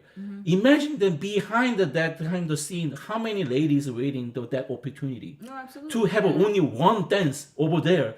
They looking for that opportunity. And then one lady can't follow it, but many boss or managers are pointing that person only. Absolutely, people are gonna say that you're lazy. I think for me, like, okay, and we're continuing the video. I think in my perspective, taking a day off or a few hours off to recover is not a big deal to me. I understand, but culturally, like for example, in Canada, we don't have that kind of culture. It's like take time off. If you don't, if I miss work my work is going to wait for me. It's not like somebody else got to do my job. I'm the one who has to do it, right? Because they'll just be like, okay, you're going to do it when you come back. All them emails going to pile up in my inbox. Like, why can't they just make her do her part when she comes in and they can't focus on theirs? But I think it's synchronized too much. The dance moves are too choreographed. They're too overly done. So simply, I can answer this question. Korean people don't care. Yeah. Korean people don't care about your situation. Lack of empathy. Our work is priority no matter what you have. Yeah, lack of empathy. No empathy for you. That's it. That sentence is gonna explain everything to you guys. And is it just Korea or Asian culture in general? I think in it's Korea. You don't think it's Asian culture? No. But those girls are Asian. Because they are Asian, because they from Asia, but where they are dancing right now? In Korea. Okay. Once you landed in Korea and then you just put in your effort to be a Korean company. Maybe they were in US, but I'm not sure if my they were in point US is that it doesn't matter. No matter what characters came from there, I don't care. We don't care. If you land Korea, you must follow Korean rule. That's something just easy sentence. Like you tired? Get out. All right, let's continue watching. We got to finish this through. Okay, we're gonna watch the whole thing. This keeps happening over and over again with Manon. And there's people that just came and never danced before, just like her, but they are here every single rehearsal. Manon eventually returned to training, and this is where the tables in the documentary turned. From the beginning, the trainees were never told that they would be participating in a survival show. This information wasn't relayed to them until a few weeks before they needed to go public, which really caused tensions to rise. Because all of a sudden, this stopped being a training program and turned into a survival show where the girls would be ranked and judged by viewers like you. This realization caused stress levels to run high, which brings us back to Korean style. Sounds Korean. So they didn't even tell them. Sounds Korean. So she thought she could take time off. Sounds Korean. She didn't know it was for that. Welcome to Korea. So basically, it's not her fault, to be quite honest with you. She Welcome didn't even know. to It's last minute. Oh, let's change the format. Yeah, Korean is like that. Like literally, like last minute change everything. Good luck. Yeah. Okay. Okay, so Haig decided, or Geffen, I don't know, whatever, decided, let's make this a survival. No, not only one. It's good marketing. Oh, so make them think and then put them and say, actually, you need to fight for your life here because you're going to go home. We don't have to push them to work hard. Yeah, got it. There's so many benefits once we switch the direction. Marketing is good, people attention is good, and then you guys are going to work without our sentence. That's it. Oh my God. Make money. Easy money.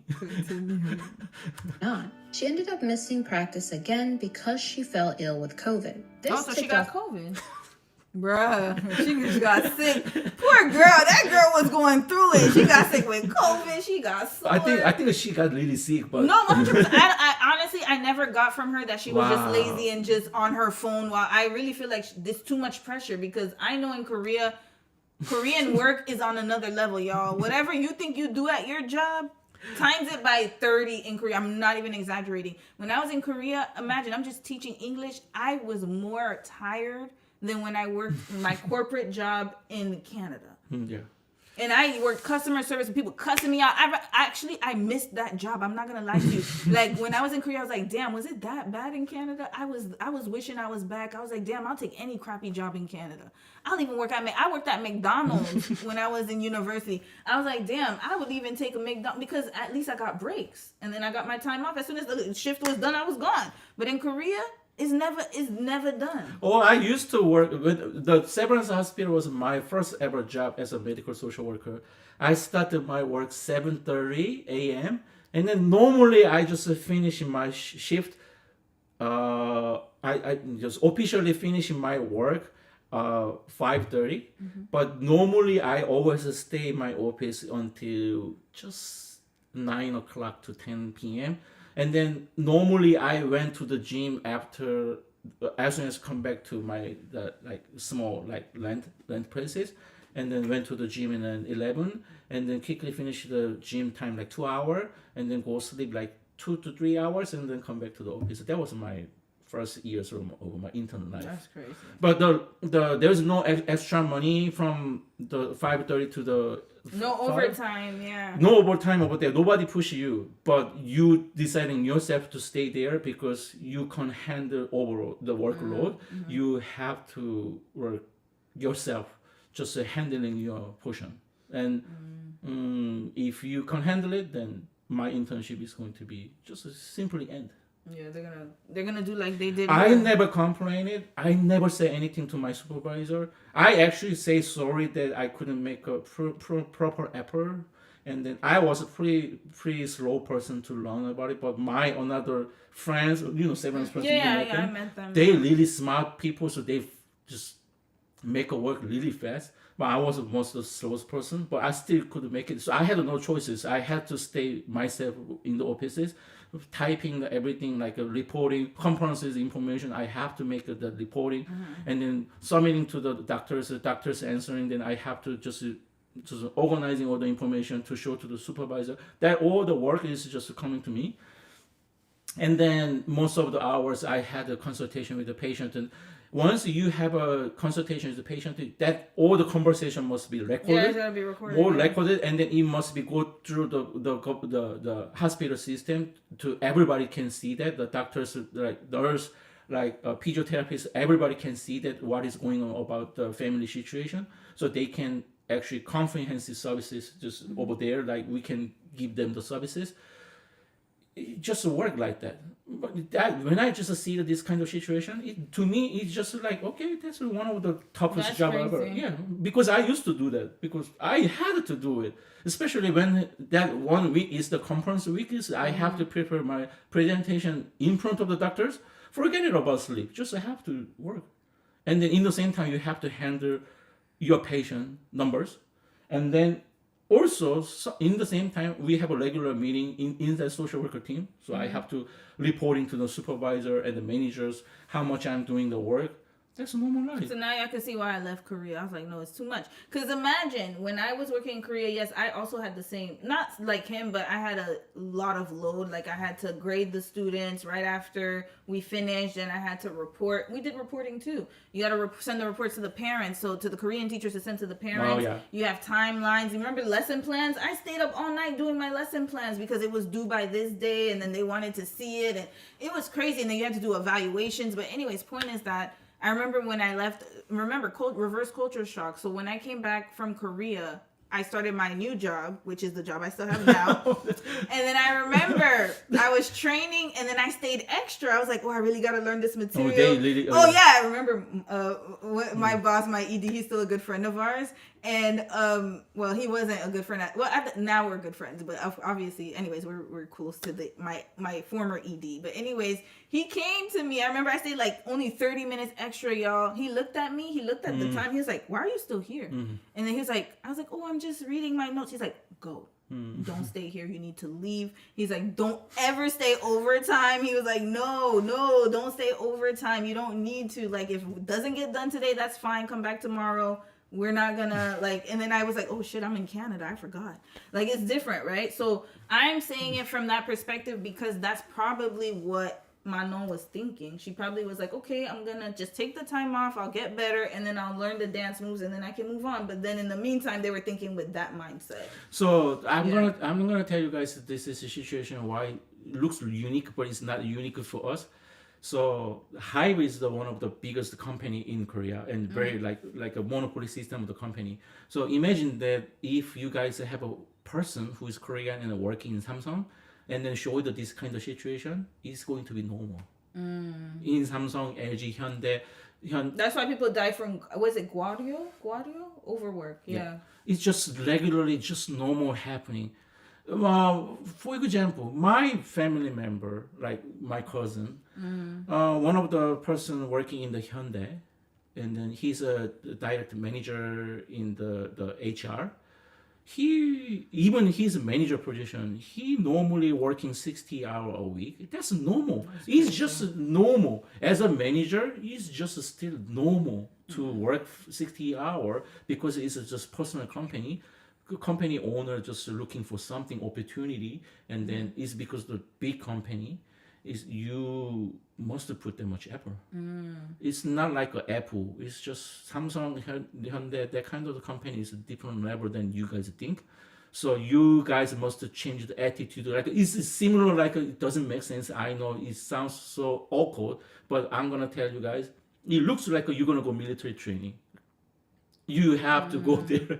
It's like a Navy SEAL training that you must survive yourself to stay here, or you're lazy. They're gonna replace you. Yeah, with we somebody else. we also say ourselves each other, you're lazy. Why are you here? And so many people already line up and waiting that opportunity to get in there, and then I can work 65 hours. Can I work? That's crazy. There are people waiting on the like million line over there.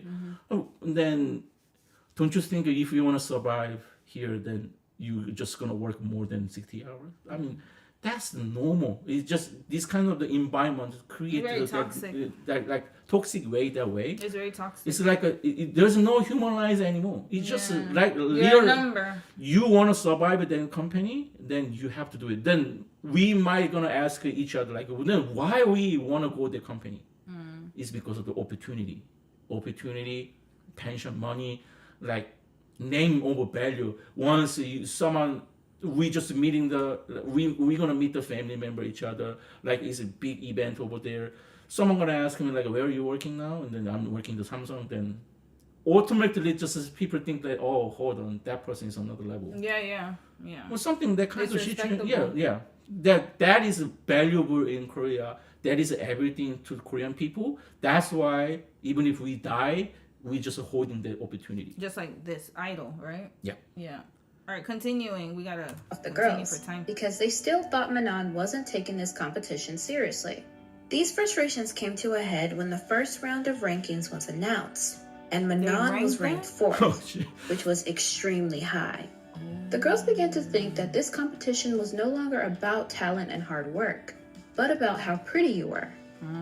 Jealousy. It's not based on how talented you are, like things that actually matter. It's just based on how pretty you are. Who said that?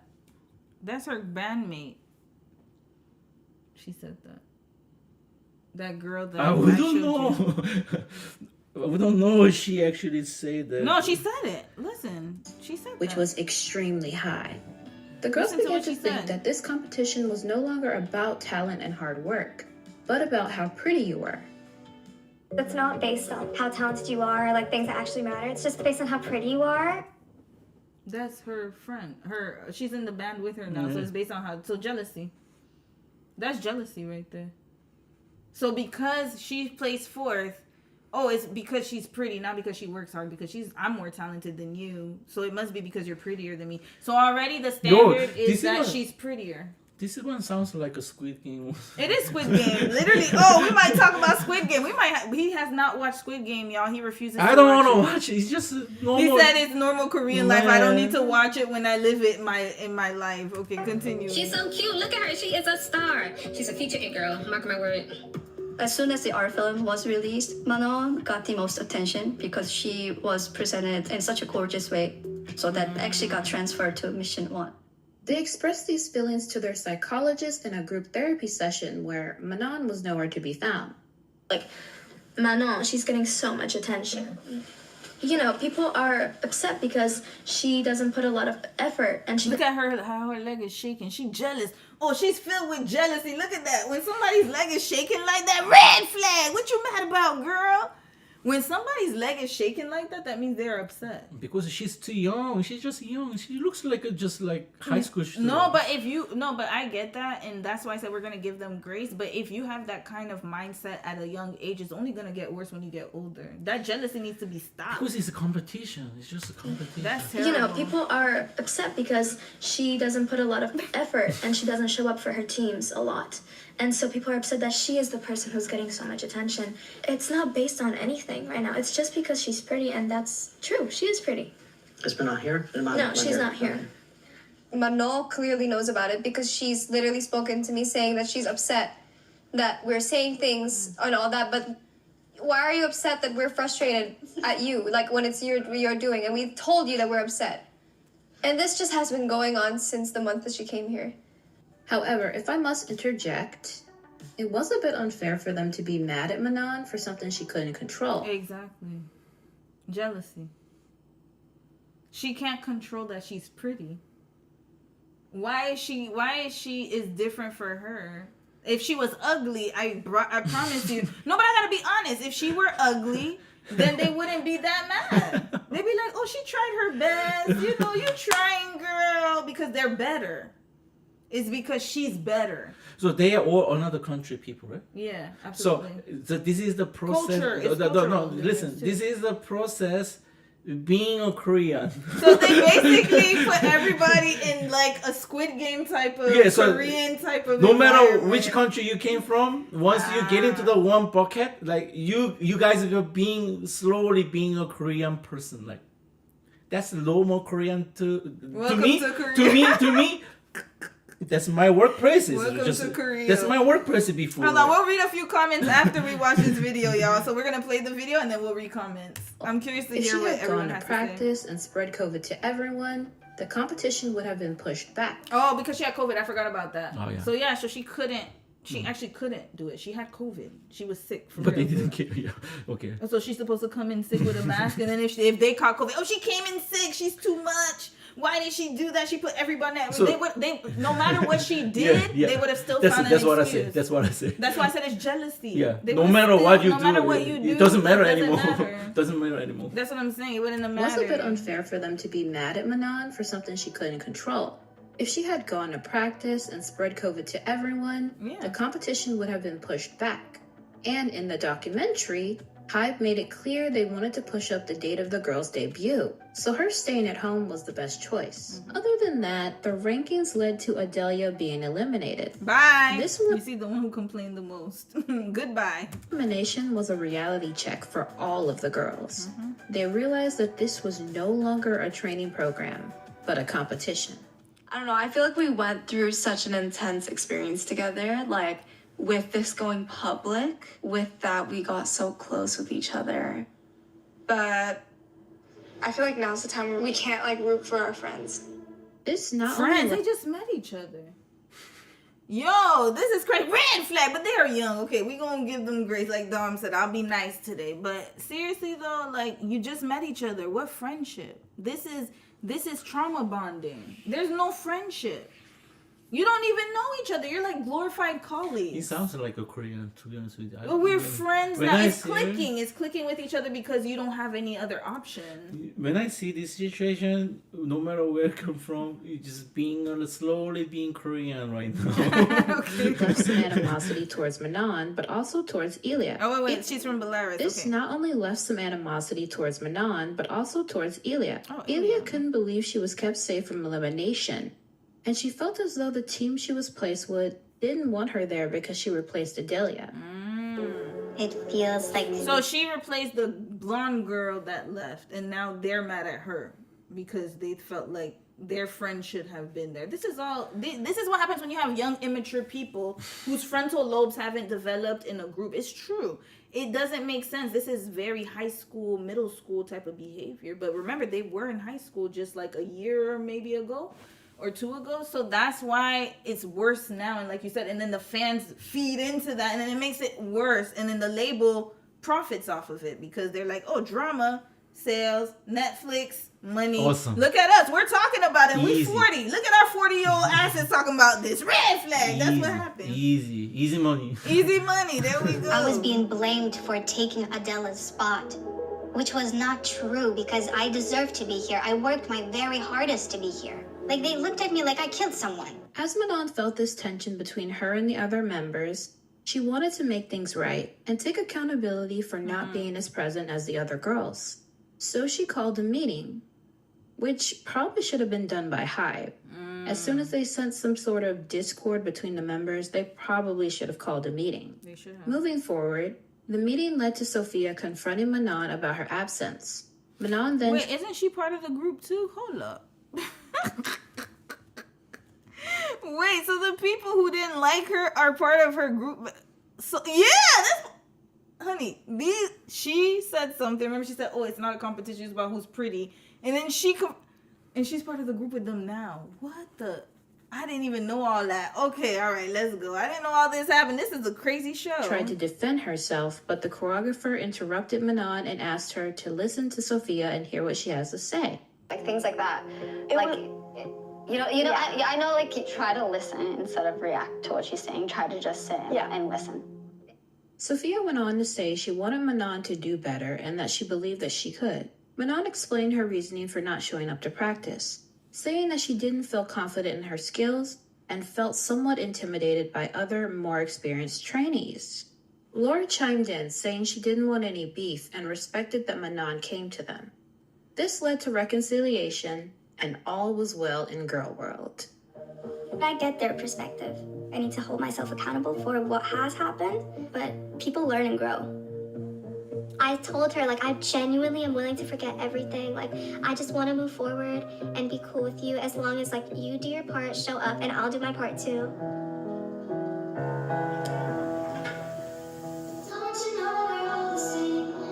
From both ends, the girls and Manon, they've decided to just leave this on the floor and then, like, let's move on and let's commit to making it to the top 10 and making it to the group.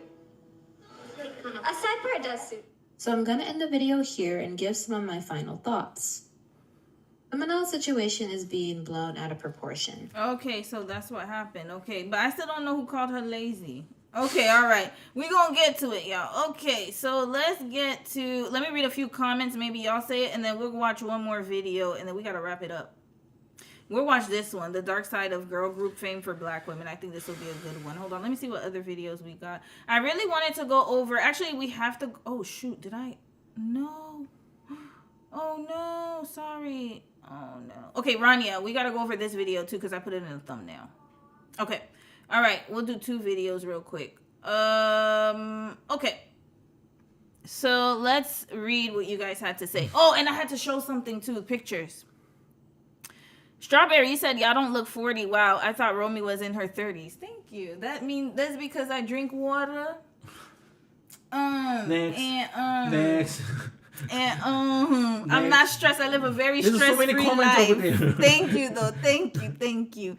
Devonda, you said even if that Adelia girl talented, I wouldn't buy her music, buy her behavior on a show. Absolutely, me too. Yeah, I don't like people like that. And she's too young. She's very young and immature. She needs time to grow. Davinci, you said yes, Sophia's part of the group. Okay, that's what I thought too. Diamond Digital Diary, yes, and they're besties now. Listen, if somebody talked to me like that, I don't know, maybe me, I hold grudges though. Like, I'm not good. You give me the bad vibes from the beginning, me and you, we ain't gonna be cool. We'll be cordial.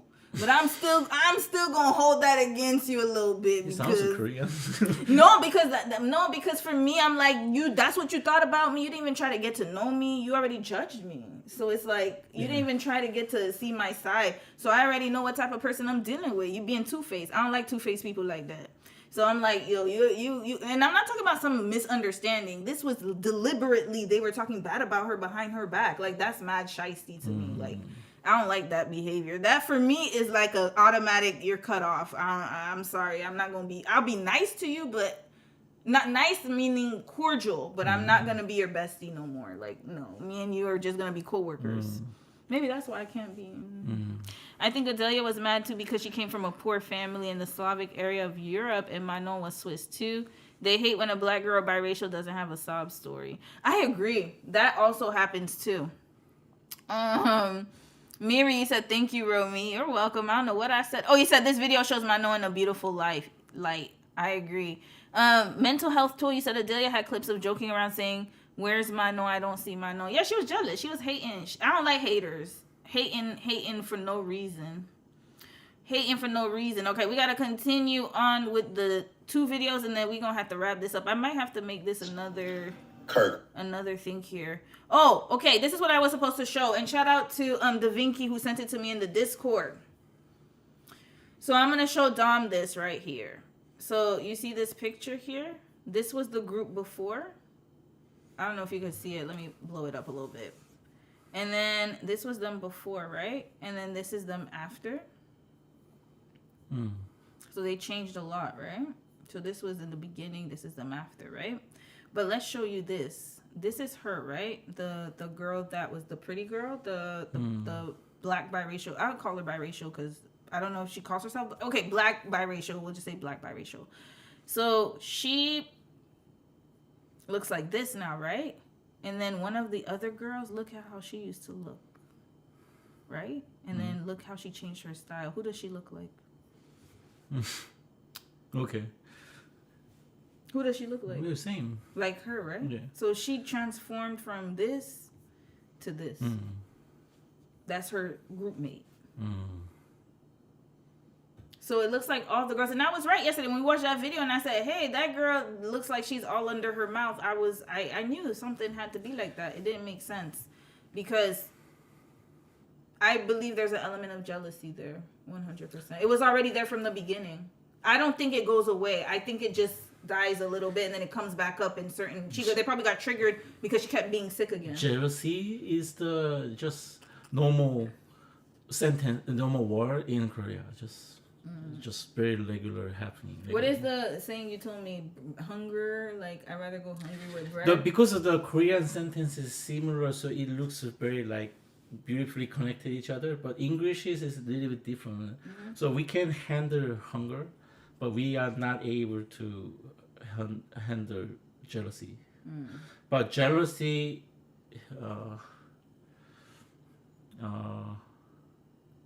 how I can say in Korea?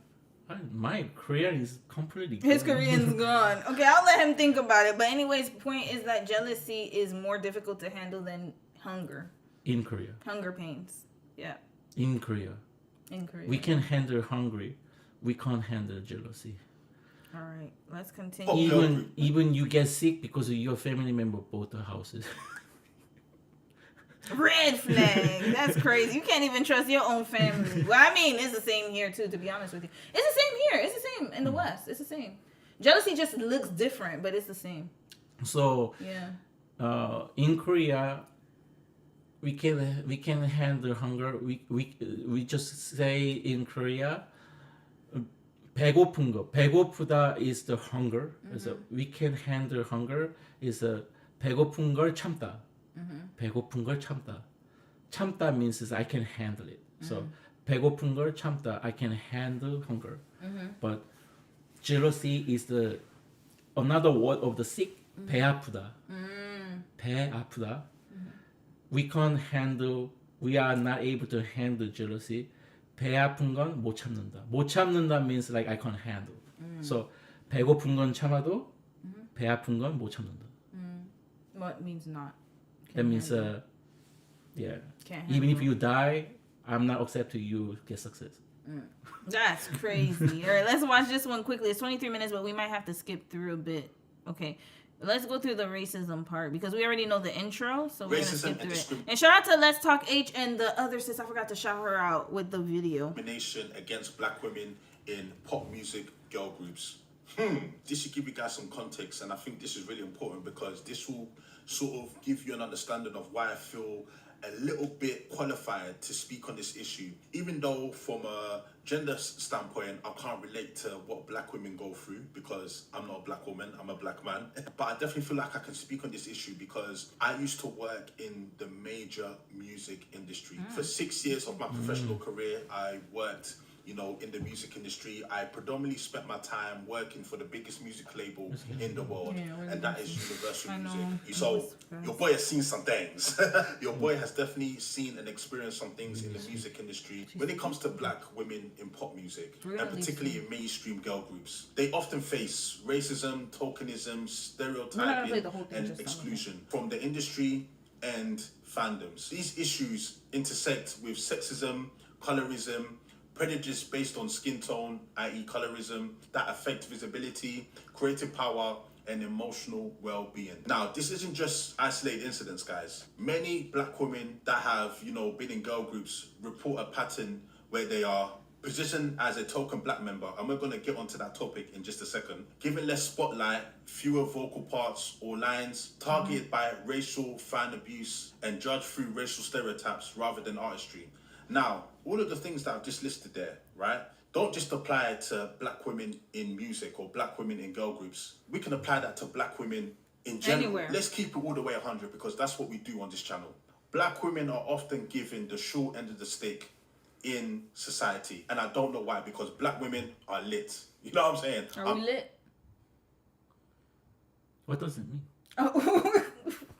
I'm married to a black woman, you know, so I know. You know what I'm Lit saying? means I never taught him lit. Yeah, okay. We'll talk about it after. We gotta continue. We gotta go on. What does it mean? Lit means you're good. Like black women are lit. Like we're really great. I don't know why people don't like us. Yeah.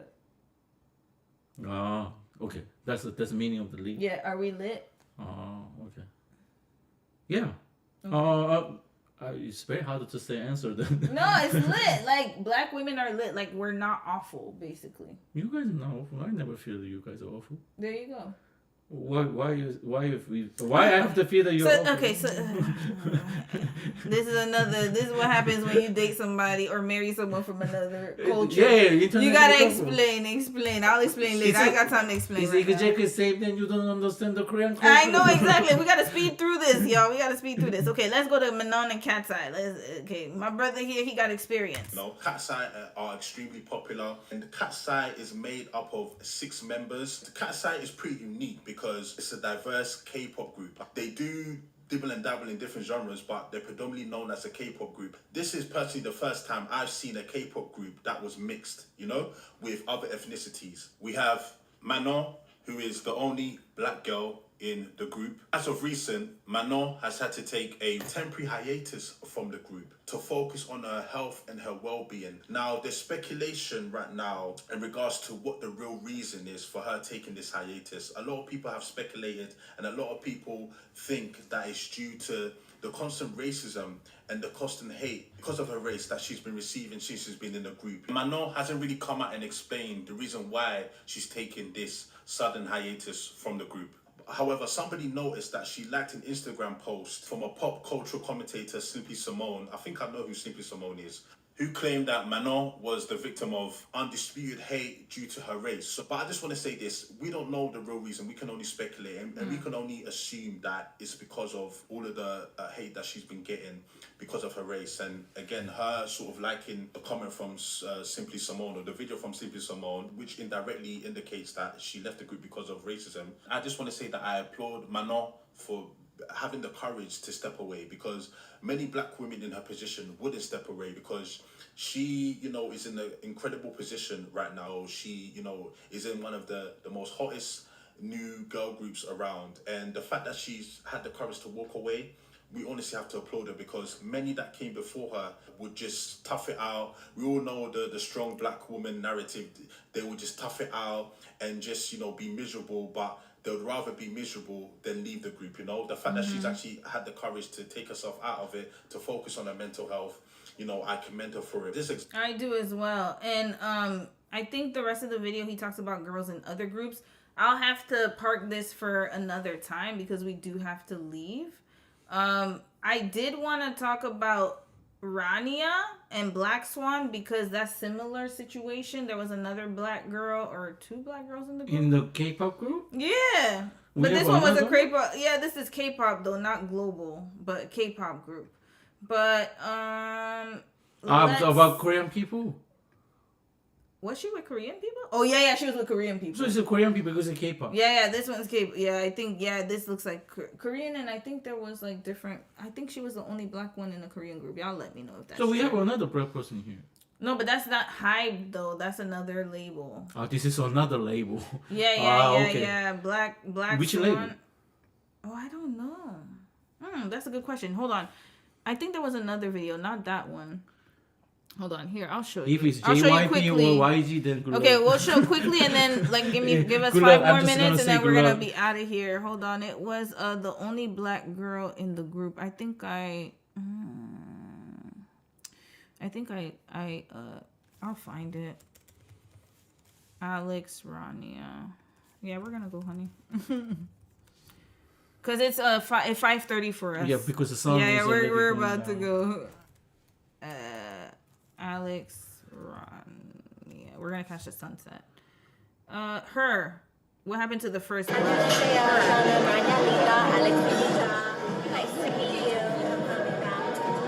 Hi everyone, it's Dadiola, welcome to my channel. Alex Reed was the first black K-pop idol ever. This is her story. First black. Alexandra. Okay, so this is her whole story, but we gotta fast forward. So she was in which group? Black Swan. So similar. She was also biracial. Alex would do her opening.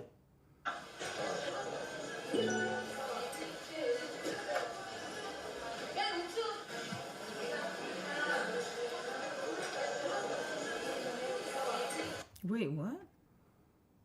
Okay, hold on. Hold on. Just we'll watch this scene and then we gotta go. Bawling her eyes out so bad that the newspaper unable for Alex. Then Alex physically from the other members, making her stick out even more and not abandoned and behind the movements.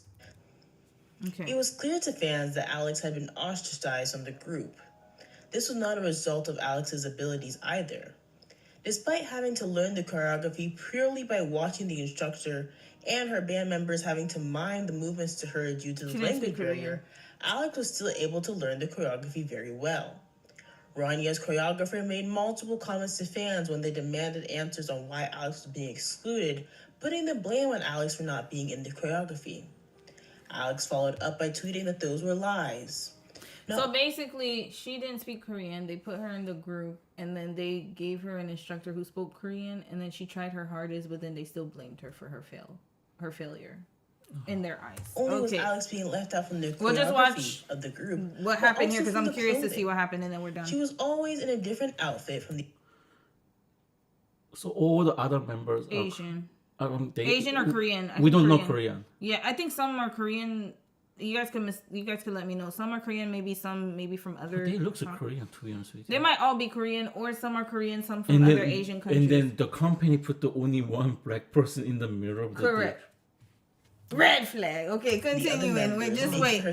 There's one last part where I want to see what they said to Alex her. spoke about how she would show up for the day and everyone would have an outfit except for her. She would ask where her outfit was and then say they didn't have one. When she'd ask what she was supposed to wear, they'd ask if she brought any clothes for herself.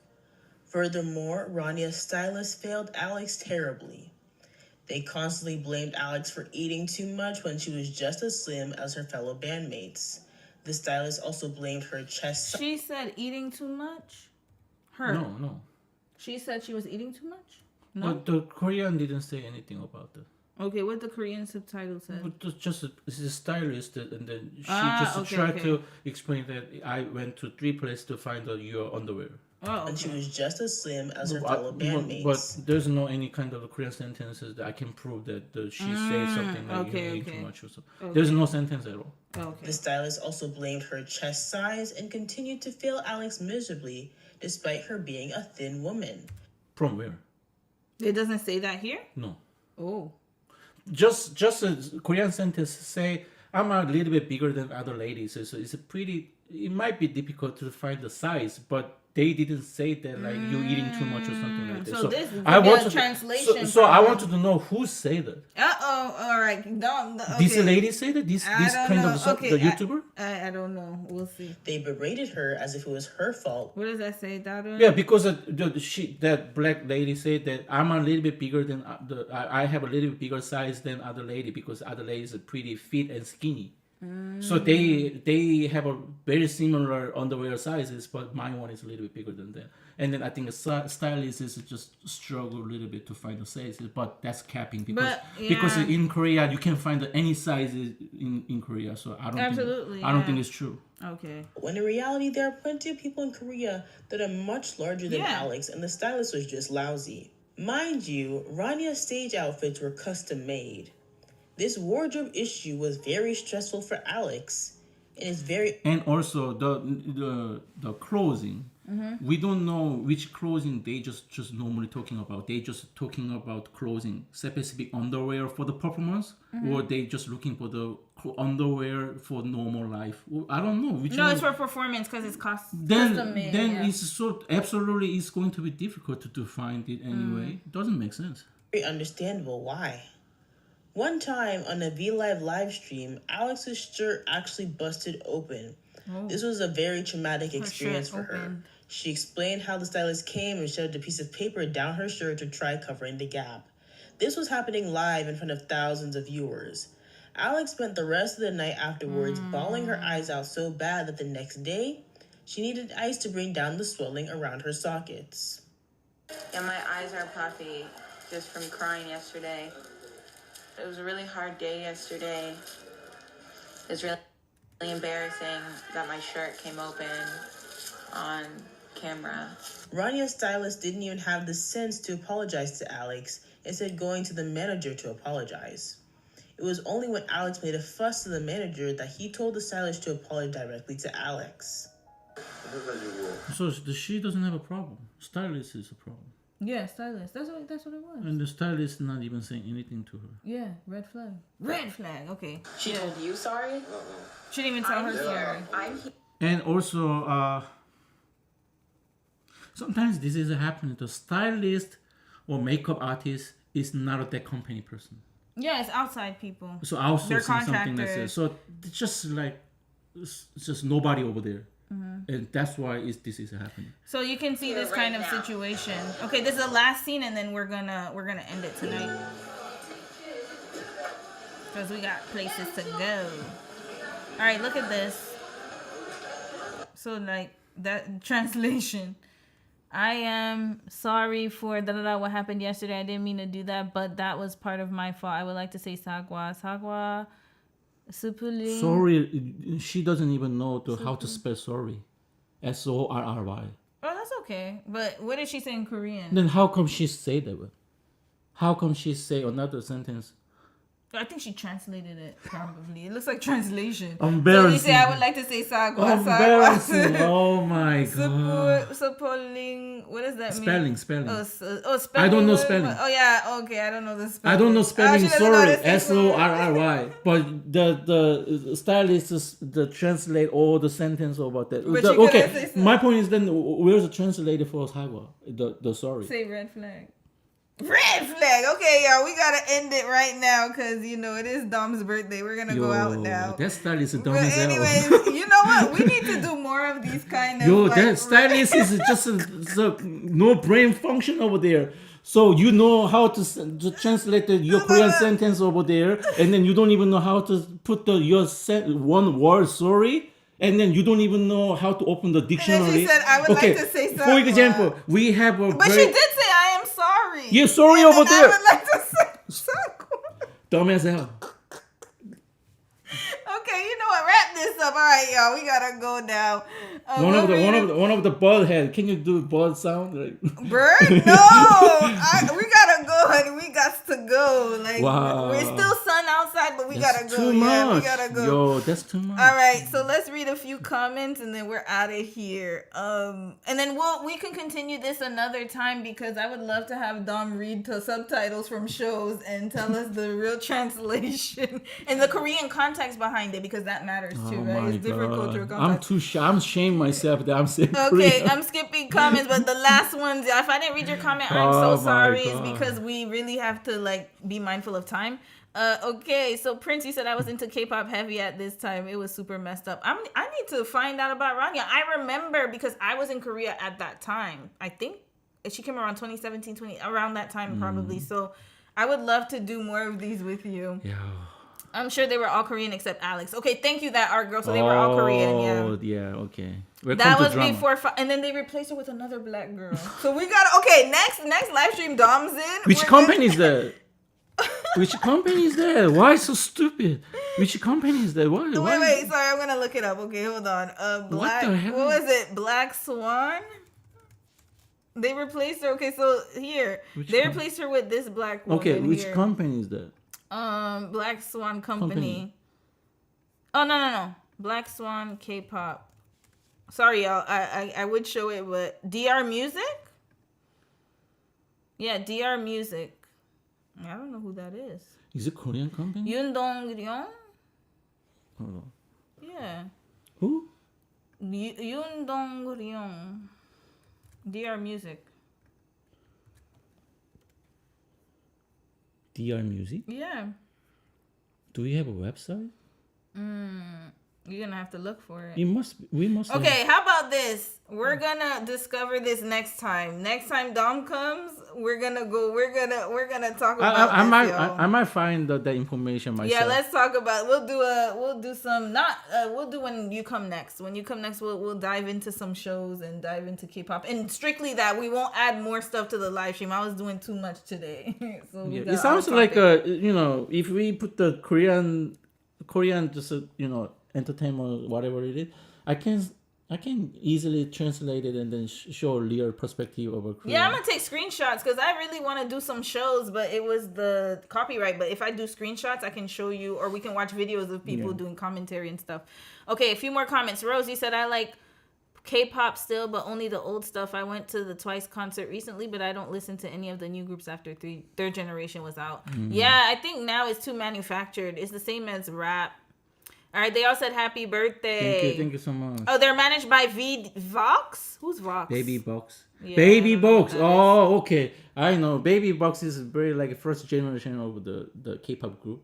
Yeah. Oh, okay. All right. Let me see. I'm gonna find it. DR Music. Okay, I'm gonna find it. Let's find it. All right, y'all. Thank you so much for watching this special Thank you so much. stream. Thank you, Dom, for coming today.